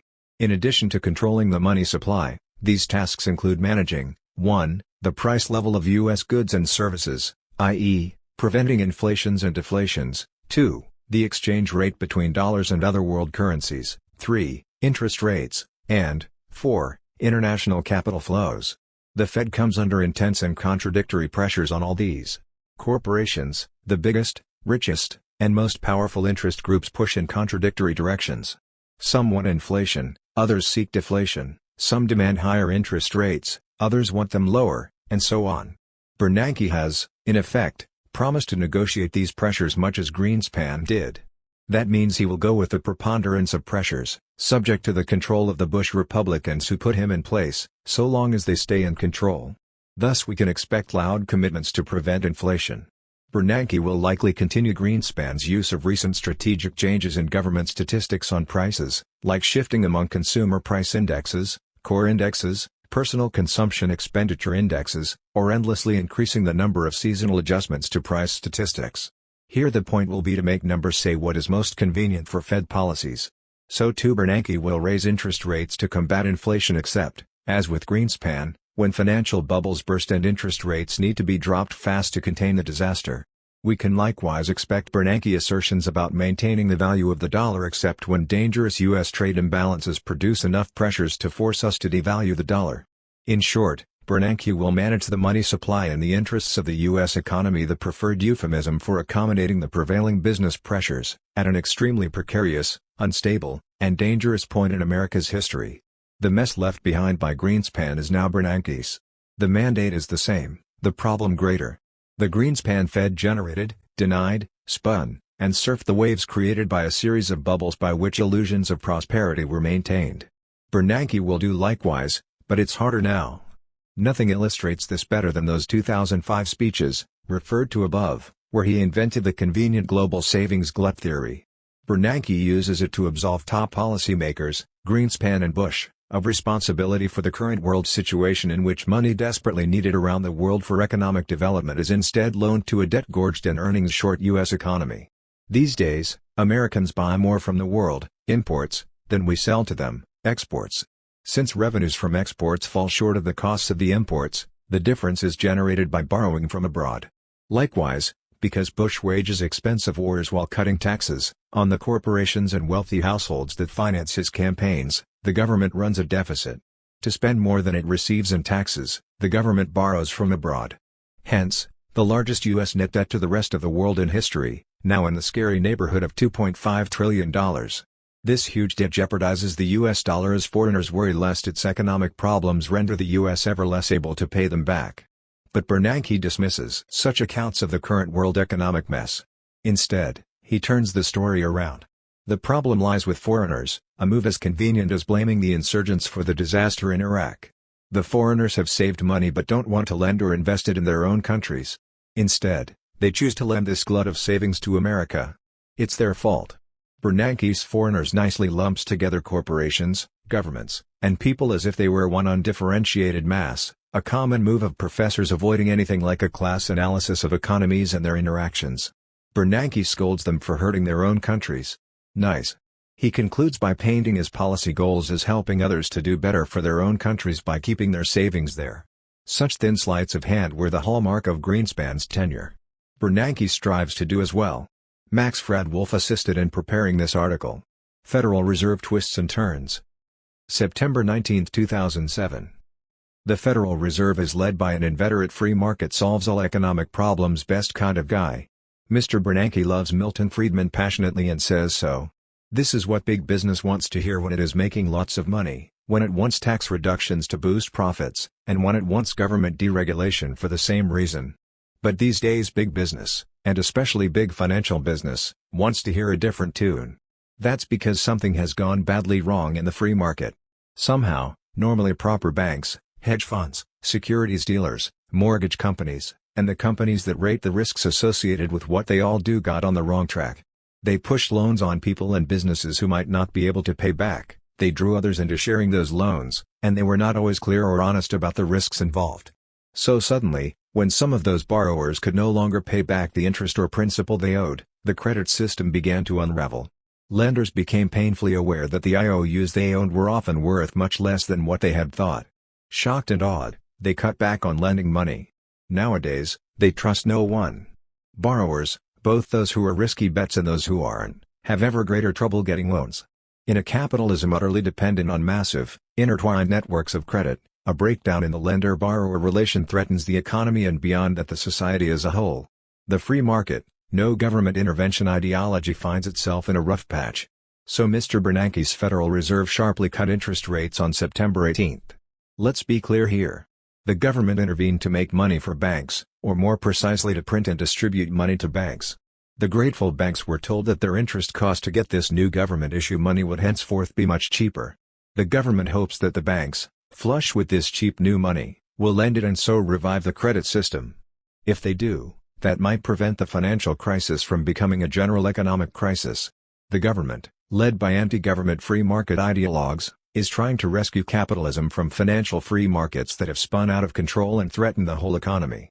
More interesting than this revelation of the contradictions between how capitalism works, or doesn't, and its ideologies is to consider what this government did not do to address the current problems. Last month saw 250,000 home foreclosures in the U.S. One major contributor to the current financial crisis is the incapacity of homeowners to keep paying their monthly mortgage obligations. Thus one way the government might have helped the situation is by helping these homeowners to make those payments or making the payments for them or lending them the money to make the payments. Not only was none of this done, but there is little chance of anything being done anytime soon for these distressed homeowners, estimated to reach over 2 million within a year's time. Nor is the government even considering, let alone doing anything, about the housing industries. And this despite the obvious fact that the deregulated dealings among the builders, financiers, mortgage dealers, and securities industries were central causes of today's economic crisis. Apparently, the government is to be kept away from the efficiency of the free market until breakdowns occur. Then, when the government is brought in to solve those problems, struggles erupt over who will benefit from the government bailout and who will not. It is not difficult to guess who wins in those struggles. The banks are already today's prime beneficiaries of the Federal Reserve's intervention, while the foreclosed watch pitifully from the sidelines and the sidewalks outside their former homes. In Asia and New Orleans, it was a tsunami and a hurricane that took people's homes. Their capitalist economies and the governments they dominate would not take the necessary and perfectly possible steps to prevent or humanely respond to those disasters. In the U.S. today, no weather event touched off our disaster. Instead we have a financial crisis of capitalism and the particular policies of the state it controls that combine to deprive millions of their homes. Whereas in Asia and New Orleans, the homeless saw their former homes physically destroyed, here the homeless will gaze upon their former homes, intact and empty, staring back at them. In contemporary capitalism, the interdependence of the corporations and the state makes it absurd to look to either one for solutions to the problems their cozy relationship generates. The debates about whether regulated is better or worse than deregulated capitalism, about whether more government intervention is better than less, miss the point. Today's basic social problems emerge from the interaction of this kind of economy and this kind of state. More or less of one versus the other guarantees little or no basic changes and thus little or no basic solutions to this system's problems such as the current financial and housing crises. As Rome burned, the emperor fiddled. February 13, 2008. As global finance's house of cards implodes, Bush and Congress fiddle and Bernanke fiddles. When subprime mortgages defaulted, debt-backed securities tanked, and credit everywhere contracted. Business investment then shrank as did consumer spending. Recession now looms in the U.S., if it is not already here. Worry deepens that it might get very bad and last a long time. A fearful private economy appeals to the state, the very institution it had denounced for useless economic meddling for decades. Leaders of private enterprise and their mouthpieces in the media and academia begin to reverse themselves. Suddenly they want the state, that wasteful, corrupt, and inept intrusion on the efficiency of private enterprise and deregulated, free, markets, to intervene massively in the economy to fix the mess made by private enterprise. What they wanted and got from Bush and Bernanke are very limited steps likely to fail. They cannot shake the neoliberal notion, even in today's economic crises, that the best government, even when needed urgently, is the one that does the least possible. So Bernanke's Fed lowered interest rates for a shell-shocked business community and consumers who are already in debt over their capacities and looking to reduce their debts as they head into bad economic times. Lower interest rates will likely not stimulate borrowing and spending, the point of lowering interest rates, the way they did before in far different and better circumstances. Meanwhile Bush and the Congress are collaborating on a fiscal stimulus plan whose major components are the rebate of past tax payments back to businesses and individuals.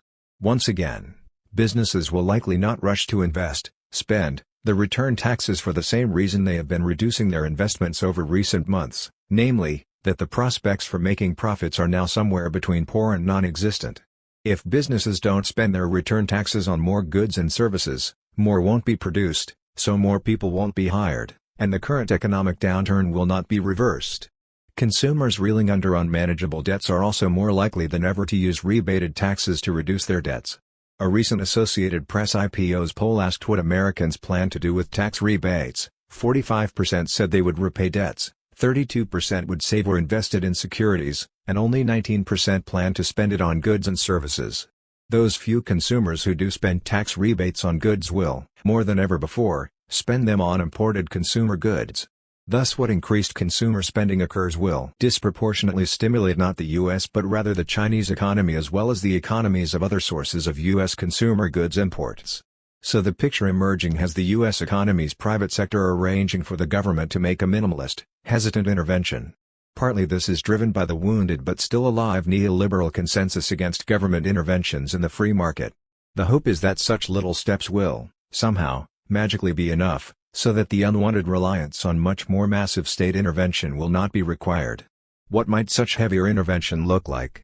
The state could do the spending itself, say on housing, schools, daycare centers, health facilities, etc. That is, instead of returning taxes to businesses and people who might well not spend that money or spend it on importing other economies' outputs, the government could do the spending directly and on goods and services produced here. The state might also go into production itself, hiring workers and buying the tools, equipment, and raw materials needed for that production. This would generate income for workers and businesses as well as produce socially needed outputs of products now in short supply, housing for the homeless, good new schools, clinics, etc. By doing this, the state would no longer leave business investment up to private enterprises' free choice. The business's freedom to not invest yielded unacceptable social consequences, deepening recession. In effect, the state would tell private business, "You made this mess, so now either you invest enough to correct it or else we the government will replace or supplement private with public investment." All these steps, and more, have been taken before in American history on other occasions when free, private enterprise produced disastrous economic downturns. Roosevelt's New Deal was forced on him by Americans no longer willing to wait as his government's hesitant, too little and too late steps proved inadequate to reverse the Great Depression early in the 1930s. In 2008, the failures of Bush and Bernanke will focus the outrage of Americans on whoever arrives next, McCain, Clinton, or Obama. Of course, this time history need not and likely will not repeat itself. Many Americans have understood what went wrong with the New Deal. All its achievements, Social Security, state regulation of private industry, public works and public employment, unemployment insurance, etc., always stopped short of taking away from private corporations' boards of directors their control and use of profits. Those boards thus used the profits across recent decades first to evade and then to attack, weaken, and eventually overthrow most of what the New Deal accomplished. So this time, massive state intervention may well expand to prevent corporate boards of directors from again using profits to undermine the government's regulations and interventions. Either the state itself may undertake that expansion, or the workers in each enterprise may demand control over profits that, after all, their labor generated. Imagine that, workers insisting that since their jobs, communities, and families depend on what corporations do with profits and since their labor produces those profits, they want half the seats on every enterprise's board of directors to go to democratically elected workers. That, they say, will make sure profits are used for the benefit of everyone dependent on the corporation, not just the managers, directors, and shareholders, but also the workers who are, after all, the majority. Imagine that. Policies to avoid economic crises. November 6, 2008. Recently, economist Joseph Stiglitz called the current crisis avoidable. He blamed it on ideology, special interest pressure, populist politics, and sheer incompetence. In tune with the norms of his profession, he proposed policies to fix the problem. Debates over the worsening economic crisis increasingly turn on which policies to use to stop, reverse, and avoid crises.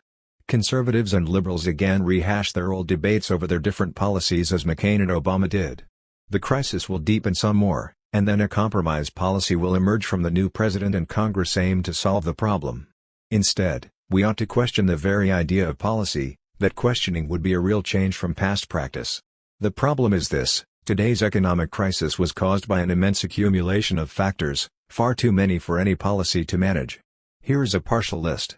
Workers' wages stopped rising since the 1970s, thereafter, they accepted rising loans instead of rising wages as compensation for their greater work and productivity. Corporate profits exploded because they got ever more output per worker, via computerization, etc., while not paying their workers anymore.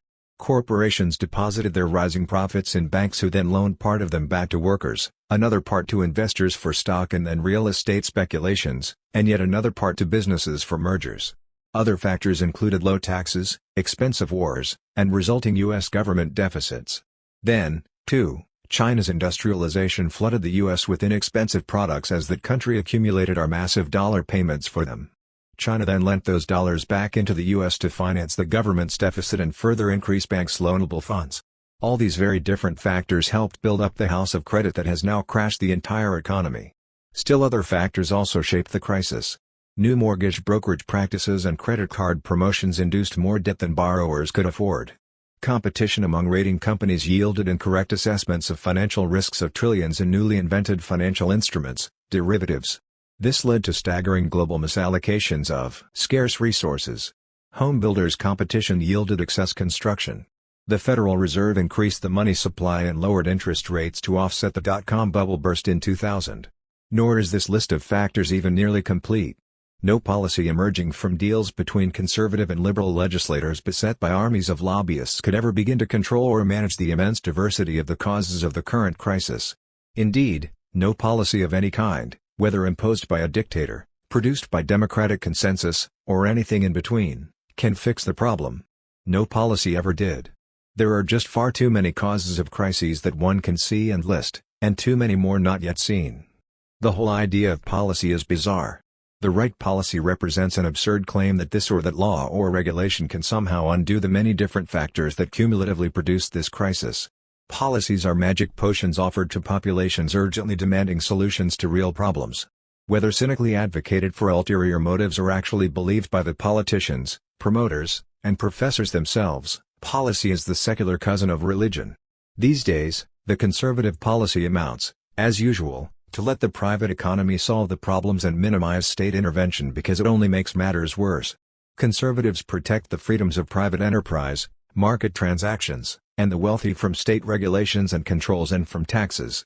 The liberals' policy, also as usual, wants the state to limit corporate behavior, control and shape market transactions, and tilt the tax system more toward benefiting middle and lower income groups. Both policies can no more overcome this economic crisis than they overcame past crises. Historically, both conservative and liberal policies fail at least as often as they succeed. Which outcome happens depends on all the factors shaping them and not on the policy a government pursues. Yet, both sides endlessly claim otherwise in desperate efforts at self-justification. Each side trots out its basic philosophy, dressed up as a policy to achieve solutions. Conservatives and liberals keep debating. Today's crisis simply provides an urgent sort of context for the old debate to continue. Each side hopes to win converts by suggesting that its approach will solve the economic crisis while the other's approach will make it worse. Thus the liberals displace the conservatives in the depths of the Great Depression, the reverse happened in the recession of the 1970s, and the liberals may now regain dominance. In no instance were adopted policies successful in solving the crises in any enduring way. The unevenness and instability of capitalism as a system soon brought another crisis crashing down on our economy and society. The basic conservative message holds that the current economic crisis is not connected to the underlying economic system. The crisis does not emerge from the structure of the corporate system of production. It is not connected to the fact that corporate boards of directors, responsible to the minority that owns most of their shares, make all the key economic decisions while the enterprise's employees and the vast majority of the citizenry have to live with the consequences. The very undemocratic nature of the capitalist system of production is not related to crisis in the conservative view. The basic liberal message likewise disconnects today's crisis from the capitalist production system. Rather, each side insists that all crises would have been and would now be avoidable if only the right policy were in place. Conservatives and liberals share more than a careful avoidance of connecting the crisis to the underlying capitalist system. They are also complicit in blocking those who do argue for that connection from making their case in politics, the media, or the schools. While conservative and liberal policies do little to solve crises, the debate between them has largely succeeded in excluding anti-capitalist analyses of economic crises from public discussion. Perhaps that exclusion, rather than solving crises, is the function of those endlessly rehashed policy debates between liberals and conservatives.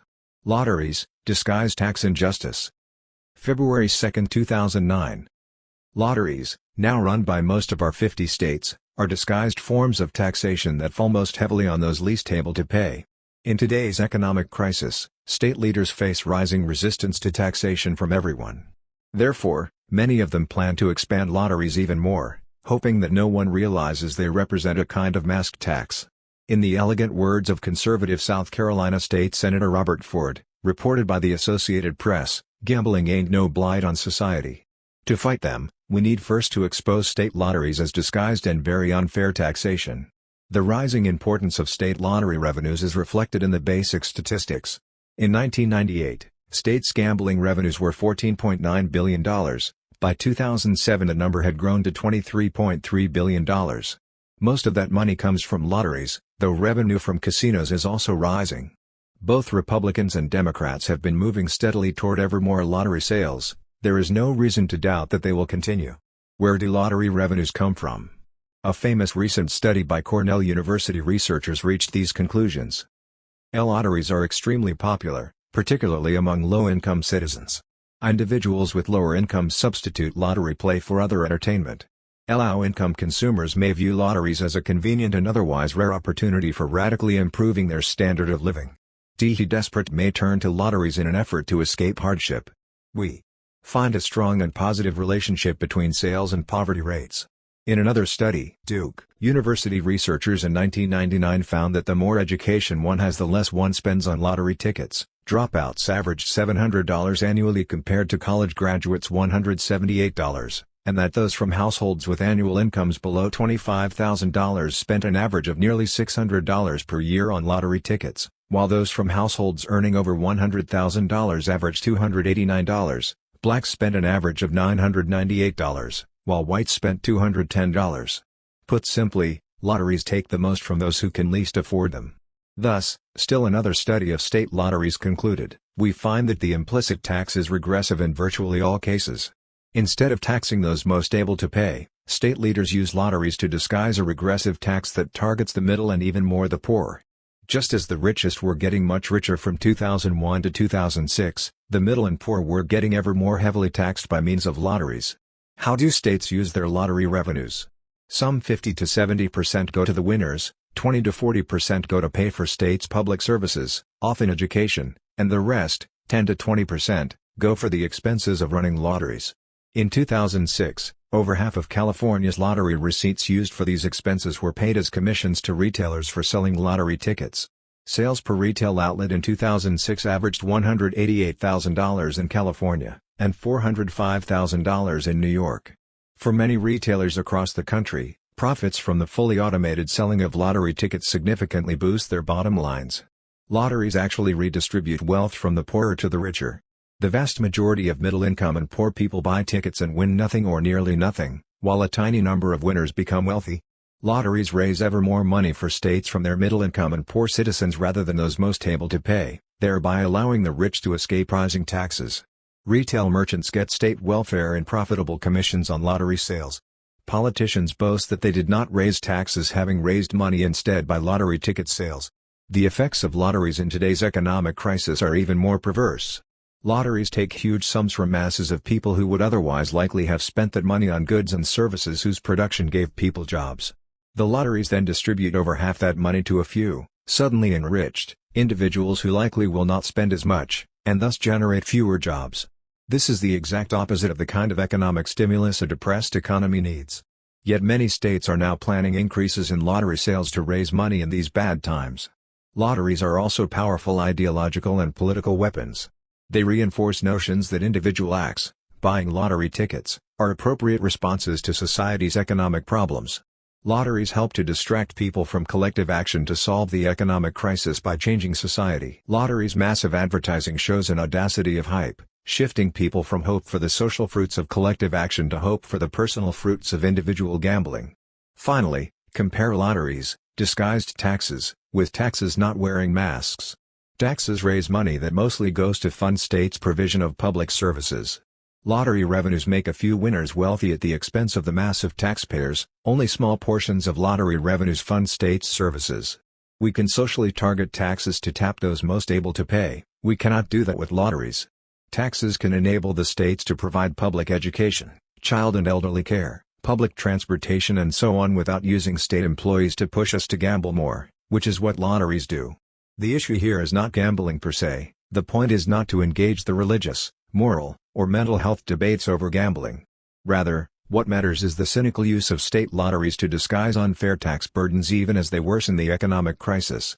As an alternative to lottery expansions, states could together pass a property tax levied on property in the form of stocks and bonds, see elsewhere in this volume, evading taxes, legally. Let's recall that many states already tax property in the form of land, homes, commercial and industrial buildings, automobiles, and business inventories. There is no justification for excluding stocks and bonds from the property tax. Stocks and bonds are the form in which the richest among us hold most of their property. A property tax on stocks and bonds could raise far more than lotteries do. It would tax those most able to pay, and it would end the injustice of allowing owners of stocks and bonds to avoid the taxes now levied on the other sorts of property most Americans own: cars, homes, etc. 7. International dimensions of the crisis. Immigration and class. May 10, 2006. Migration between countries occurs if and when it resolves social and especially class contradictions inside both of them. One set of contradictions pushes people out of a country just as another set of contradictions in other countries pulls them in. Finally, while migration resolves some social contradictions, it likewise engenders or aggravates others. These days, capitalist globalization, for example, U.S. multinationals producing exports in China, dumps cheap goods into countries whose domestic producers cannot compete with them. It introduces global retail trading corporations, for example, Walmart, that destroy domestic merchants. Finally, globalization's ups and downs produce sudden inflows and outflows of private capital that further destabilize national economies. In these ways, capitalist globalization exacerbates social contradictions. Migration follows as a way people and corporations try to cope with those contradictions. In many less developed economies, their two main domestic class structures have been under extreme and rising pressure for some years. Small self-employed producers cannot generate enough value from what they produce and sell to secure their enterprise's reproduction. Domestic capitalist enterprises are rarely capable of competing with multinational corporations as the latter invade their markets, compete for inputs of raw materials, tools, and equipment, and squeeze their access to credit. The capitalist class structures, the invading multinationals and the surviving domestic capitalists, rarely generate enough new jobs to absorb the masses rendered unemployed by the multinational invasion.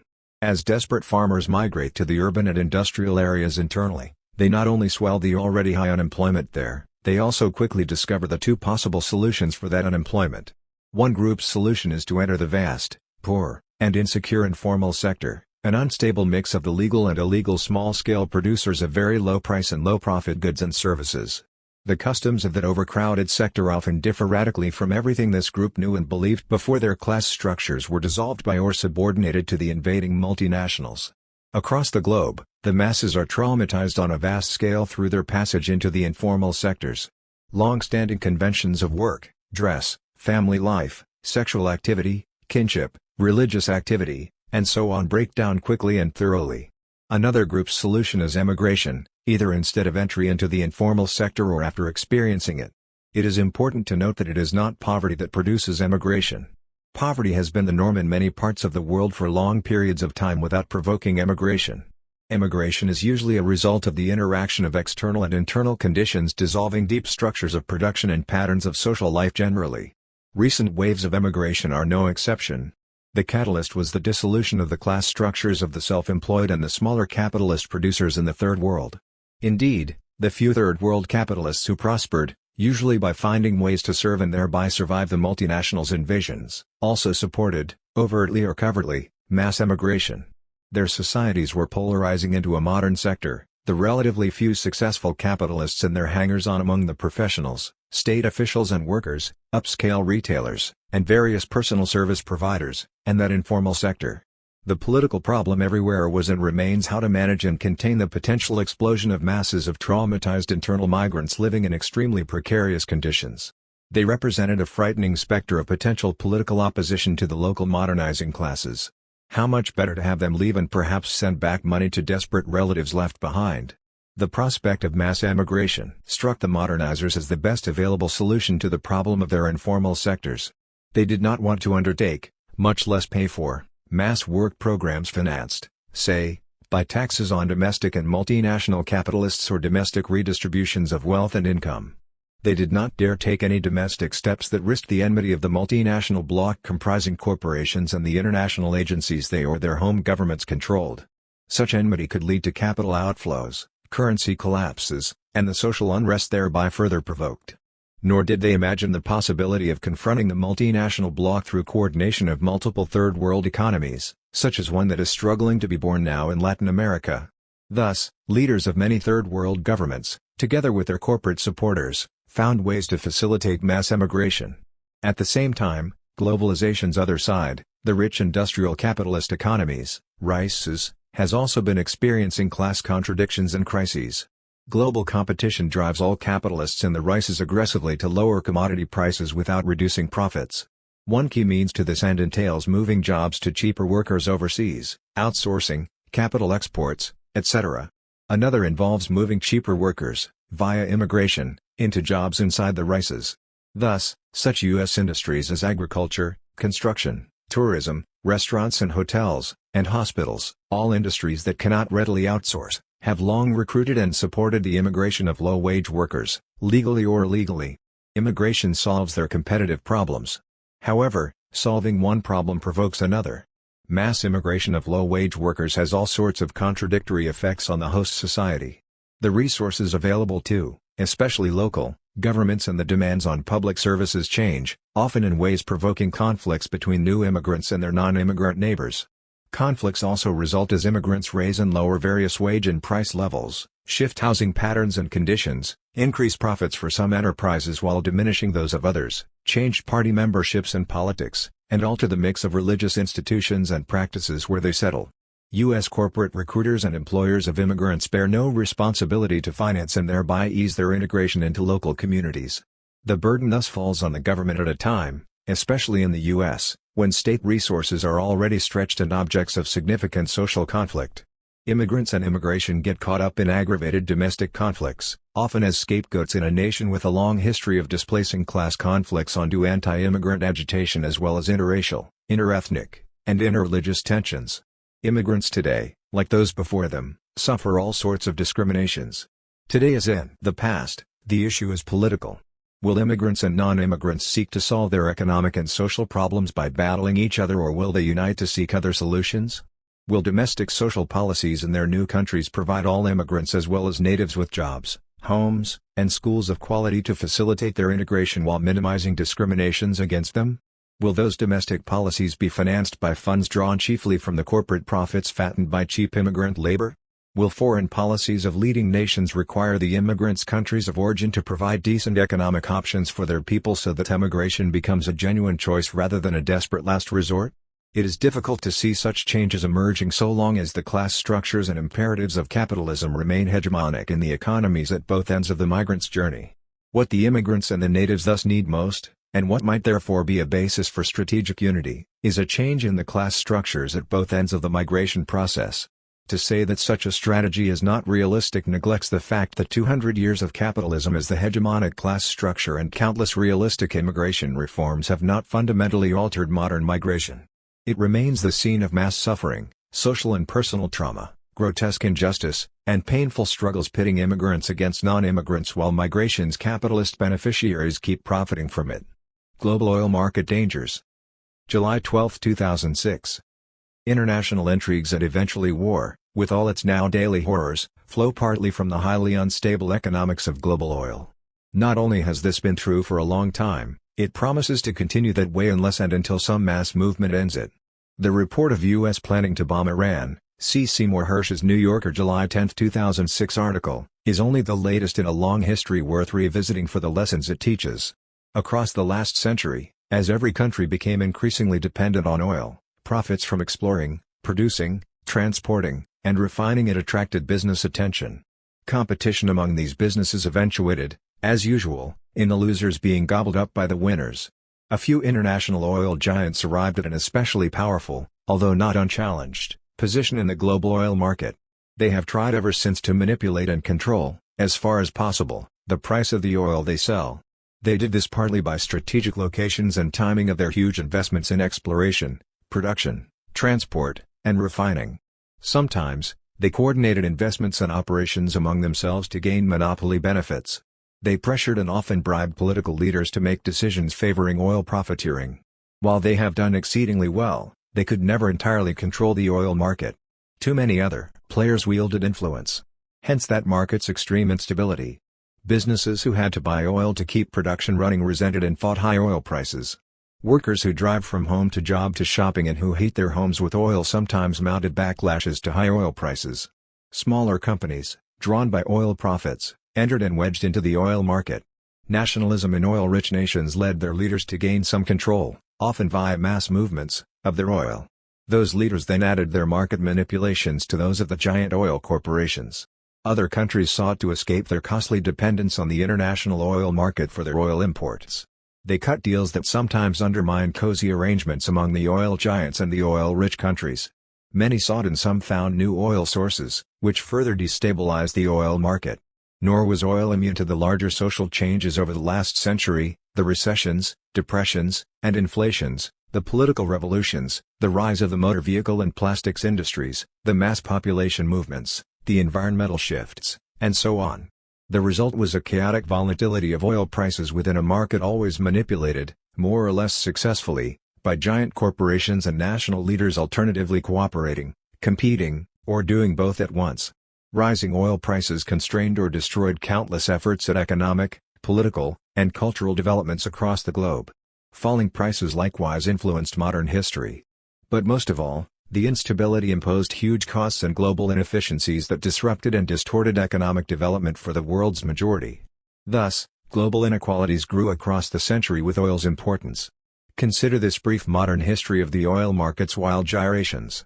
Between 1947 and 1973, oil prices experienced multiple 20 to 30% oscillations. These were caused chiefly by the Korean War, Mossadegh's effort to nationalize Iranian oil, Eisenhower's imposition of import quotas and then their removal in 1971, the late 1950s recession, and the Vietnam War. From 1973 to 1981, oil prices tripled, with smaller oscillations along the way. As the Arab embargo responded to the Yom Kippur War, OPEC acquired the ability to control supplies, the Iranian Revolution deposed the Shah, and Iraq went to war against Iran. Beyond these major shapers of oil prices, secondary factors in these years included the opening of North Sea and Alaskan oil sources and President Carter's phase-out of U.S. oil price controls. From 1981 to 1998, the world oil price collapsed, again with minor oscillations en route, from roughly $65 to $13 per barrel. Adjusting these oil prices to constant $2004 makes no significant difference. The oil price collapse was very real. Crucial to the collapse was the end of the Iran-Iraq War and OPEC supply increases. Since 1998, it has been OPEC supply shifts, partly shaped by political crises and governmental shifts inside OPEC member states, the massive Russian exports of oil, the oil-absorbing economic booms in China and India, and the U.S. invasion of Iraq, and now also the menacing of Iran, that have combined to first lower, by over 50%, and then triple world oil prices. Oil companies, already huge but increasingly integrated, merged, and global across the post-war period, were influential in shaping all of the above political decisions. Their investment strategies aimed both to take advantage of the wild oil price upswings and to protect themselves against the downswings.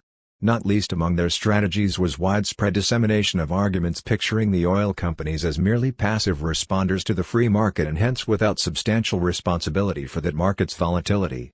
Oil-friendly politicians remain key to repeating such arguments, while elaborating them scientifically is assigned to free market economists. The wild volatility of oil prices has had enormous, history-changing social effects and costs. For example, across Putin's presidency in Russia, its oil exports rose from $14 billion to $127 billion. These export revenues helped to offset, for a few Russians, the economic collapse that has afflicted Russia since 1989. Little mystery surrounds Putin's domestic policy, keep state controls over Russia's energy industry, or his foreign policy priority, secure and expand foreign oil and gas markets. Russia's dealings in Central Asia and the Ukraine, its rapprochement with China, and the increasingly tense relations with the U.S. follow. To take another example, in the 1970s, the U.S. relied on imports for 33% of its oil consumption. Today that number has nearly doubled. The U.S. government's commitment to oil independence is at best a reality far in the future. Nearly 75% of U.S. oil imports come from 5 countries: Canada, Mexico, Saudi Arabia, Venezuela, and Nigeria. The connection of oil interests to NAFTA, the U.S. alliance with Saudi Arabia, 9/11 notwithstanding, attempts to overthrow Chavez, policies toward the civil wars in Nigeria, and the intense U.S. concern about Mexico's recent presidential election is an analytical no-brainer. Deepening global oil dependence interwoven with extreme oil price volatility continues to shape world history in basic and dangerous ways. Competition to make the most from oil price rises and to protect the most against their declines produces or aggravates serious domestic conflicts, for example, inside Venezuela, Nigeria, Indonesia, and so on. Internationally, the current rapid decline in U.S.-Russian relations, a dangerous global competition between China and the U.S. over oil resources, and a U.S. occupation of Iraq, the world's second-largest source of oil, are only some examples. Because global efforts at reducing oil dependency via production of alternative energy sources or reduction of energy usage are inadequate, oil will continue to be a crucially important world commodity. The current organization of the oil market guarantees continued price volatility. Economic, political, and military conflicts inside and between nations proliferate as everyone struggles to cope with the oil market's instabilities. However, not all oil market players wield equal influence. Huge profits enable the oil giants and some governments to manipulate markets at others' expense. The oil market's instability has not, yet, mobilized those it damages and endangers. Each business, country, and indeed each person struggles for individual solutions to, escapes from, the oil market's effects. Yet social problems, and that is what the unstable oil market surely is, require social solutions. Unless the diverse victims of the oil market's profiteering and instability move, together, to impose such social solutions, their victimization will continue. China shapes/shakes world's economies. September 4, 2006. Over at least the last decade, employers in the West have been able to enlarge profits dramatically by taking simultaneous advantage of the following 3 opportunities: raising workers' productivity, computerization, etc., merging to reduce costs, vertical and horizontal, and keeping wages from rising much or at all, outsourcing jobs and importing ever-cheaper consumer imports from China. Under those conditions, profit increases did not require price increases. But current challenges to China's economic growth now threaten to change those conditions. China faces rising costs for input raw materials including energy, rising wage demands of workers becoming used to industrial employment, and pressures to raise the exchange value of the Chinese currency. Producers of China's exports, most of which are Western enterprises with Chinese subsidiaries or partners, have therefore begun to raise their prices. To take one of countless straws in the wind, an August 15 press release from the Xinhua news agency reports that the majority of the 81 surveyed Chinese producers of automobile brake parts for export plan 5 to 10% price increases over the coming year. Especially in the United States but also globally, Chinese exports of consumer goods, clothing, toys, appliances, and components for countless other goods, have been a crucial offset to stagnant wages. Employers could keep money wages from rising very much or even falling because workers could buy more of the ever-cheaper imports from China. Of course, this practice depends on an absence of challenges to growing gaps between wages and profits. Political tensions and economic inequalities have not emerged to stop this process. If China-based export producers raise prices to secure profits, then the buyers of Chinese products will have to pay more. Firms will face rising input costs and possible increases in wage demands. No longer will their stagnant money wages be offset by falling Chinese import prices. Likewise, Western companies buying Chinese exports as productive inputs will pass through their higher input costs by raising their prices. That too will pressure employees to seek higher wages. This will especially affect the U.S., where already enormous levels of personal debt and a declining real estate market leave most consumers unwilling or unable to respond to rising consumer goods prices with more borrowing. As Chinese wage rates drift up in local and appreciated currency terms, the advantages of outsourcing to China decline. Western employers will likely become somewhat less tempted to respond to their employees' demands for wage increases by outsourcing. While other low-wage producers may gain some momentum, macro price effects are likely to develop. Shifting outsourcing and production from China to India, elsewhere in Asia, etc., would be costly in itself. Moreover, since those regions face the same upward price pressures as China, the problem represented by rising Chinese wages and export prices is unlikely to disappear anytime soon. Of course, Western employers, flush from record profits over the last decade, could decide to absorb the rising prices of what are still relatively cheap imports from China and to absorb rising wages of what are still inexpensive Chinese employees. Then they might not raise their prices. In other words, there is no mechanical necessity of an international inflationary spiral simply because the foreign and domestic enterprises in China are raising their prices. If prices don't rise, however, profits will likely come under enormous pressure.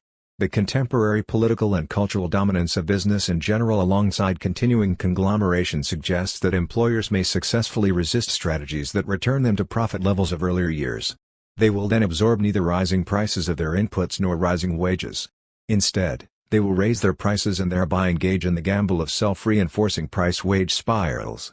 Once launched, these spirals pit the abilities of business to raise prices against the abilities of workers to raise wages. Whoever raises further sooner wins.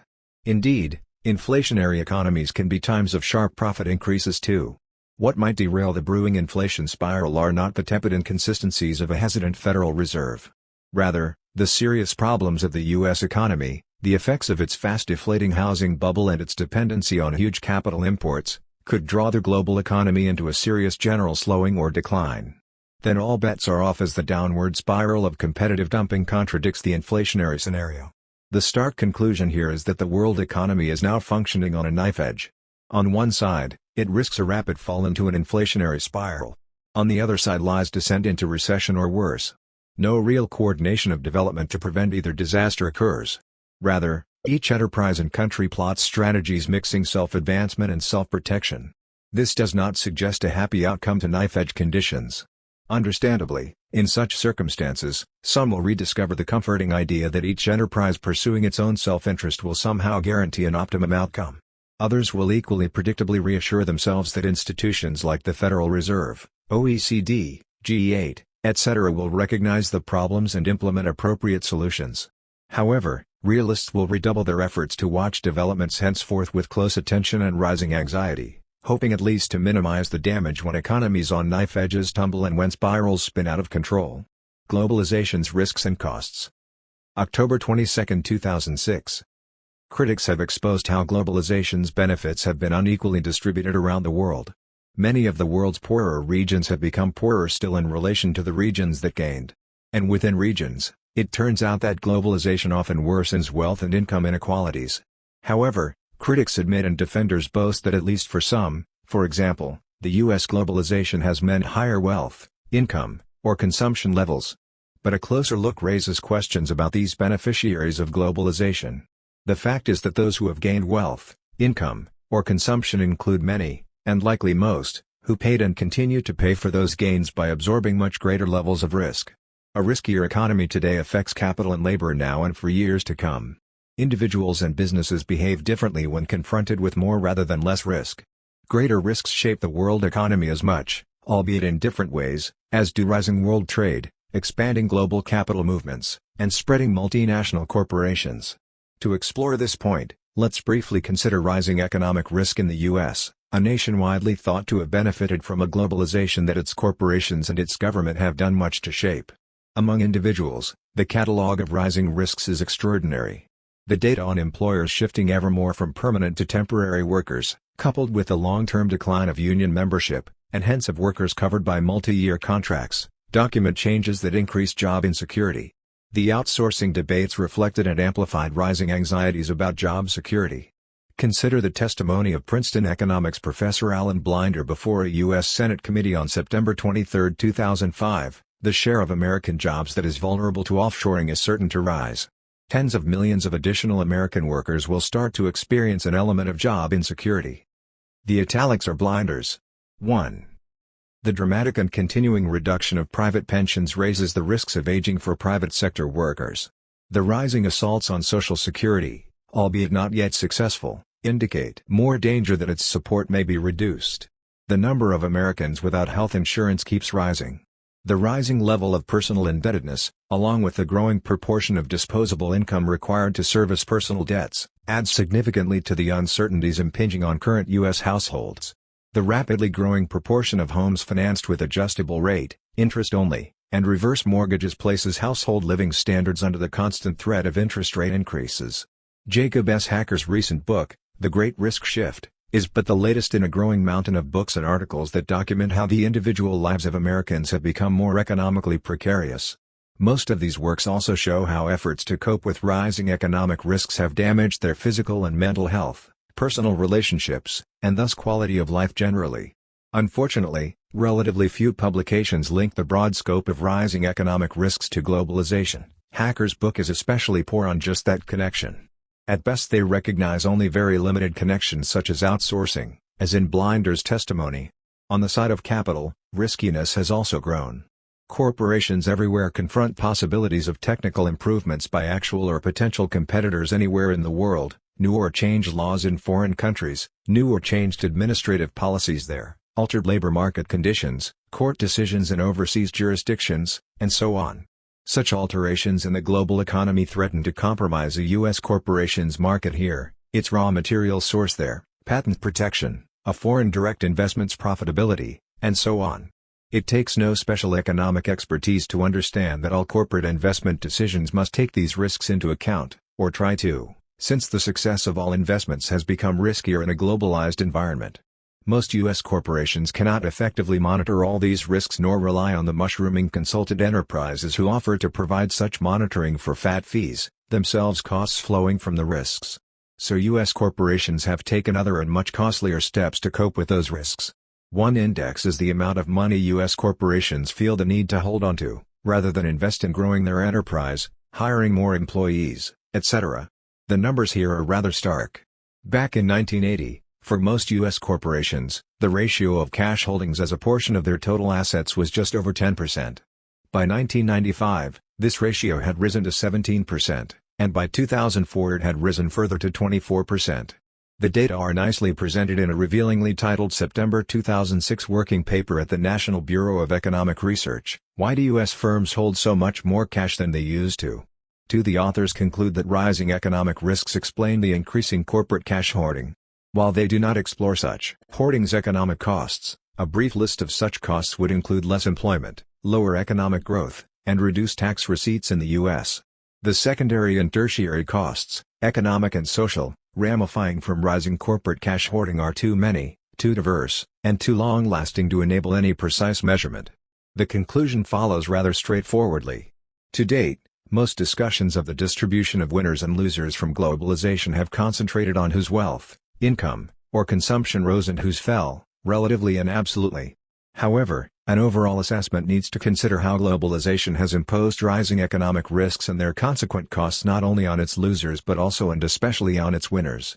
No one can seriously claim to know, let alone measure, all the gains and costs of globalization, direct and indirect, present and future. However, it is a safe bet that one key foundation for rising skepticism about an opposition to globalization is the growth of economic risks it has spawned even among its beneficiaries. Foreign threat to American business? September 12, 2007. Foreign countries are awash in dollars because they sell so much more to the U.S. than they buy. Increasingly, their governments use some of those dollars to establish and operate investment funds. The funds buy shares in companies around the world. Sometimes they buy companies directly. Called sovereign investment funds, the IMF estimates that they now possess over $1.5 trillion.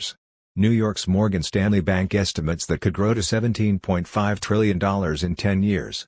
Predictably, some U.S. businesses and their political friends are complaining that foreign governments might, perish the thought, use their sovereign funds to directly control American enterprises and wield political influence. Lawrence Summers, former Treasury Secretary and Harvard president, feels that it is appropriate for sovereign funds to buy shares in mutual funds, but if they make more direct investments, they become meaningful actors in the economy, and that raises many more questions. Summers was quoted in a New York Times article, August 21, 2007, C1, whose title worried that foreign governments will use these funds to meddle in U.S. affairs. And all this at a time when the U.S. mix of private mortgage finance and government regulation, or its lack, are exporting financial crises and credit crunch around the globe. To understand what's going on here, follow the bouncing financial ball. First, we take one prominent example of a country building up a large supply of USD. The UAE sells oil, pearls, metals, and other goods to the US and world. Oil sales are priced in USD and this results in their accumulation of a large supply of dollars. The UAE imports little from America. Persistent balance of payment surplus running into tens of billions of dollars leaves them with vast hordes of USD. The excess dollars accumulate at the UAE Central Bank, its counterpart to the US Federal Reserve, or in other UAE government bodies.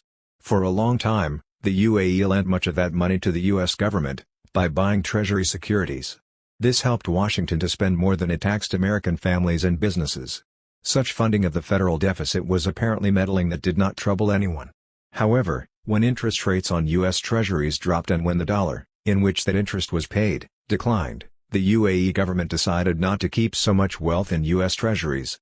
A growing portion was to be moved into the sovereign funds that buy stocks, bonds, and companies.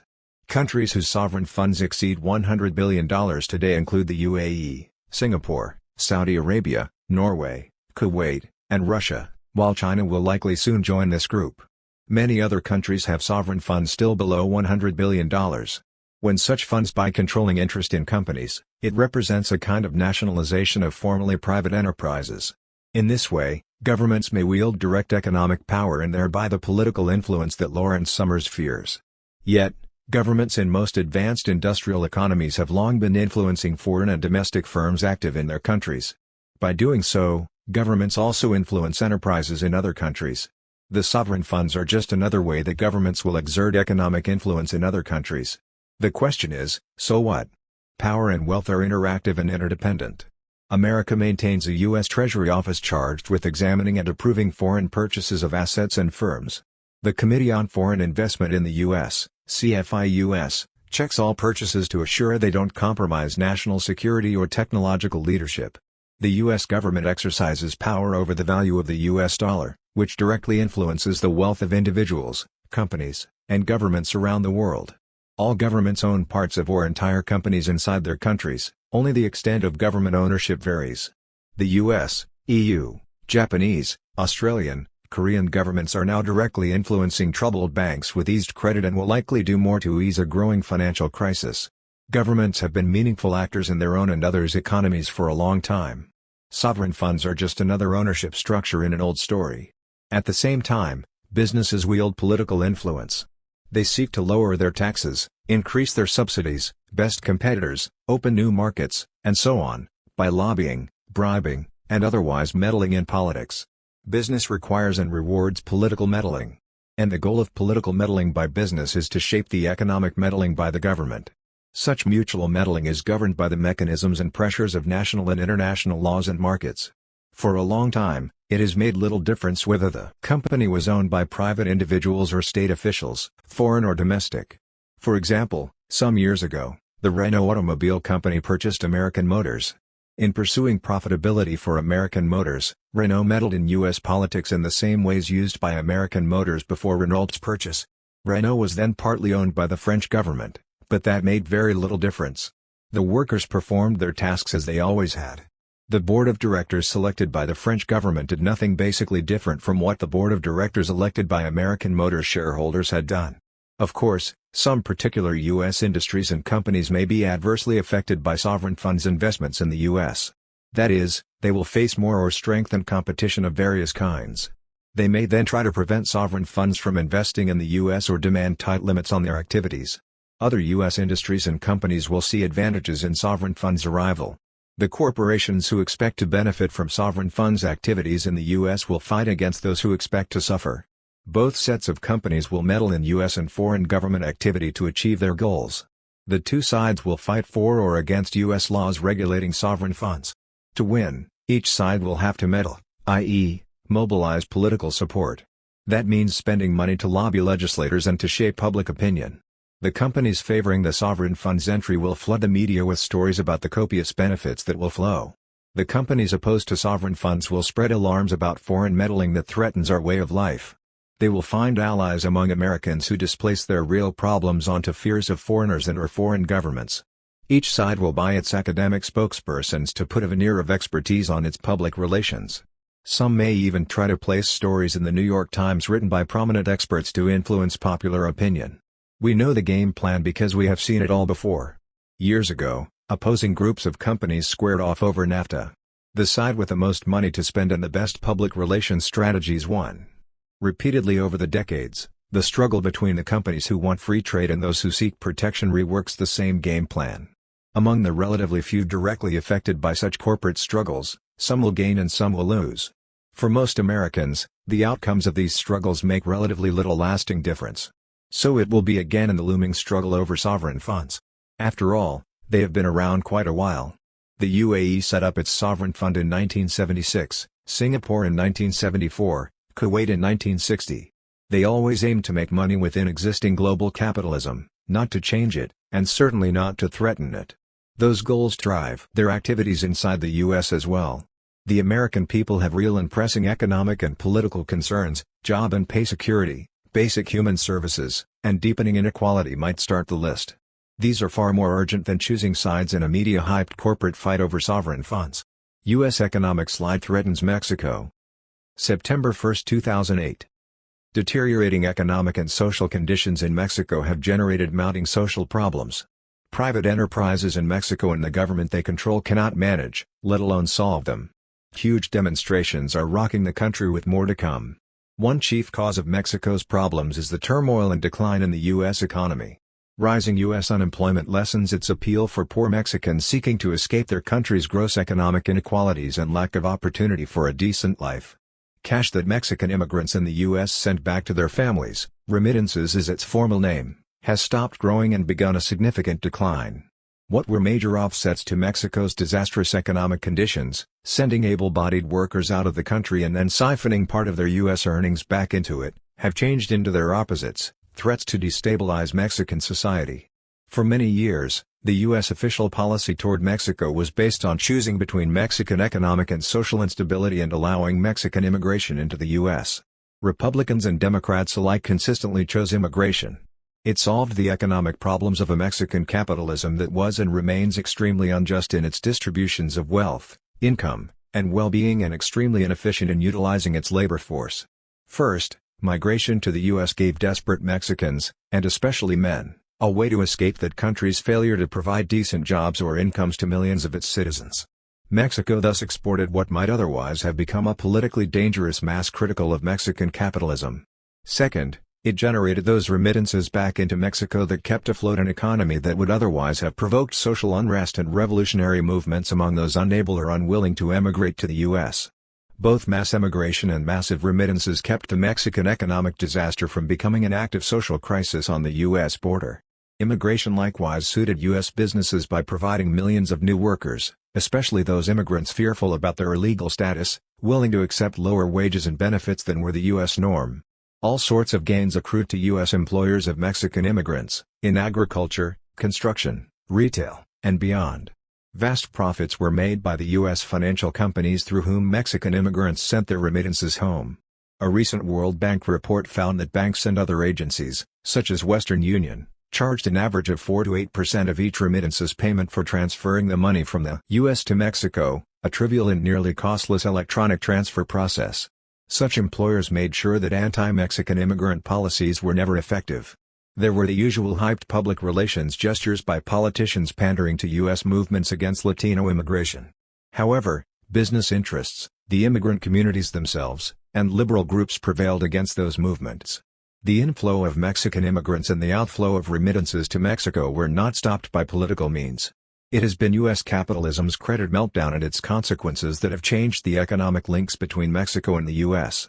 The dependence of Mexico's extremely unequal capitalism on emigration and remittances is stark. In the most thorough study to date, the World Bank's Raul Hernandez Cos found that in 2003, remittances were a much larger inflow of money into Mexico than both foreign tourist expenditures inside Mexico and total foreign direct investment in Mexico. That has remained the case through 2007. Only oil exports brought in a bit more money than workers' remittances. And the prospects for Mexico's future oil production are declining while those for many other Mexican exports are being dimmed by devastating competition from Chinese and other Asian exports. Remittances grew many times faster, peaking at $24 billion in 2006, than gross domestic product in Mexico over the last decade, thus becoming an ever more important support for an otherwise increasingly dysfunctional economy. The consensus estimate of researchers is that 20% of Mexican families, many among the nation's poorest, now depend significantly on remittances for their basic incomes. Since many transfers are made through illegal and other channels not counted by the gatherers of statistics, it is certain that all official estimates are in fact underestimates of the actual remittance flows and their importance. On July 30, 2008, the Mexican Central Bank reported a 3% drop in remittances this year. As jobs shrink in the U.S. economy, initially in the construction and housing industries and then spreading to the retail and other industries that employ many Mexican immigrants, immigration into the U.S. is slowing and remittance flows to Mexico will shrink further. Either alone is a threat to Mexico, both together may explode its economy and society. Already the signs of explosion are proliferating. Drug traffic and the vast network of employment opportunities it generates in Mexico are growing far faster than the Mexican government can manage. Crime is so widespread and the corruption it generates is so deeply entrenched among business leaders and government agencies that mass demonstrations demand increasingly basic change just when economic flows steadily worsen Mexico's social situation. Globalized capitalism is a chain as strong as its weakest link. The economic crisis that began with the subprime mortgage collapse in the U.S. has since spread via the globalized credit and trade system to the rest of the world. Its terrible economic and social costs and consequences will soon expose the currently weakest links in the chain. Mexico may prove to be one of them. 1. Inequality and insecurity. Statement of Alan S. Blinder to JEC/DPC Forum, September 23, 2005. http://jec.senate.gov/democrats/documents/hearings/blinder testimony 23 Sep 2005.pdf. To Thomas W. Bates, Kathleen M. Kale, and Renee M. Stahls, September 2006, http://www.nbr.org/paper/w12534. Part 3, Politics of the Crisis. Politically, workers and consumers, business, and governments reacted differently to the reality of today's capitalist crisis. Before the crisis hit, great majorities of all three groups believed, 1. That no crisis would occur, 2. That if one occurred it would be short and shallow, and or 3. That the government could and would easily contain any economic downturn. Such perspectives were informed by the mainstream economic theories discussed in essays in Part 2. Part 3, The Politics of the Crisis, discusses the different political reactions to the crisis as it evolved since the end of 2007. The government reacted, Bush, and continues to react, Obama, by means of massive rescues of enterprises deemed too big to fail, broad fiscal stimuli, and the imposition of new rules and regulations. Some essays in Part 2 address the rescues. In Part 3, essays directly address fundamental flaws in the political program of responding to capitalist crises with reforms and regulations. Those flaws refer to how business and government are now struggling and maneuvering to shape temporary versus long-term government interventions prompted by this crisis. The essays demonstrate the historical repetition of these struggles and draw certain conclusions relevant to politics today. The unfolding capitalist crisis has produced a number of renewals and rediscoveries of non- or anti-capitalist solutions for capitalist crises. Socialism has re-entered public discussion in the wake of the crisis, partly because right-wing organizations and media attacked Obama as a socialist, and partly because so serious a crisis of capitalism directs attention to possible alternative economic systems. Several essays in Part 3 explore the different meanings and implications of socialist solutions. Several other essays explore the relevance of anti-capitalist theory and practice to workers and consumers impacted by capitalism as a system, especially when it is in crisis. These essays begin a return to the past great debates about capitalism, socialism, and communism on the grounds of their immediate pertinence. 1. Reforms and regulations as crisis solutions. Economic reforms, been there, done that. April 14, 2008. Markets are key to the current economic meltdown. First, the U.S. real estate market drove up prices and provoked fantasies that unprecedented prices would not collapse. Then markets reversed and plunged us into recession. The misnamed subprime mortgage crisis began by humbling mortgage brokers and lenders and big investment banks. Their huge losses were then spread, by the world's integrated capital markets, to yield a general credit crunch crippling countless other lenders and borrowers. Now, the links among credit and output markets have brought recession, rising bankruptcy, and falling employment. U.S. households, for the first time in history, now spend more of their disposable income to pay off debts, 14%, than to buy food, 13%. In such conditions, the primary concern of corporate executives and politicians has been to blame others. Their favorite targets are the economic version of a few bad apples, namely those subprime borrowers who took out mortgages they could not afford and those greedy lenders who may have connived with them. After blame, The next priority is to solve the economic problems by means of economic reforms. Calls for them are growing everywhere. Reform proposals list steps for corporations and/or the government to take to regulate and control credit markets so that they will work better and not repeat the current mess. Those who resist market reforms and cling to the old mantra of free markets as efficient feel ever more isolated and marginalized. Yet, economic reforms deserve a been there, done that dismissal. Past reforms, emerging from past economic crises, have repeatedly failed to prevent subsequent crises. For example, in recent years over 90% of all U.S. mortgage borrowers were required to sign and deliver a special Internal Revenue Service document, IRS Form 4506T, to their lenders. The form allowed lenders to access borrowers' tax filings to verify their incomes, and thus their ability to afford the mortgages. According to Gretchen Morgenson, New York Times, April 6, 2008, most lenders never checked with the IRS because they deliberately ignored borrowers' limitations. Because lenders profitably resold mortgages immediately after borrowers signed them, they cared little about risky borrowers. The corporations that bought those mortgages packaged them into securities they resold globally to banks and other investors.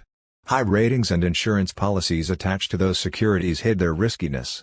Profits were the carrot and competition was the stick driving each corporate player in the system.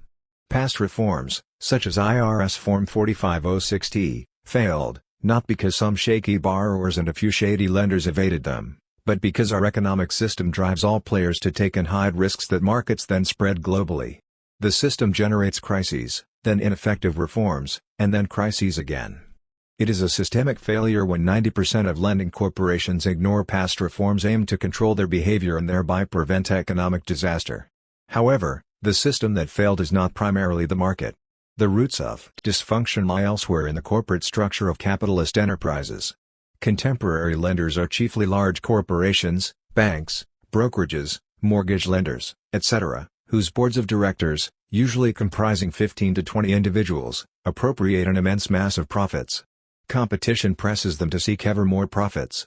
So they lend unwisely, producing financial crises. Then reforms are passed to cope with these crises. Invariably, the affected corporations use their profits to minimize the reform's effect on their profitable activities, or to evade the reforms, or to persuade politicians to adjust or repeal the reforms. Past reforms always failed because they left in place the old corporate structure with the same incentive, profits, and the same resources, profits, to undermine those reforms one way or the other. This then set the stage for the next crisis. Given the inadequacy of past reforms, will yet another set of them be passed now? Or can we finally make the necessary systemic changes to both the corporate structure of business and the relationship between business and society? And what might they be? The first systemic change would affect productive workers, those who actually make the goods and services that corporations then sell to get their profits. Such workers would become their own collective board of directors. Corporations would then no longer have tiny boards of directors, elected by and accountable to shareholders, that extract profits, control workers, and dominate politics and culture. By making productive workers and directors the same group of people, wages and working conditions would suddenly become as important as profits to decision makers. The second systemic change would subject these new workers/directors to a social system of checks and balances governing their economic decisions. They would have to share the power to decide how much work will be done, how much profit will be made, and how the profits will be distributed and used across the society. The workers/directors would share such decision-making with several groups, other stakeholders who likewise depend on the results of such decisions.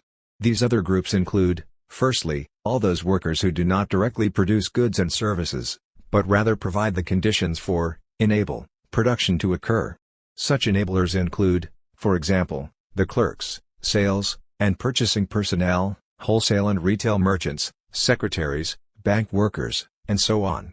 Other enablers are workers in government and social welfare enterprises, public schools, hospitals, military, etc. Besides such workers, local, state, and national communities would also join in democratically co-determining job conditions, the sizes of profits, and their disposition. Finally, just as community members would share decision-making power inside enterprises with the workers, the latter would share decision-making powers over community affairs. Such a worker-community system of checks and balances would democratize society's basic economic decisions, for the first time in history, as well as link them intimately with similarly organized social decisions. With such a system of checks and balances, transparency, and thus accountability might genuinely characterize economic decisions rather than being empty slogans covering corporate misdeeds. If, instead of making such systemic change, we lapse into another reformism during this present global economic downturn, we invite yet another systemic failure. Regulations do not prevent capitalist crises. April 14, 2009. A huge chorus now clamors to heap new regulations on banks, credit markets, international capital flows, and so on. Regulations, for many in politics, the media, and academia, seem to have become the magic bullet that will not only solve the current economic crisis but also prevent future meltdowns. Many labor union and left voices agree. FDR advocated his New Deal regulations in the same terms during the 1930s. Yet FDR's regulations failed to get the U.S. out of the Great Depression, and they obviously failed to prevent subsequent economic crises. Today's is the second major crash in 75 years, while nearly a dozen other, less severe downturns also occurred since the Great Depression. Regulations have repeatedly proved incapable of ending capitalism's inherent instability, its proclivity to boom and bust cycles with huge social costs.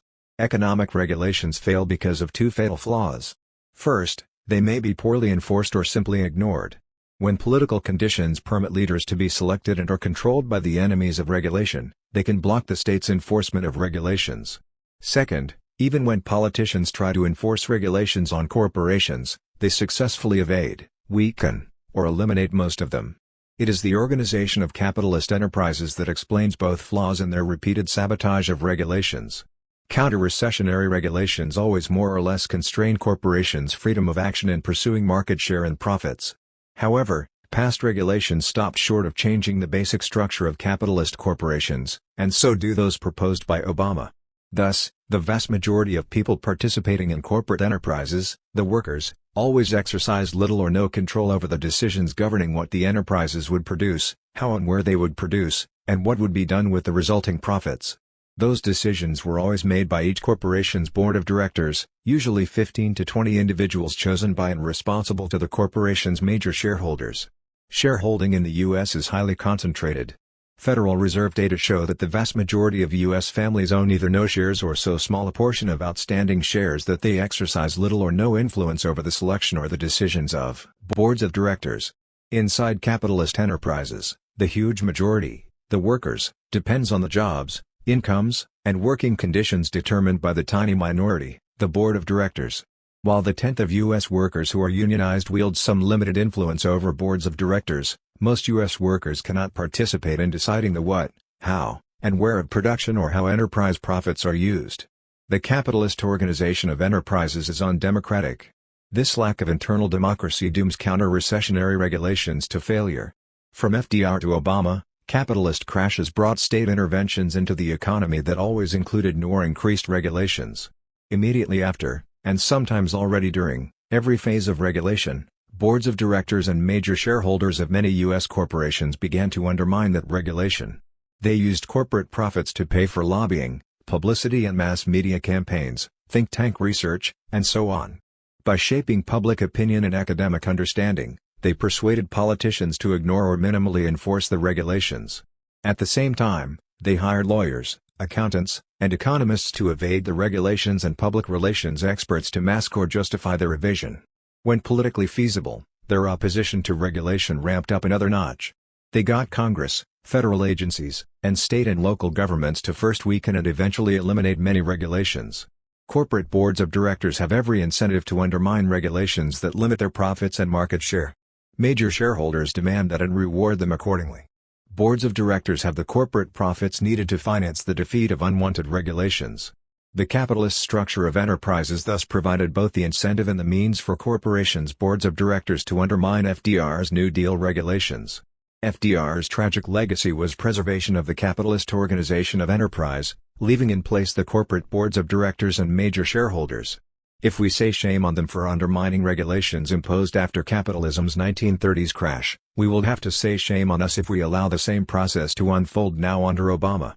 We cannot solve this systemic failure of regulations to stop capitalist crashes by more or different or stricter regulation. Corporations have demonstrated their drive and capacity to frustrate the regulation strategy. Nor is the solution a state takeover of enterprise. The histories of the USSR and China show that when state officials replace private corporations' boards of directors, What remains in place are antagonistic and undemocratic structures pitting workers against the small groups that make the key production decisions and distribute enterprise profits. State officials, like their private counterparts, frustrate and undermine regulations. A different solution not yet tried offers us the best chance for success. It entails a radical reorganization of enterprises, whether owned and operated privately or by the state. Democratize the workplace by replacing boards of directors or state officials with the workers themselves functioning collectively as their own board of directors. Enterprises reorganized in this way would have objectives and reward systems, incentives and means to realize them that would all differ from those of capitalist enterprises where workers confront others who make the key economic decisions. Workers who were also their own board of directors would be less likely to disregard the effects, economic, environmental, cultural, and political, of workplace decisions on surrounding communities, where the workers and their families themselves live. Such workers would aim more for secure jobs and rising wages than for rising profits or market shares. Such a democratization of the workplace would dovetail much more smoothly with genuinely democratic politics. Workers accustomed to democracy on the job would more likely resist its exclusion from their residential communities. Economic democracy and political democracy are conditions of each other's existence. The interdependence of workplace conditions and community conditions would require and thus likely promote continuous negotiation between their separate yet overlapping democratic organizations. The regulations that emerged from such negotiations would more likely be respected and enforced by workers' qua directors than the regulations that were negated so regularly by non-worker boards across the last. Why not move beyond the capitalist form of enterprises, whether private or state? We have nothing to lose but our capitalist crises. We have a new world economy to win. 2. Debates over socialist solutions. Economic crisis, ideological debates. September 23, 2008. In U.S. capitalism's greatest financial crisis since the 1930s Depression, status quo ideology swirls. The goal is to keep this crisis under control, to prevent it from challenging capitalism itself. One method is to keep public debate from raising the issue of whether and how class changes, basic economic system changes, might be the best solution. Right, center, and even most left commentators exert that ideological control, some consciously and some not. Hence the debates pitting those demanding more or better government regulation against those who insist that unregulated private enterprises operating in free markets work best. Both sides limit the public discussion about saving the economy to more versus less state intervention. Then, too, we have quarrels over details of state intervention. The politicians promise help for foreclosure victims, limits on financiers' pay packages, and the thorough weeding out of bad apples, while spokespersons of various financial enterprises struggle to shape the details to their particular interests. We need to recall that crises always generate solutions, like all those above, that preserve the basic system. We also need to advance alternatives not subordinated to the status quo, that open up the discussion by showing the risks of not changing the system and the virtues of doing so. Let's begin with the issue of government regulation. Note first that corporations like investment banks, commercial banks, stock and mortgage brokerages, and so on are all run by boards of directors. These boards make our economic system's key decisions, they hire the millions who do the work, decide on the disposition of profits, and so on. Today's financial mess and economic crisis are first and foremost results of decisions by these boards of directors. In previous economic crises, especially the 1930s Depression, financial corporations were subjected to government laws and regulations passed under pressure of mass suffering. However, the politicians who wrote those laws and regulations soon thereafter allowed financial corporations to evade them, then later to amend them, and finally to eliminate many of them. Politicians accommodated financial corporations because they were major contributors to their campaigns and major supports of their political careers, or because they believed government intervention to always be bad for economic well-being. Financial corporations' directors used profits also to hire armies of lobbyists who shaped every government step in deciding whether and how to enforce laws, rewrite regulations, etc. Thus, U.S. regulators depended increasingly on the financial corporations they supposedly regulated. Nor should we forget the profits financial corporations have always devoted to public relations costly campaigns to undermine the very idea of government regulation in school curricula, mass media, politics, and across our culture. So now we return to square one as deregulated finance, having done its job of making billions for the industry, produces another crisis and another set of calls for regulation. In short, arguing over whether to leave finance to financial corporations or to have government regulate them is no real debate. In the U.S., Financial corporations' boards of directors have dominated the operations of the financial industries either way. Since all regulations imposed on U.S. financial enterprises have left their boards of directors as sole receivers and distributors of all profits, the boards use them to evade or gut the regulations. What the right, center, and left now debate is merely another set of regulations, all of which again leave untouched the profits accruing to financial companies' boards of directors. Finance has been grossly mismanaged by the institution of the corporation under deregulation, hence the crisis. Responding to this fact requires more than government re-regulation. We need also to change the corporation in basic ways that can avoid or correct financial mismanagement. Nothing could better assure that new and tougher government regulations might work this time than making the workers inside financial corporations real partners with the government in monitoring and enforcing properly regulated financial activities. To that end, a radical restructuring of financial corporations could require that their employees at all levels become major participants in decision-making activity. That means elevating workers to significant membership on boards of directors and all board committees. Only then can employees know corporate realities and so make sure financial activities conform to the spirit and letter of regulations. Only then will inappropriate activities get reported to and investigated by regulators long before they accumulate into today's sort of crisis. Masses of employees institutionally empowered inside corporate decision-making are the nation's best hope for a better, fairer financial system than we have had to date. In short, if the U.S. government, ultimately the taxpayers, will now pay the costs and take the risks to bail out a failed financial system, then it has the right and obligation to change that system. We need such changes to avoid repeating the failures of the past. These changes would also introduce some democracy inside the corporation, where it has been excluded for too long and with disastrous consequences. The current debates also fail to face how the underlying economy helped produce the financial mess. Real wages stopped rising in the U.S. in the 1970s, yet the American psyche and self-image, subject to relentless advertising, was committed to rising consumption. To enable that, workers with flat wages had to borrow to afford rising consumption. For the last 30 years loans replaced wages, but rising consumer debt introduces new risks and dangers. If, simultaneously, politicians use state borrowing to avoid taxing the rich while providing vast corporate subsidies and waging endless wars, the debt problems mushroom. Aggressive, deregulated financial companies grab the resulting market opportunity by devising ever more complex, hidden, and dangerously risky ways to profit hugely from the social debt bubble. A subprime economy produced subprime wages, subprime borrowers, subprime lenders, and subprime government regulation. Bailing out and re-regulating financiers, the current plan being debated across the nation, does far too little too late. The proposal above exemplifies the much bigger and more basic changes that now need active public discussion. Socialism's New American Opportunity. November 27, 2008. The U.S. left today confronts a remarkable opportunity. George Bush and Sarah Palin effectively reopen the explicit debate over capitalism versus socialism. More than that, their interventions, combined with the current crisis of capitalism, disrupt the conventional, classic definitions of both isms. Thus, the debate over them is now transformed in advantageous ways for the U.S. left. Sarah Palin tried to attach the epithet socialist to Obama during the campaign. She linked it to his remark about a modest tax reform that might spread the wealth a bit. McCain likewise jumped on the remark in ways that echoed Palin's effort. Clearly the Republicans' campaign saw an opportunity to damage Obama's candidacy. In a society that had, since 1989, successfully pushed the concepts of socialism and communism off the radar as historically failed experiments, suddenly the mass media widely repeated affirmations that socialism was back again. For those who denounce as socialism any government program benefiting the middle and poor at the expense of the rich, the socialist threat seemed alive and well in the Obama camp. For Obama's supporters, they suddenly had to interrogate, even if only briefly and superficially, their own sense of an attitude toward the capitalism versus socialism debate.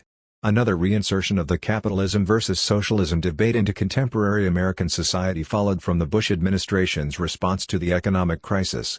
Bush made a November 13, 2008, speech that included these lines, "But the crisis was not a failure of the free market system. And the answer is not to try to reinvent that system." That day's Associated Press coverage, by Ben Feller, made sure to identify what system Bush meant. Feller's story was entitled, "Bush Defends Capitalism on Eve of Economic Summit." The president most Americans had just repudiated at the polls was defending capitalism. Might anti-Bush voters, consciously or otherwise, consider also rejecting what he was defending? Bush raised the capitalism versus socialism issue in yet another way. Over the last few months his administration has violated in its practice the neoliberal dogma about the absolute superiority of private enterprise and markets.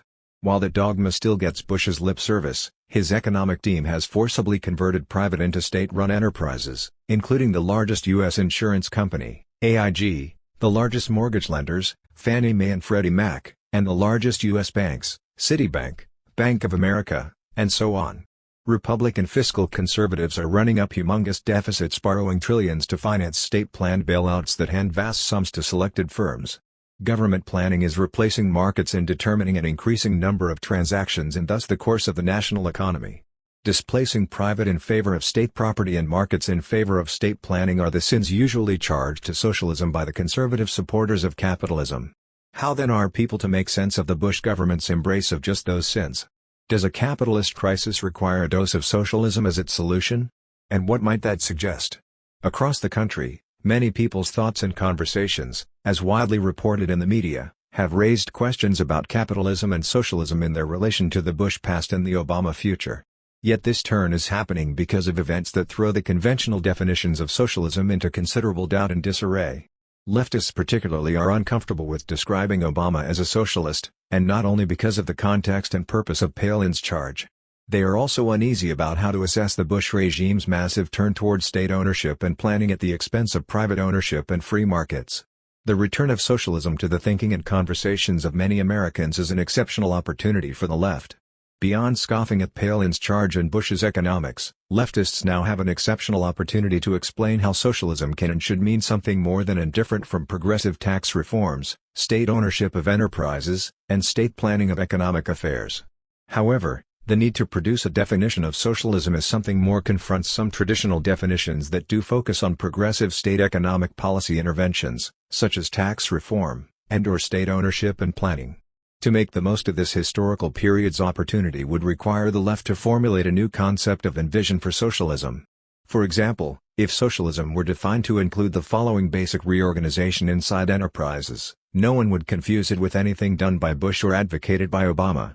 Suppose socialism were defined in the following terms: 1. The workers in every enterprise must function collectively as their own board of directors and as the private owners of their enterprise. 2. Democratically elected local, regional, and national political bodies would share with each enterprise's workers the power to determine production methods and the disposition of outputs and revenues. And 3. Democratically elected representatives of the workers in each enterprise would share with residentially elected political bodies the power to determine political issues.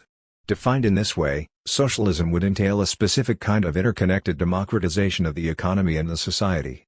The residential community and the workforce, as stakeholders, would share the power of deciding basic social issues. This is, of course, only one among many examples of rethinking socialism. The point is to extend and refocus the current public considerations of whether and how the term could and should apply to the U.S. The left might thereby take advantage of an ironic reopening of these considerations by socialism's enemies. Indeed, such a rethinking now in the U.S. could also finally settle accounts with what actually happened in and to the socialisms of the USSR and China. And the point of it all would be to refashion socialism to contest effectively for hearts and minds now opened by capitalism's worst crisis in decades. Those alternative socialist stimulus plans. February 22, 2009. There are, of course, other ways to support and stimulate the declining U.S. economy, those that congressional debaters, presidential advisors, and the dutiful media never discuss. All the Federal Reserve and the U.S. Treasury ever do is justify their functions as lenders and spenders of last resort, when the private sector will not. Neither ever mentions that the state could stimulate the economy if it became the employer and producer of last resort, when the private sector lays off and cuts back. The carefully stage-managed passage of Obama's economic policy package avoided any troubling consideration of all the stimulus roads not taken. The various sorts of more or less socialist alternatives are reviving from 30 years of hibernation. They swirl just below the surface of public life, direct products of global capitalism's deepening crisis and the continuing failure of official U.S. policy responses. Soon those alternatives will enter the public consciousness and debate here as they already did in Latin America, Europe, and elsewhere. The anti-capitalist demonstrations, general strikes, and new political movements abroad that raise socialist demands there have their impacts here too. One kind of socialism, that focused on nationalizing formerly private enterprises, has already broken through in the U.S. The government nationalized some large financial enterprises and public debates sway more nationalization in finance, in the auto industry, and beyond. The knee-jerk accusation that such talk is socialistic no longer stops the debates. Where, we may wonder, will nationalization stop? Another kind of socialism remains taboo: state hiring of workers for whom no private sector jobs exist. That idea is still unspeakable. The fact that FDR did it in the depths of the Great Depression makes no difference yet. Hiring the unemployed for state jobs would put the money paid for their wages directly into circulation, which is what loans to banks failed to do. It would immediately mean many resumed mortgage payments and many fewer foreclosures. Growing state employment may confront private capitalist corporations with new competition. Fear of that competition trumps those corporations' desires for the new customers that a state jobs program would provide. So most media keep mum about a mass government jobs program and officials follow suit. However, just as what was unspeakable 6 months ago, bank nationalization, is being discussed now, the ban on discussing public employment for the privately unemployed may be broken soon. Then there are socialists for whom nationalization and public employment programs are not enough. Their preferred stimulus program would go beyond lending and spending more and taxing less, policies so far unsuccessful. They want to reorganize production, to change how goods and services get produced, as well as employ more people. The change they favor would establish state enterprises where workers function as their own collective board of directors, rather than having directors be other people accountable to shareholders and/or government officials. They would likewise provide financial incentives for parallel reorganizations in private enterprises. For them, replacing a capitalist organization of production by a socialist one is the best solution for today and for a future freed from capitalism's crisis-prone instability. For example, socialists who focus on reorganizing production point out that had workers been their own directors in the 1970s, they would not have stopped raising workers' real wages while their productivity kept rising. If wages had not stagnated since the 1970s, neither household debt nor corporate profits would have soared to dangerous, unsustainable levels. They link those profits to the stock market bubble that burst in 2000, and they link out-of-control debt plus wild financial industry profits to the real estate bubble that burst in 2007 to 2008. These socialists also argue that enterprises run by their employees would be less likely than capitalist firms to fire workers, foreclose on homes, and move production overseas, actions that today spread and deepen the economic crisis. Lastly, the production reorganization these socialists propose would require workers to become skilled at boards of directors' tasks, deciding what to produce, where, and how, and distributing the profits. They cap their argument by saying that economic democracy on the job is a condition for real, as opposed to merely formal, democracy in politics. Remarkably, one part of Obama's just-passed stimulus program does combine an immediate crisis response, establishing a new health program that will inject more money into the economy, with reorganizing part of the economy. A new Federal Research Council will get $1.1 billion to compare drugs, medical devices, surgery, and other ways of treating specific conditions. Beyond stimulating the economy by hiring researchers, buying equipment, etc., the new council also begins to reorganize healthcare by evaluating and publicly reporting which among competing treatments for a disease is actually the most effective.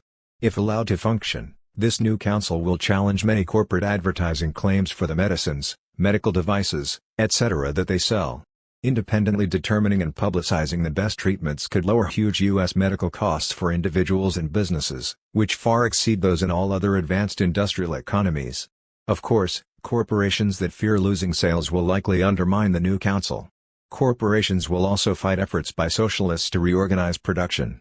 Capitalist enterprises would be threatened because inside reorganized enterprises, let's call them socialist, worker/directors would create very different working conditions for worker/employees. Because workers in socialist enterprises would be treated differently, they would produce different qualities of output and use the profits of their enterprises in different ways. Suppose capitalist enterprises had to compete on a level playing field with such socialist enterprises.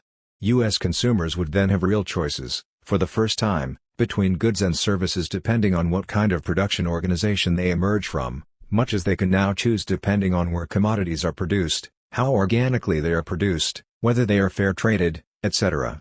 U.S. workers would then have real choices, for the first time, between alternative work lives.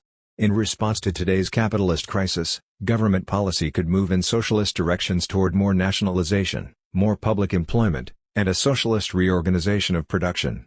This policy would combine an immediate crisis response with solutions for its longer-run causes and deeper foundations. By avoiding and delaying the public debate over such socialist policy alternatives, the powers that be subject the vast majority to the ever larger social costs of their system's crisis. Wanted, Red-Green Alliance for a Radically Democratic Reorganization of Production. March 29, 2009. Private capitalism, in which productive assets are owned by private individuals and groups and in which markets rather than state planning dominate the distribution of resources and products, has repeatedly demonstrated a tendency to flare out into overproduction and/or asset inflation bubbles that burst with horrific social consequences. Endless reforms, restructurings, and regulations were all justified in the name not only of extricating us from a crisis but also finally preventing future crises, as Obama repeated this week. They all fail to do that. The tendency to crisis seems unstoppable, an inherent quality of capitalism. At best, the beginnings of crises were caught before they wreaked major havoc, although usually that only postponed and aggravated that havoc. One recent case in point, the stock market crash of early 2000 was limited in its damaging social consequences, recession, etc., by an historically unprecedented reduction of interest rates and money supply expansion by Alan Greenspan's Federal Reserve. The resulting real estate bubble temporarily offset the effects of the stock market's bubble bursting, but when real estate crashed a few years later, what had been deferred hit catastrophically. Repeated failure to stop its inherent crisis tendency is beginning to tell on the system. The question increasingly insinuates itself even into discourses with a long history of denying its pertinence: has capitalism, qua system, outlived its usefulness? Repeated state interventions to rescue private capitalism from its self-destructive crises or from the political movements of its victims yielded longer or shorter periods of state capitalism, in which productive assets are owned or significantly controlled or regulated by state officials and in which state planning dominates markets as mechanisms of resource and product distribution. Yet state capitalisms have not solved the system's crisis tendencies either. That is why they have repeatedly given way to oscillations back to private capitalism, for example the Reagan Revolution in the US, the end of the USSR, etc. Moreover, the history of FDR's efforts to counteract the Great Depression teaches fundamental lessons about capitalism as a system. Since the New Deal reforms all stopped short of transforming the structure of corporations, they left in place the corporate boards of directors and shareholders who had both the incentives and resources to evade, undermine, and abolish those reforms. Evasion was their focus until the 1970s, and abolition since. Capitalism systematically organizes its key institutions of production, the corporations, in such a way that their boards of directors, in properly performing their assigned tasks, produce crises, that undermine anti-crisis reforms, and thereby reproduce those crises.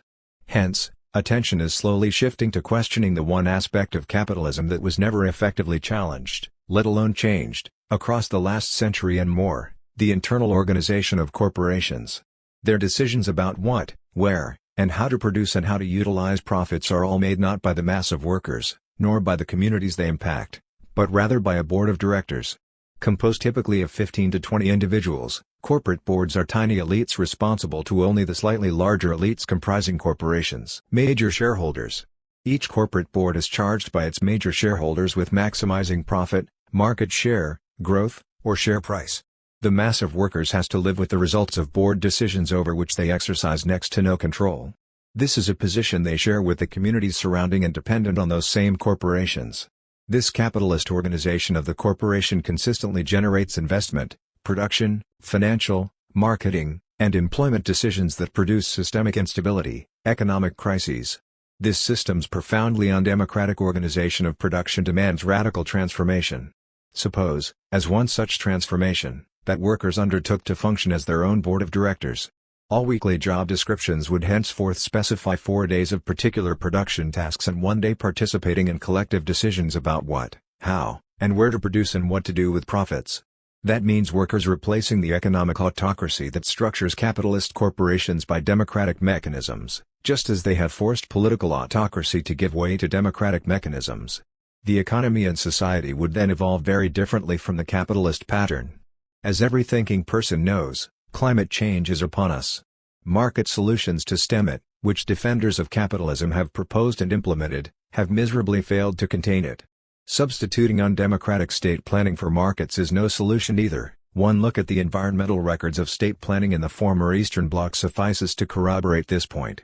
If we are to redesign our interactions with nature by taking account of the economic and environmental costs of energy sources, especially fossil fuels, as an increasing number of people recognize we must, why not redesign our enterprise structures to take account of the history of failed efforts to contain capitalism's crisis-producing dysfunction? Might we consider a mutually beneficial alliance between critics of abusing our energy resources and critics of abusing our productive capabilities? How about an alliance focused on a radical, democratic, and therefore anti-capitalist reorganization of production? The point would be to make citizens and workers, those who must live with the results of what enterprises do, conjoint decision-makers focused on meeting collective needs, both productive and environmental. Capitalist Crisis, Socialist Renewal. May 24, 2009. This much is clear, not in a long time has capitalism been so critically questioned in the US and socialism so widely debated as a social alternative. The left canon should seize this moment. One part of doing that is to formulate a new program, including a new definition of socialism, that could grasp a mass consciousness, become central to public political debate, and inspire a new left mobilization in the US. First, we need to settle our accounts with the definitions and practices of socialisms of the past. As Engels did in his Socialism, Utopian and Scientific, we need to state both what past socialisms accomplished and why they could not overcome and replace capitalism. Despite ruthless and implacable opposition, powerful labor, left, and socialist organizations were built and progressive social change is achieved. A rich left tradition of socialist criticism and analysis was created and spread globally. Across the 19th and 20th centuries, the first wave of modern, anti-capitalist socialism became a global social force. However, where and when socialists made revolutionary breakthroughs against capitalism, whether or not they took state power, socialism's advances proved limited, vulnerable and therefore often temporary. The histories of the USSR and China, like those of socialist and communist programs and parties across the rest of the world, attest to distortions and reversals that enabled renewals of capitalism. There were, of course, many contributors to socialism's history, those that impinged from outside and those that worked their effects from within. I am concerned here with the latter. Following Engels' model, I explore what has to change inside socialism to improve its chances to achieve new, further, and more secure breakthroughs in moving the human community beyond the injustice, limits, and costs of capitalism. Let's begin by subtitling the remainder of this short essay, Socialism, Macro and Micro. Socialisms of the past focused on two broad social conditions: 1, the ownership of productive property, and 2, the mechanism of distributing productive resources and productive outputs. Capitalism was thus defined in terms of its reliance upon private ownership of productive property and markets. By contrast, socialism embraced socialized productive property and national economic planning, usually to be operated by a state apparatus controlled by socialists. Capitalism and socialism were thus differentiated in macro terms. What then did socialism mean at the micro level of society inside its individual enterprises? The blunt answer is, not much. No clear differentiation of capitalism from socialism has so far emerged for the internal structures of enterprises. While socialists supported and often led workers' struggles for better wages and working conditions inside capitalist enterprises, their chief concerns were more macro-oriented. They sought to coordinate workers' struggles inside enterprises with developing political movements aimed to transform private into socialized property and markets into planning. Thus, when and where socialists became politically dominant, the basic internal structures of enterprises were not fundamentally altered. Laborers still finished their work days and departed, leaving behind their labor's fruits and leaving to others, boards of directors, the decisions about what to produce, how, and where, and what to do with the surpluses/profits. True, socialists emphasized state regulation of those boards' decisions or sometimes replaced private corporate boards of directors with state officials.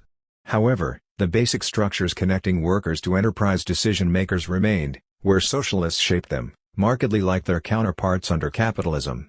In Socialism, Utopian and Scientific, Engels' key point was that many early socialists believed that powerful utopian visions of a better, post-capitalist society could not only capture people's imaginations but also thereby realize socialism. But utopian socialism, Engels argued, had not succeeded. Socialists therefore had to supplement it with a materialistically grounded, i.e. scientific, strategy for practically transforming capitalism into socialism. Scientific socialism would identify key potential revolutionary agents and mobilize them politically for that transformation. However, the macro focus of scientific socialism also proved inadequate to secure a transition from capitalism to socialism. It lacked the supplement of a micro-focus, namely a definition of socialism at the level of each enterprise, specifically, that enterprises be reorganized such that the laborers become collectively their own board of directors. This micro-dimension of socialism ends the classic divided organization of capitalist enterprises, pitting those, the board of directors, who make the enterprise's key decisions against those who labor but do not make those decisions. The full range of new strengths and potentials available to 21st century socialism, if it adds this micro-dimension, cannot be listed here, let alone elaborated. Consider just two examples. First, a macro-co-micro-socialism institutionalizes real worker participation in all aspects of production. Socialism will thereby mean that the workers themselves will be charged to transform the inherited capitalist enterprises by ending their divisions between manual and mental labor, directors and directed. Building a new socialist society will mean the workers' continuous role in reorganizing enterprises based on equality, sharing, or rotating all specific functions, and continuous collective decision-making. Socialism would then engage all workers in a lifelong process of self-transformation alongside and intertwined with macro-level socialist transformation. The end result would equip and motivate workers to participate fully in politics and culture as well as in the economy. Second, such a macro-co-micro-socialism can bring a concrete, practical meaning to otherwise often vague references to socialist democracy. That kind of democracy would refer to how the collective of workers inside each enterprise reach all its key decisions. These enterprise collectives would necessarily enter into continuous deliberations and negotiations with one another and with similarly democratic collectives based on residency to reach genuinely democratic social decisions. Utopian socialism contributed to the socialist tradition's growth and maturity, but its limits provoked a self-critique formulated around the concept of scientific socialism advocated by Marx and Engels.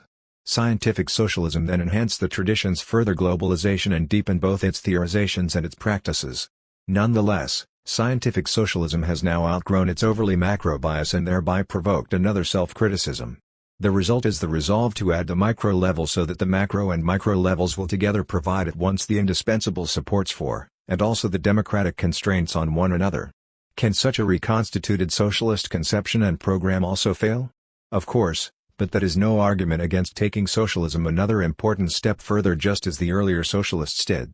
Today's global crisis exposes all of capitalism's fault lines, but it also offers socialists the chance to renew their project if they can learn and apply the lessons of socialism's history. 3. Anti-capitalist politics. Europe, Capitalism and Socialism. August 31, 2005. In the spring of 2005, workers' votes in France and the Netherlands made the difference in defeating the draft European Constitution and ending Socialist Party control of the German state of Baden-Württemberg. In the few weeks after those momentous events, most politicians and reporters offered one basic explanation. It tells us much more about the agenda of the explainers than about what is to be explained. Their simple story proceeds in steps. First, European workers voted their anger over sustained high unemployment. Read, workers see no farther than their paychecks. Second, that unemployment is the fault of Europe's social welfare programs and protection of workers' jobs and incomes. Third and final step. European workers must learn the lessons of economic science and thus recognize that flexible labor markets, read, sustained reductions in social welfare and worker protections, are the only way forward for European unity and prosperity.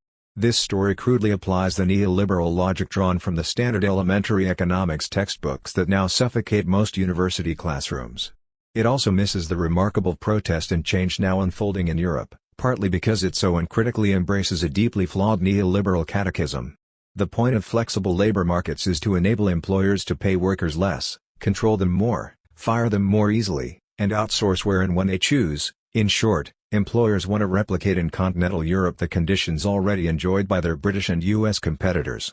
Right away this would benefit employers and cost workers in Europe. It might in the long run also lead employers to hire more workers, since they can pay each worker less.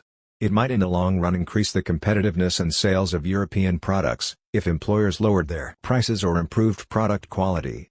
That is the rosy prediction and analysis offered by supporters of a neoliberal unified Europe.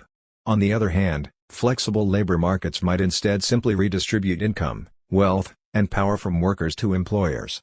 It might drive workers to respond to lower and less secure wages by taking more jobs, laboring more hours, and borrowing massively to maintain their living standards. That, after all, has been the actual story of the US and UK over the last quarter century. The logical flaw in neoliberalism is this: No one can know in advance all the economic and social effects of a flexible labor market. No one can guarantee that what might happen actually will. To claim otherwise is not economic science but rather bought and paid for economic propaganda. The key historically demonstrated facts are these: 1. Employers pursue neoliberal reform to make more money and enhance their power, and 2. Employers cannot control all the other effects of neoliberalism. The employer's political, journalistic, and academic supporters do not admit, let alone examine or document, the negative consequences that neoliberalism can deliver to workers. That is why those supporters were surprised and challenged by the workers' votes in the recent European elections. Those workers' incomes and/or job securities had been reduced over recent years by neoliberal reforms identified as necessary for European unity. So they worked more and took on debt. Their mounting stress strained family life and reduced civic participation. Such painful adjustments, as always, bred social tensions. Nationalist and right-wing leaders found opportunities to deflect workers' mounting anger about deteriorating economic and social conditions against immigrant communities and job outsourcing.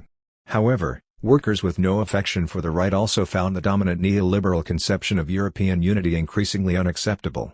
In this situation, the left in European politics began an historic split that became very public in the recent French, German, and Dutch elections.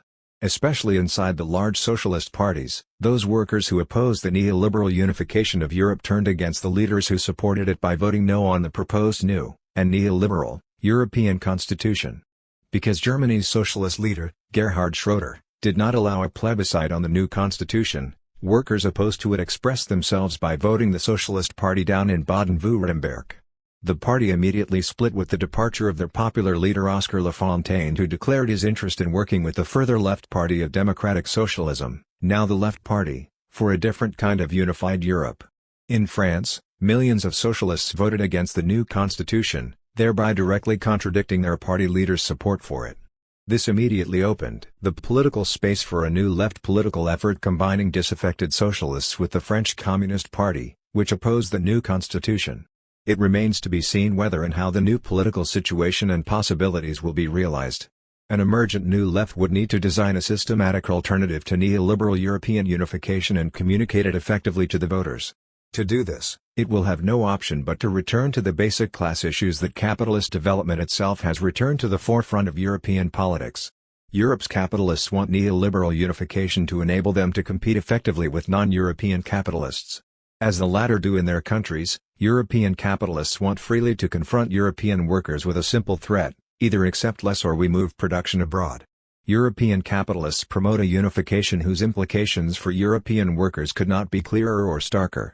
If European workers and their organizations capitulate, they will accelerate the downward spirals of wage loss, job insecurities, deepening debts, and social stresses that are already the capitalist norm elsewhere.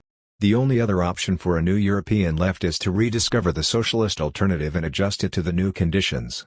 This will require confronting capitalists with a counter-threat: either maintain our hard-won working conditions, job protections, and social benefits, or else we remove capitalists from their ownership and control of European productive enterprises. Since European capitalists will likely reject the threat, European socialists will need to draw and implement the hard lessons from the successes and failures of the last century's socialist experiments. They will need to mobilize working-class solidarity without obliterating differences, debates, and the space for initiatives from below. They will need to develop modes of organizing productive enterprises that will make the workers their own bosses. The issues of socializing productive property, democratically planning the economy, and above all, ending class exploitation will once again rise to the highest priority of political debate and struggle. The remarkable historical twist here should not be missed.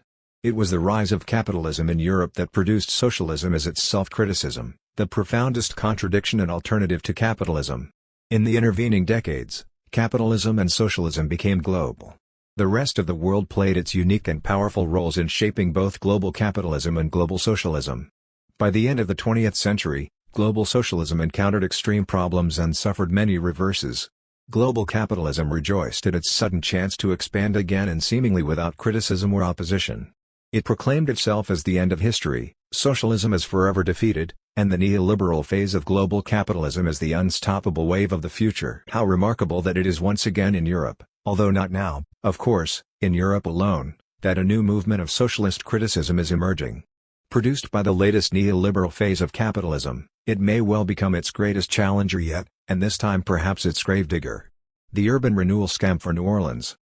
September 17, 2005. The old urban renewal scam is being born again in New Orleans. A hurricane, a flood, and a botched government response have combined to make the miracle possible. One of New Orleans' wealthy elite told Christopher Cooper of the Wall Street Journal, "Old line families escape worst of flood and plot the future." September 8, 2005, New Orleans is ready to be rebuilt. Another elite member told Cooper that New Orleans had to be rebuilt more to his liking, demographically, geographically and politically, or folks like him would leave. As a wealthy New Orleans lawyer who raises funds for the Democratic Party told the same reporter, the mass evacuation of the poor could change New Orleans from a Democratic to a Republican stronghold. New Orleans is now replaying perfectly the history of urban renewal in the U.S. No doubt, New Orleans could be rebuilt to serve the people hurt and temporarily displaced by the hurricane and floods. Naomi Klein suggests some ways that could happen in the nation. Let the people rebuild New Orleans, September 26, 2005. But even less doubt attaches to this prediction. Katrina enables a very different transformation that would otherwise have been too politically difficult to achieve. New Orleans can now be renewed along the gentrification lines favored by its elite and paid for by regressive taxes. That has always been the way of urban renewal in the U.S., with infrequent, minor, and mostly cosmetic concessions to people's interests when politically required. A perfect parallel is offered by the tragic history of New Haven, Connecticut. There, it was not a storm but rather a federal interstate highway project that did the trick. The intersection of I-95 and I-91 was constructed in the 1950s in the center of New Haven's densest residential neighborhoods, composed then mostly of white working-class people. Some 30,000 people, out of a total population of 150,000, were thrown out of neighborhoods they had lived in for generations and to which they could not and did not ever return.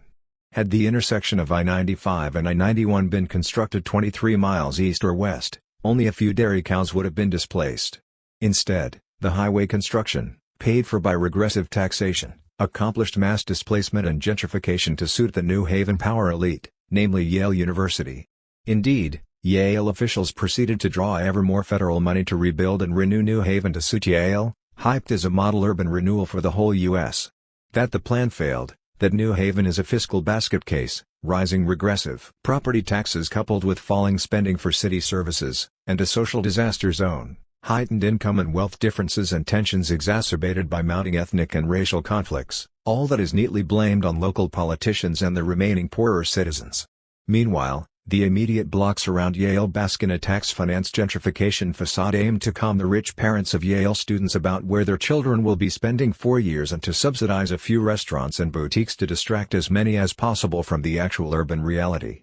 Community actions and alliances, of the sort Naomi Klein extols for New Orleans, will likely do little more than tangentially modify or perhaps delay the basic outcome being planned now for post-flood New Orleans. Rarely has anything more than that been accomplished by such well-intentioned, community-based oppositions to urban renewal elsewhere across the U.S. for the last half-century. Only a powerful, unified, and organized political opposition contesting for power could hope to lead an altogether different urban renewal. And that sort of renewal depends on basic social, including class, changes that such an opposition would have to demand and achieve. No other path is available if New Orleans is to have a different future from that of all the other cities, like New Haven, whose renewals have been so grossly unjust and in most cases fiscal disasters as well. It is thus not realistic to limit ourselves to community-based oppositions and their demand for active participation in the rebuilding of New Orleans, to which the elite would respond by providing token representation of carefully hand-picked community representatives. A realistic politics of opposition to what is in store for New Orleans would have to go far beyond reformism. France's Student Worker Alliance. Paris, March 31, 2006. Students and workers in France have forged a powerful alliance against the government and its neoliberal economic policies. Mass organizations of high school and university students, all three federations of unions, and all left parties are coordinating actions together. This alliance is shaking the French government in ways and to depths not seen since May 1968. The messages that this alliance sends across Europe and beyond are, 1. That dismantling of the welfare state has reached its limits and, 2. That continuing the dismantling risks provoking mass resistance. The specter of a real opposition to global neoliberal capitalism in its centers has materialized. The pseudo-oppositions of the Social Democrats are exposed. For years, the socialist leaders of Europe have profoundly limited their opposition to the rollback of social services, wages, and job protections. They offered merely to slow its pace. They had been captured by the corporate mantra, imported from the US and UK, that the world economy and global competition required nothing less than modernization. This bizarre Orwellian term described an actual historic going backward to a pre-World War II kind of capitalism with its extreme inequalities of wealth, income, power, and cultural opportunities. The current movement in France is so powerful that it has, at least for the moment, silenced the usual voices of left accommodation to neoliberalism. A political bubble is bursting in France. That bubble emerged as the conservatives currently in power, drawn chiefly from top corporate managements, got carried away in a spiraling neoliberal euphoria. In the linear logic of simplistic politics, they kept pushing one deregulation after another, one assault on job security and labor protections after another. The process spun out of control and inflated beyond politically sustainability. What took French neoliberalism over the edge was a new rule rushed into law, the CPE, by Prime Minister Dominique de Villepin. It attacked young workers under 26 years of age by allowing employers to fire them without cause for 2 years instead of the previous rule of 6 months. Such a step would save employers more of the costs and bad publicity of justifying dismissals in the special tribunals France established to hear workers' complaints of unjust terminations. In the inverted language of neoliberal public policy, the French government tried to sell the CPE law as labor reform sensitive to minority youth needs. Employers would now hire more of the unemployed Arab and African youth, those who had protested their conditions so dramatically last autumn. French officials tried thus to market a law subsidizing business as if it were meant to provide social support for poor minorities. However, millions of French citizens, including many minority youth, were not fooled. Those are the millions demonstrating in increasing numbers over the last 2 weeks. The CPE law is actually more the expression of French politicians seeking support from, and therefore pandering to, the corporations. The law is of little actual interest to corporations in France, however. As reported to the International Herald Tribune, March 24, 2006, 2 major employers of French young people were perfectly content with the 6-month period that the CPE law aimed to reform. The Accor hotel chain and McDonald's and its local restaurant franchisees pointed to their sustained growth and success. McDonald's employs 35,000 with an average age of 22. Enjoys better sales in France than in most other countries, and plans to open 30 new restaurants in 2006. In fact, France offers profitable investments because of its rich markets, technological dynamism, employee skills and aptitudes. The particular job protections removed by the CPE law simply matter little even for the firms most dependent on the youth labor market targeted by that law. Why, then, did French political leaders rush through a law that provided little benefit to employers while it mobilized a powerful alliance of students and workers? The answer is that French politicians took their pandering to neoliberal hype too far in what even many of them now widely recognize as a colossal mistake. Privatizing enterprises and freeing markets from state interventions and regulations had long been proclaimed by business leaders as a reform that will revitalize the economy. They wanted to make more money. Economists did their usual job of rationalizing and legitimizing these business objectives. Their economic science proclaimed such a reform as the entire nation's best course of action. In the mutual reinforcement of politicians and economists, they badly overshot the target and produced the dangerous political backlash that is now happening in France. Something like this is also happening in Germany. But the form it has taken there is not street demonstrations and a massive student-worker alliance. Instead, a new left party has emerged with a position parallel to the French opposition to the CPE. Last year's voter defeats of the new neoliberal European constitution in France and the Netherlands have now evolved into a much deeper counter-hegemonic movement. An historic political shift is underway in Europe. The real question now is whether the student-worker alliance will remain merely an opposition to neoliberalism or whether it will mature into a movement for an alternative to capitalism as the best security against a resumption of neoliberalism.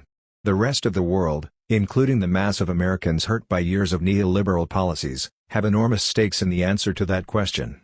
If the media in the US were not owned by the supporters of neoliberalism, they would present the historic importance of this question and explore the alternative answers. Instead, they perform their subservient tasks by obscuring the significance of France's student-worker alliance and grossly inflating the tangential vandalisms of a very few and the all too predictable provocations of the police. Lessons of a left victory in France. April 12, 2006. France's leading bureaucrats, from President Jacques Chirac on down, have been defeated. French neoliberalism, The dismantling of its welfare state in favor of business has suffered a serious blow. A powerful alliance of high school and university students and of organized labor achieved the victory against the government's law that undercut job security for workers under 26 years of age. The alliance forced Chirac to annul the law, exactly what he and the other current leaders had said was absolutely illegal and impossible. Now what matters most is how everyone in France and beyond, business and political conservatives, on one side, and students, labor unions, and the left, on the other side, will understand what has happened. Their different understandings will shape how both sides adjust their respective organizations, strategies, and tactics. No doubt, the French right in its big business space will try hard to rebuild their organizations and their damaged popular standing.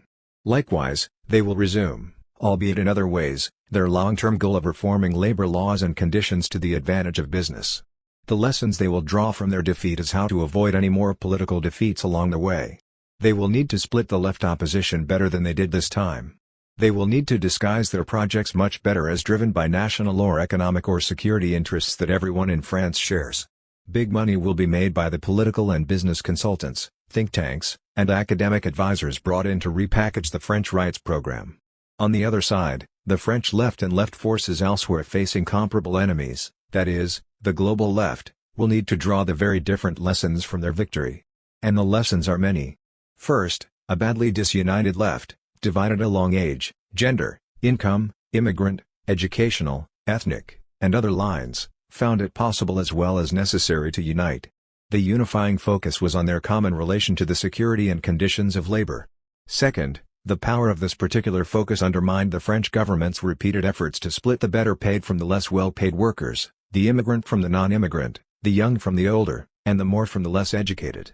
Third, the government's effort to invoke the law as expressing the democratic will of the people failed to dissuade a mass movement that believed it represented the people far better and far more genuinely. A kind of dual power situation emerged, a formal versus an informal government, that helped millions of French men and women to see through the formal government's appeals to national unity. French nationalism failed to overcome the opposition's appeal to the interests of workers and students against the other, different part of French society. The concept of society as a site of struggle between basically opposed social forces became common sense on the left and for the solid majority of French public opinion that consistently backed the demonstrators against the government. Finally and perhaps most importantly, the alliance of students and workers confronts the lesson that unified, mass, direct political action can win battles. The lessons for the French are also lessons for the rest of us. A major battle was won, but the war continues, in France as elsewhere. Businesses will continue to press governments for laws and regulations favoring their needs for profits, rich executive pay packages, and corporate expansion. They will continue to seek advantages in global competition by demanding concessions from workers, consumers, and students. They will pour ever more resources into publicity campaigns, politicians, and research that aim to convince people that meeting business needs is what will bring reform, modernization, prosperity, and democracy to everyone. They are gearing up for future battles.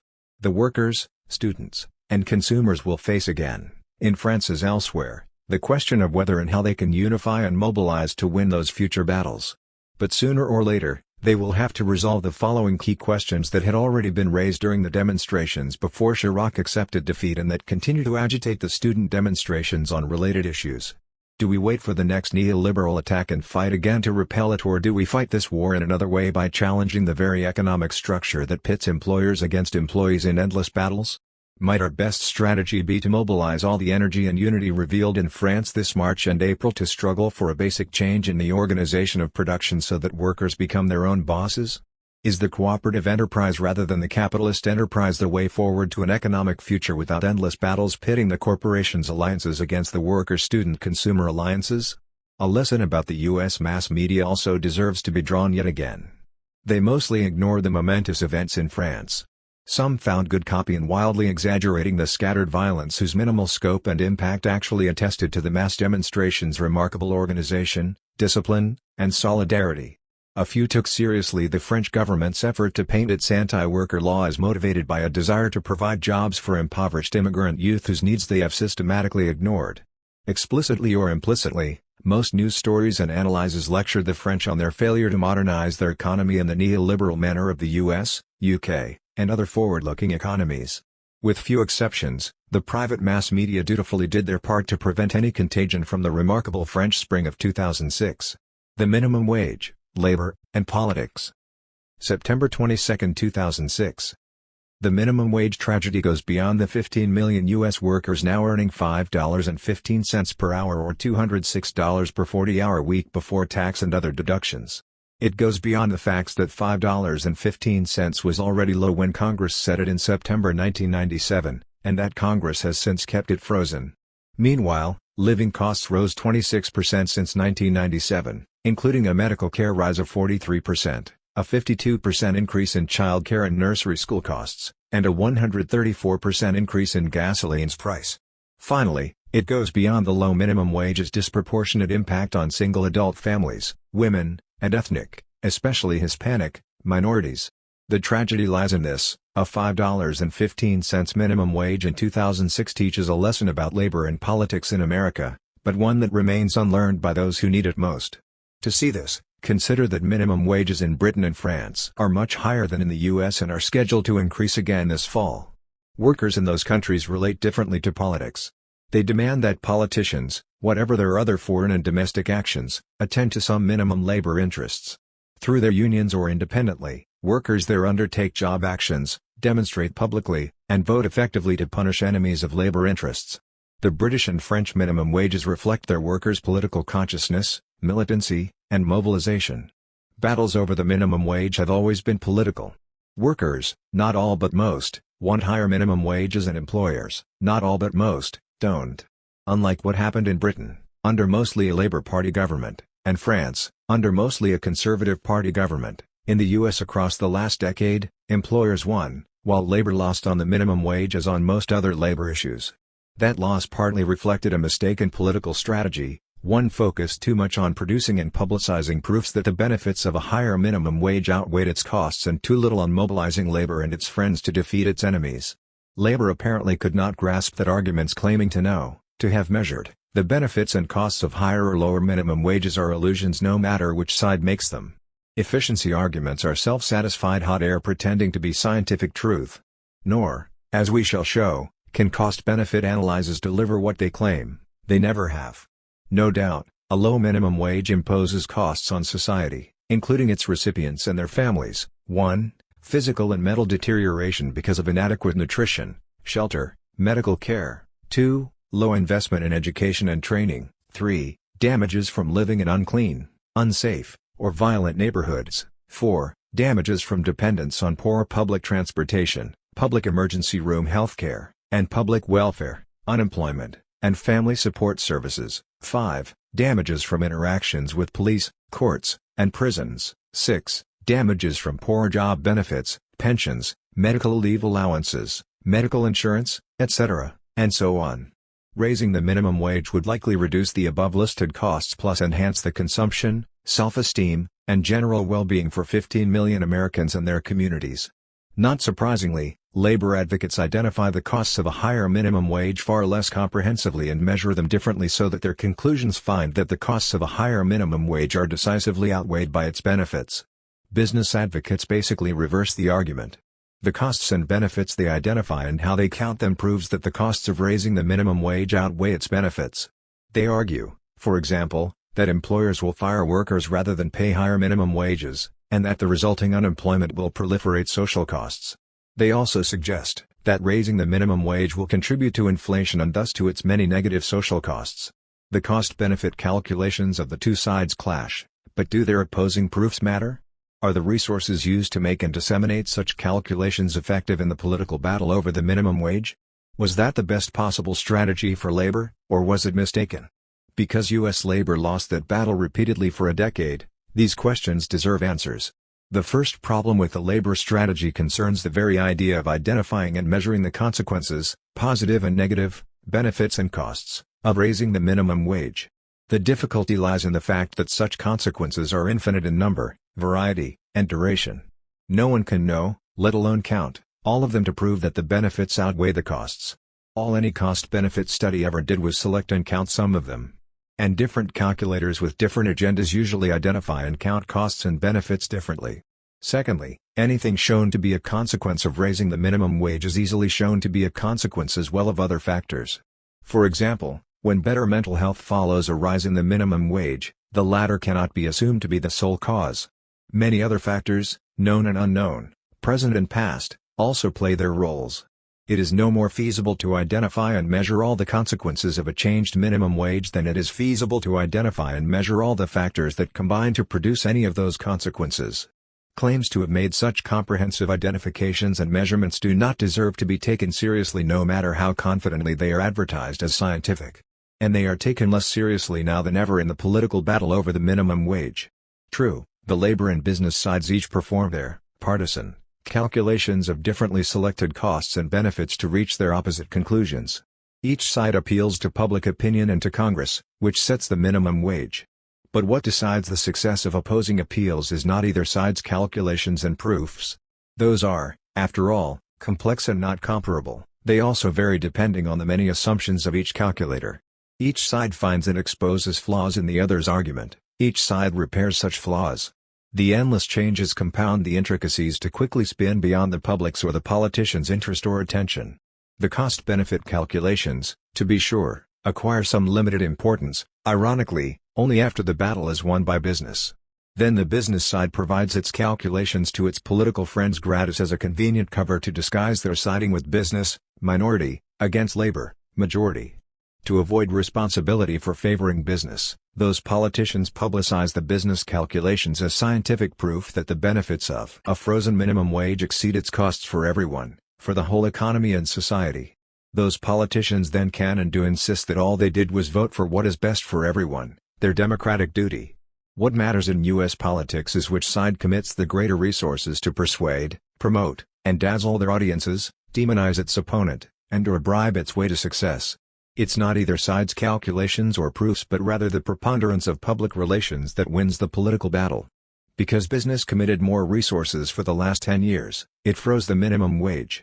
To avoid losing, labor would have had either to match or outspend business, or else mobilize its membership to substitute politically effective agitation for such spending. French elections' deeper meaning. May 20, 2007. France's presidential election results are deeply contradictory. The victory for the patronat, the nation's dominant big business community, may prove extremely dangerous in terms of an enemy reawakened by that victory.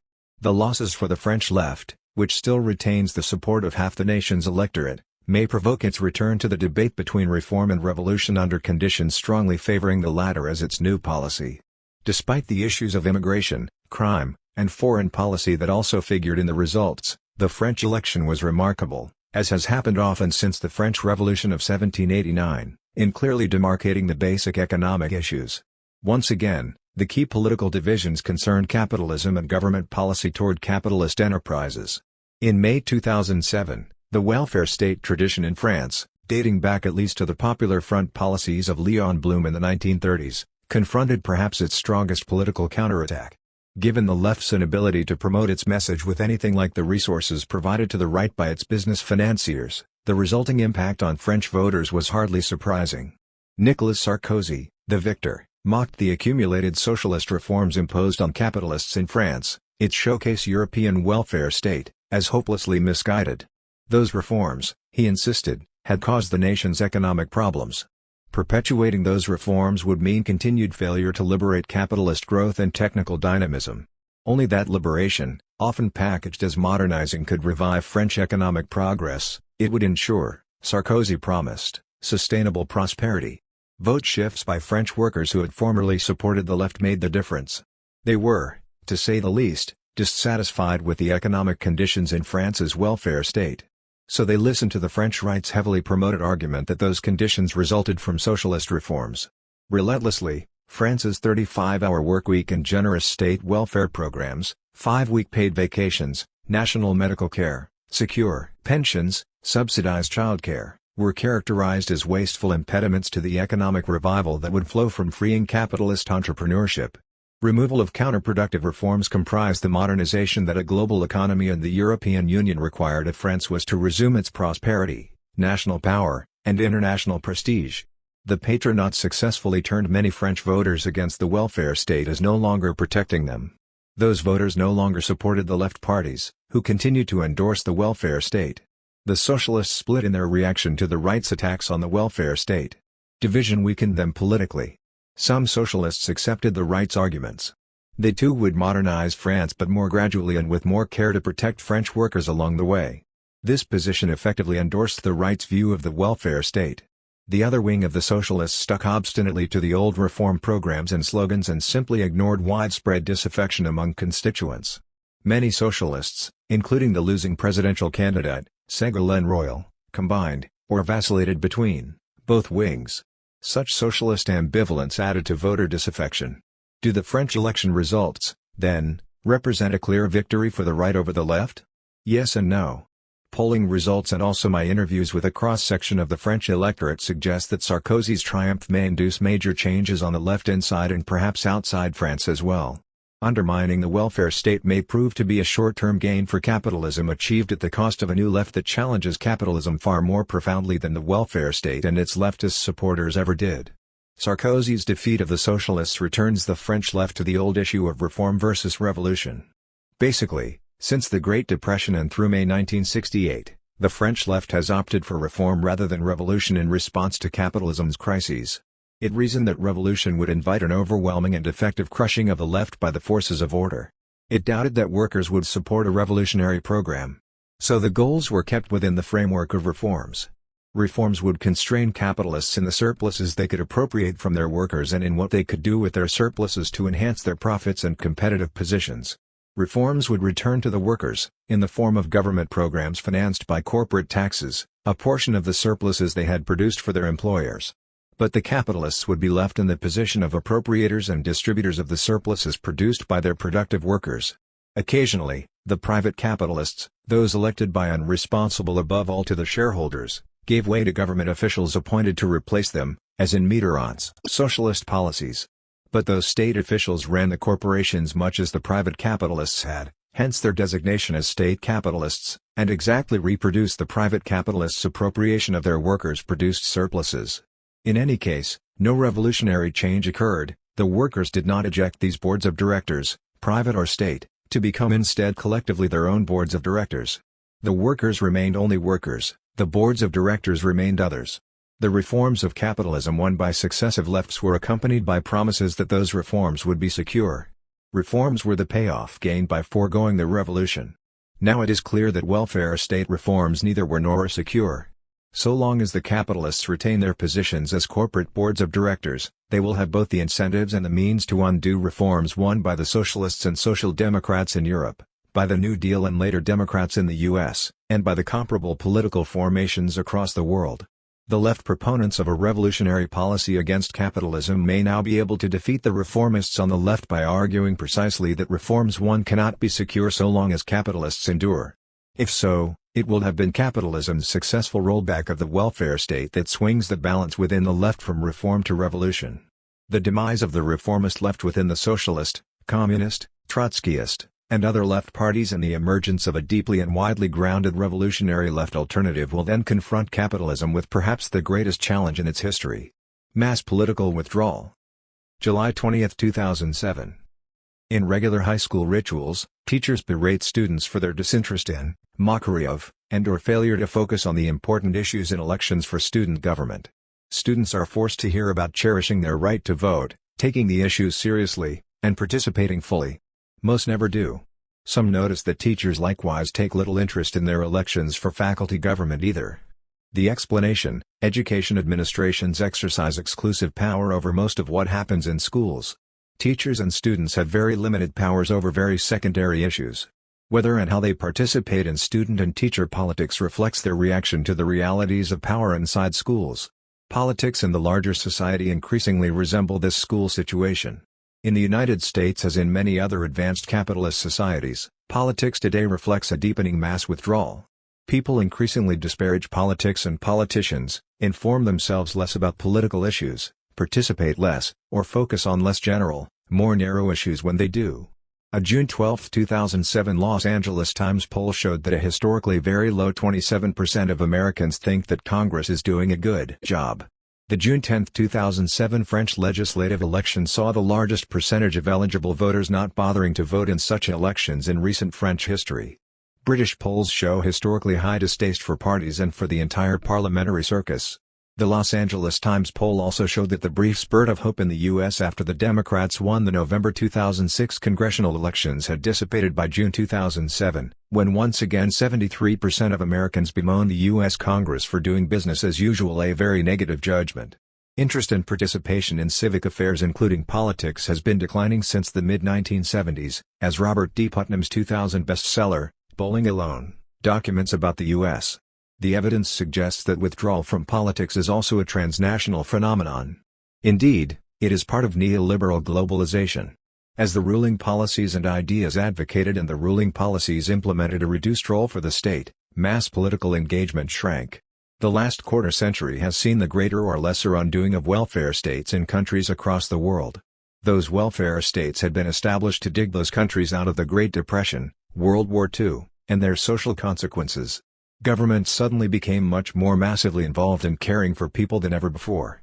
Beyond unemployment insurance, Social Security, and government jobs, a widespread feeling arose that governments could, should, and would serve people's basic needs.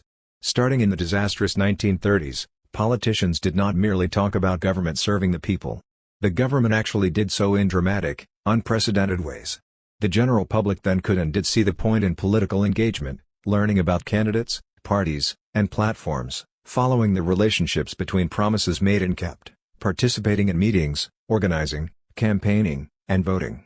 Since the mid-1970s, the decline of welfare states, neoliberal privatization and deregulation, produced two hardly surprising results: 1. Ever fewer people received public services and, 2. Their contacts with the public sector increasingly pinched for resources yielded disappointment, disgust, and disengagement. Political efforts to stop or reverse this flow of events were repeatedly insufficient. The mass of people witnessed this. They have felt less and less interested in or related to politics as government retreated from the quality and quantity of the basic services it had provided to the people since the 1930s. Had its enemies responded to neoliberalism by effectively mobilizing mass confrontation against neoliberalism's financiers and supporters, contemporary politics might have taken quite a different turn. But that has not, or at least not yet, happened. This broken relationship between the mass of people and politics takes many forms. Abstention from voting is only one of the reactions when the basic issues of life, jobs, personal security, health, housing, etc., are ever less objects of effective state activity. For those who maintain some involvement in politics, they focus on different issues. In the U.S., access to firearms, immigration, abortion, global warming, homosexuality, and so on. Because so many of today's shrunken mass of voters fixate on such issues, commentators mistakenly infer that those have become the more important to voters. An alternative interpretation holds that the basic issues of life remain as important as always, but neoliberalism has increasingly taken them out of the government's realm of activity. The state is blocked ideologically and practically from attending to them since they are better left to the private free market. Thus, mass interest in politics correspondingly reduces to the issues around which state policies still matter. For example, gun control, homosexual marriage, abortion, pollution controls, etc. Those mobilized by and around such issues stay in politics. The rest of the population loses interest in politics or perhaps votes for those candidates whose take on such issues they share. Increasingly, voters are only casually and momentarily involved by the crescendo of TV ads preceding elections. Hence, candidates must raise millions to buy the ads without which they cannot win. 1 week after the election, few remember or care much. This situation afflicts all political parties, both those perceived to have engineered the welfare state's demise and those perceived to have failed to stop it. Their constituents are ever less engaged or involved.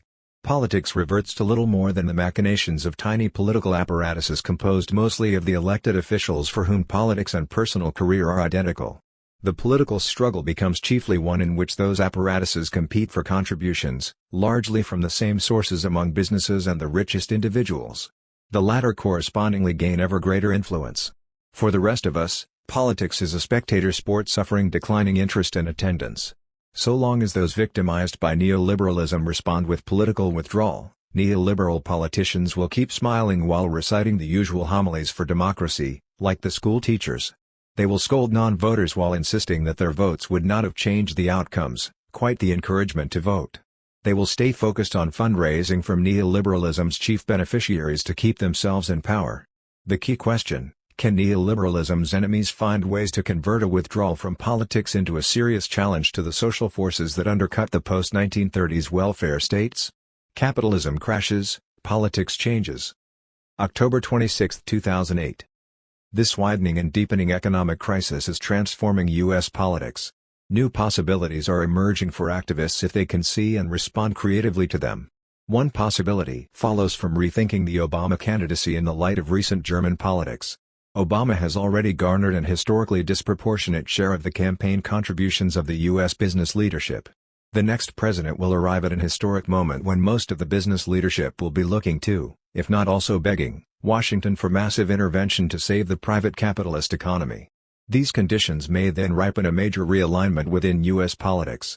The economic crisis is further straining the already stressed Republican alliance between traditionally conservative business and libertarian interests, on the one hand, and the small business and religious groups, on the other. McCain's political difficulties and attempts to solve them, for example, the Palin choice, provide further evidence. Pressed by mounting business needs for massive government help, a sizable portion of the Republican Party may be ready for a grand coalition to govern the country with a sizable portion of the Democrats. The centrist Democrats gathered around the Clintons and also Obama may well see the political possibilities of splitting the Republicans in this way. Such a grand coalition with the Republicans could control both the executive and legislative branches, and thus, within a very few years, also the judicial. Such a grand coalition would be uniquely capable of undertaking the difficult and costly interventions required to manage the economic crisis and its dangerous political and cultural consequences at home and abroad. Both components of such a coalition might see it and its task of crisis management as politically inevitable no matter how unpopular. This might be an attractive prospect for major portions of both parties. Recent German politics offers an obvious, instructional parallel because a similar grand coalition now governs Europe's most powerful economy. Another kind of crisis in Germany provoked its grand coalition. Some years ago, Germany's social democratic commitments, a regulated capitalism with workers' protections and social welfare programs such as socialized medicine, generous pensions, subsidized education, etc., clashed with the neoliberal demands of its leading capitalists. They wanted to compete more profitably both within the European economic community and globally. They resented the competitive advantages of US and UK firms whose governments, since Reagan and Thatcher, had rolled back earlier regulations on corporations and social programs. Pushing the two major German parties, Christian Democrats and Social Democrats, proved insufficient for German business interests. Too many constituencies inside both parties opposed those interests neoliberalism. The end result was a stalemated German politics. Its resolution was an explicit, formal grand coalition. The two parties agreed to share governing power. It was clear that this coalition could and would pursue a neoliberal rollback of Germany's social welfare system, although likely more slowly than in the US and UK. Germany's grand coalition aimed to overcome what its supporters saw as an economic crisis, German global competitiveness subverted by costly state regulation of business and taxes used for social welfare programs. A similar grand coalition in the US could likewise be packaged as necessary to manage an economic crisis threatening the entire society. This US election and its interaction with the capitalist crash have produced many of the preconditions for such a result. Germany's grand coalition provoked unexpected consequences that raise intriguing possibilities for the US as well. The most arresting consequence was the development of a new left political party, Die Linke, the left in German. It was formed by a merger of two political groups, 1. The left wing of the Social Democrats who oppose the party's grand coalition strategy, and, 2. The successor party to the former Communist Party of East Germany. Die Linke has been growing very quickly and receiving much larger votes than was expected in both regional and national elections. With proportional representation, Die Linke won a significant number of seats in both the national and some regional parliaments. It takes positions clearly and explicitly to the left of the Grand Coalition and thus of that coalition's social democratic component. Die Linke is thus now the left opposition to German neoliberalism. It has been drawing massive voter support away from the Grand Coalition's Social Democrats whom it easily portrays as having abandoned Germany's working classes. Yet, Die Linke confronts the problem of what alternative program to offer. After all, the Social Democratic Party may leave the Grand Coalition and resume its historic role as the regulator of business and the protector of state social programs. This would leave the far smaller Die Linke with no distinctive political identity and at the mercy of Social Democratic Party decisions. The key issue for Die Linke thus has become what new left program it can devise and effectively project to keep attracting voters, especially the young, and to chart a new direction for Germany different from the traditional social democratic notions of state intervention. Something similar may visit U.S. politics. If a grand coalition forms in the U.S., perhaps the left wing of the Democratic Party might find that unacceptable. Perhaps some trade unions would finally decide that their relentless decline while allied with the Democrats would only be accelerated by becoming very junior partners in such a grand coalition. Perhaps such breakaways from the Democrats and from traditional union politics would need and even want to build a new left party with the large but largely unorganized left constituencies across the U.S. And like Die Linke, a new left party in the U.S. would need to develop a new program different from the conventional U.S. liberalism. Politics always mixes representations of what exists now, what could exist, and what should exist. Not the least influence on the future of U.S. politics will be the conceptions of possible futures we can now glimpse, debate, and pursue. Those on the political right may find the grand coalition described above a goad toward developing new right parties. That only strengthens the case for new political thinking and action on the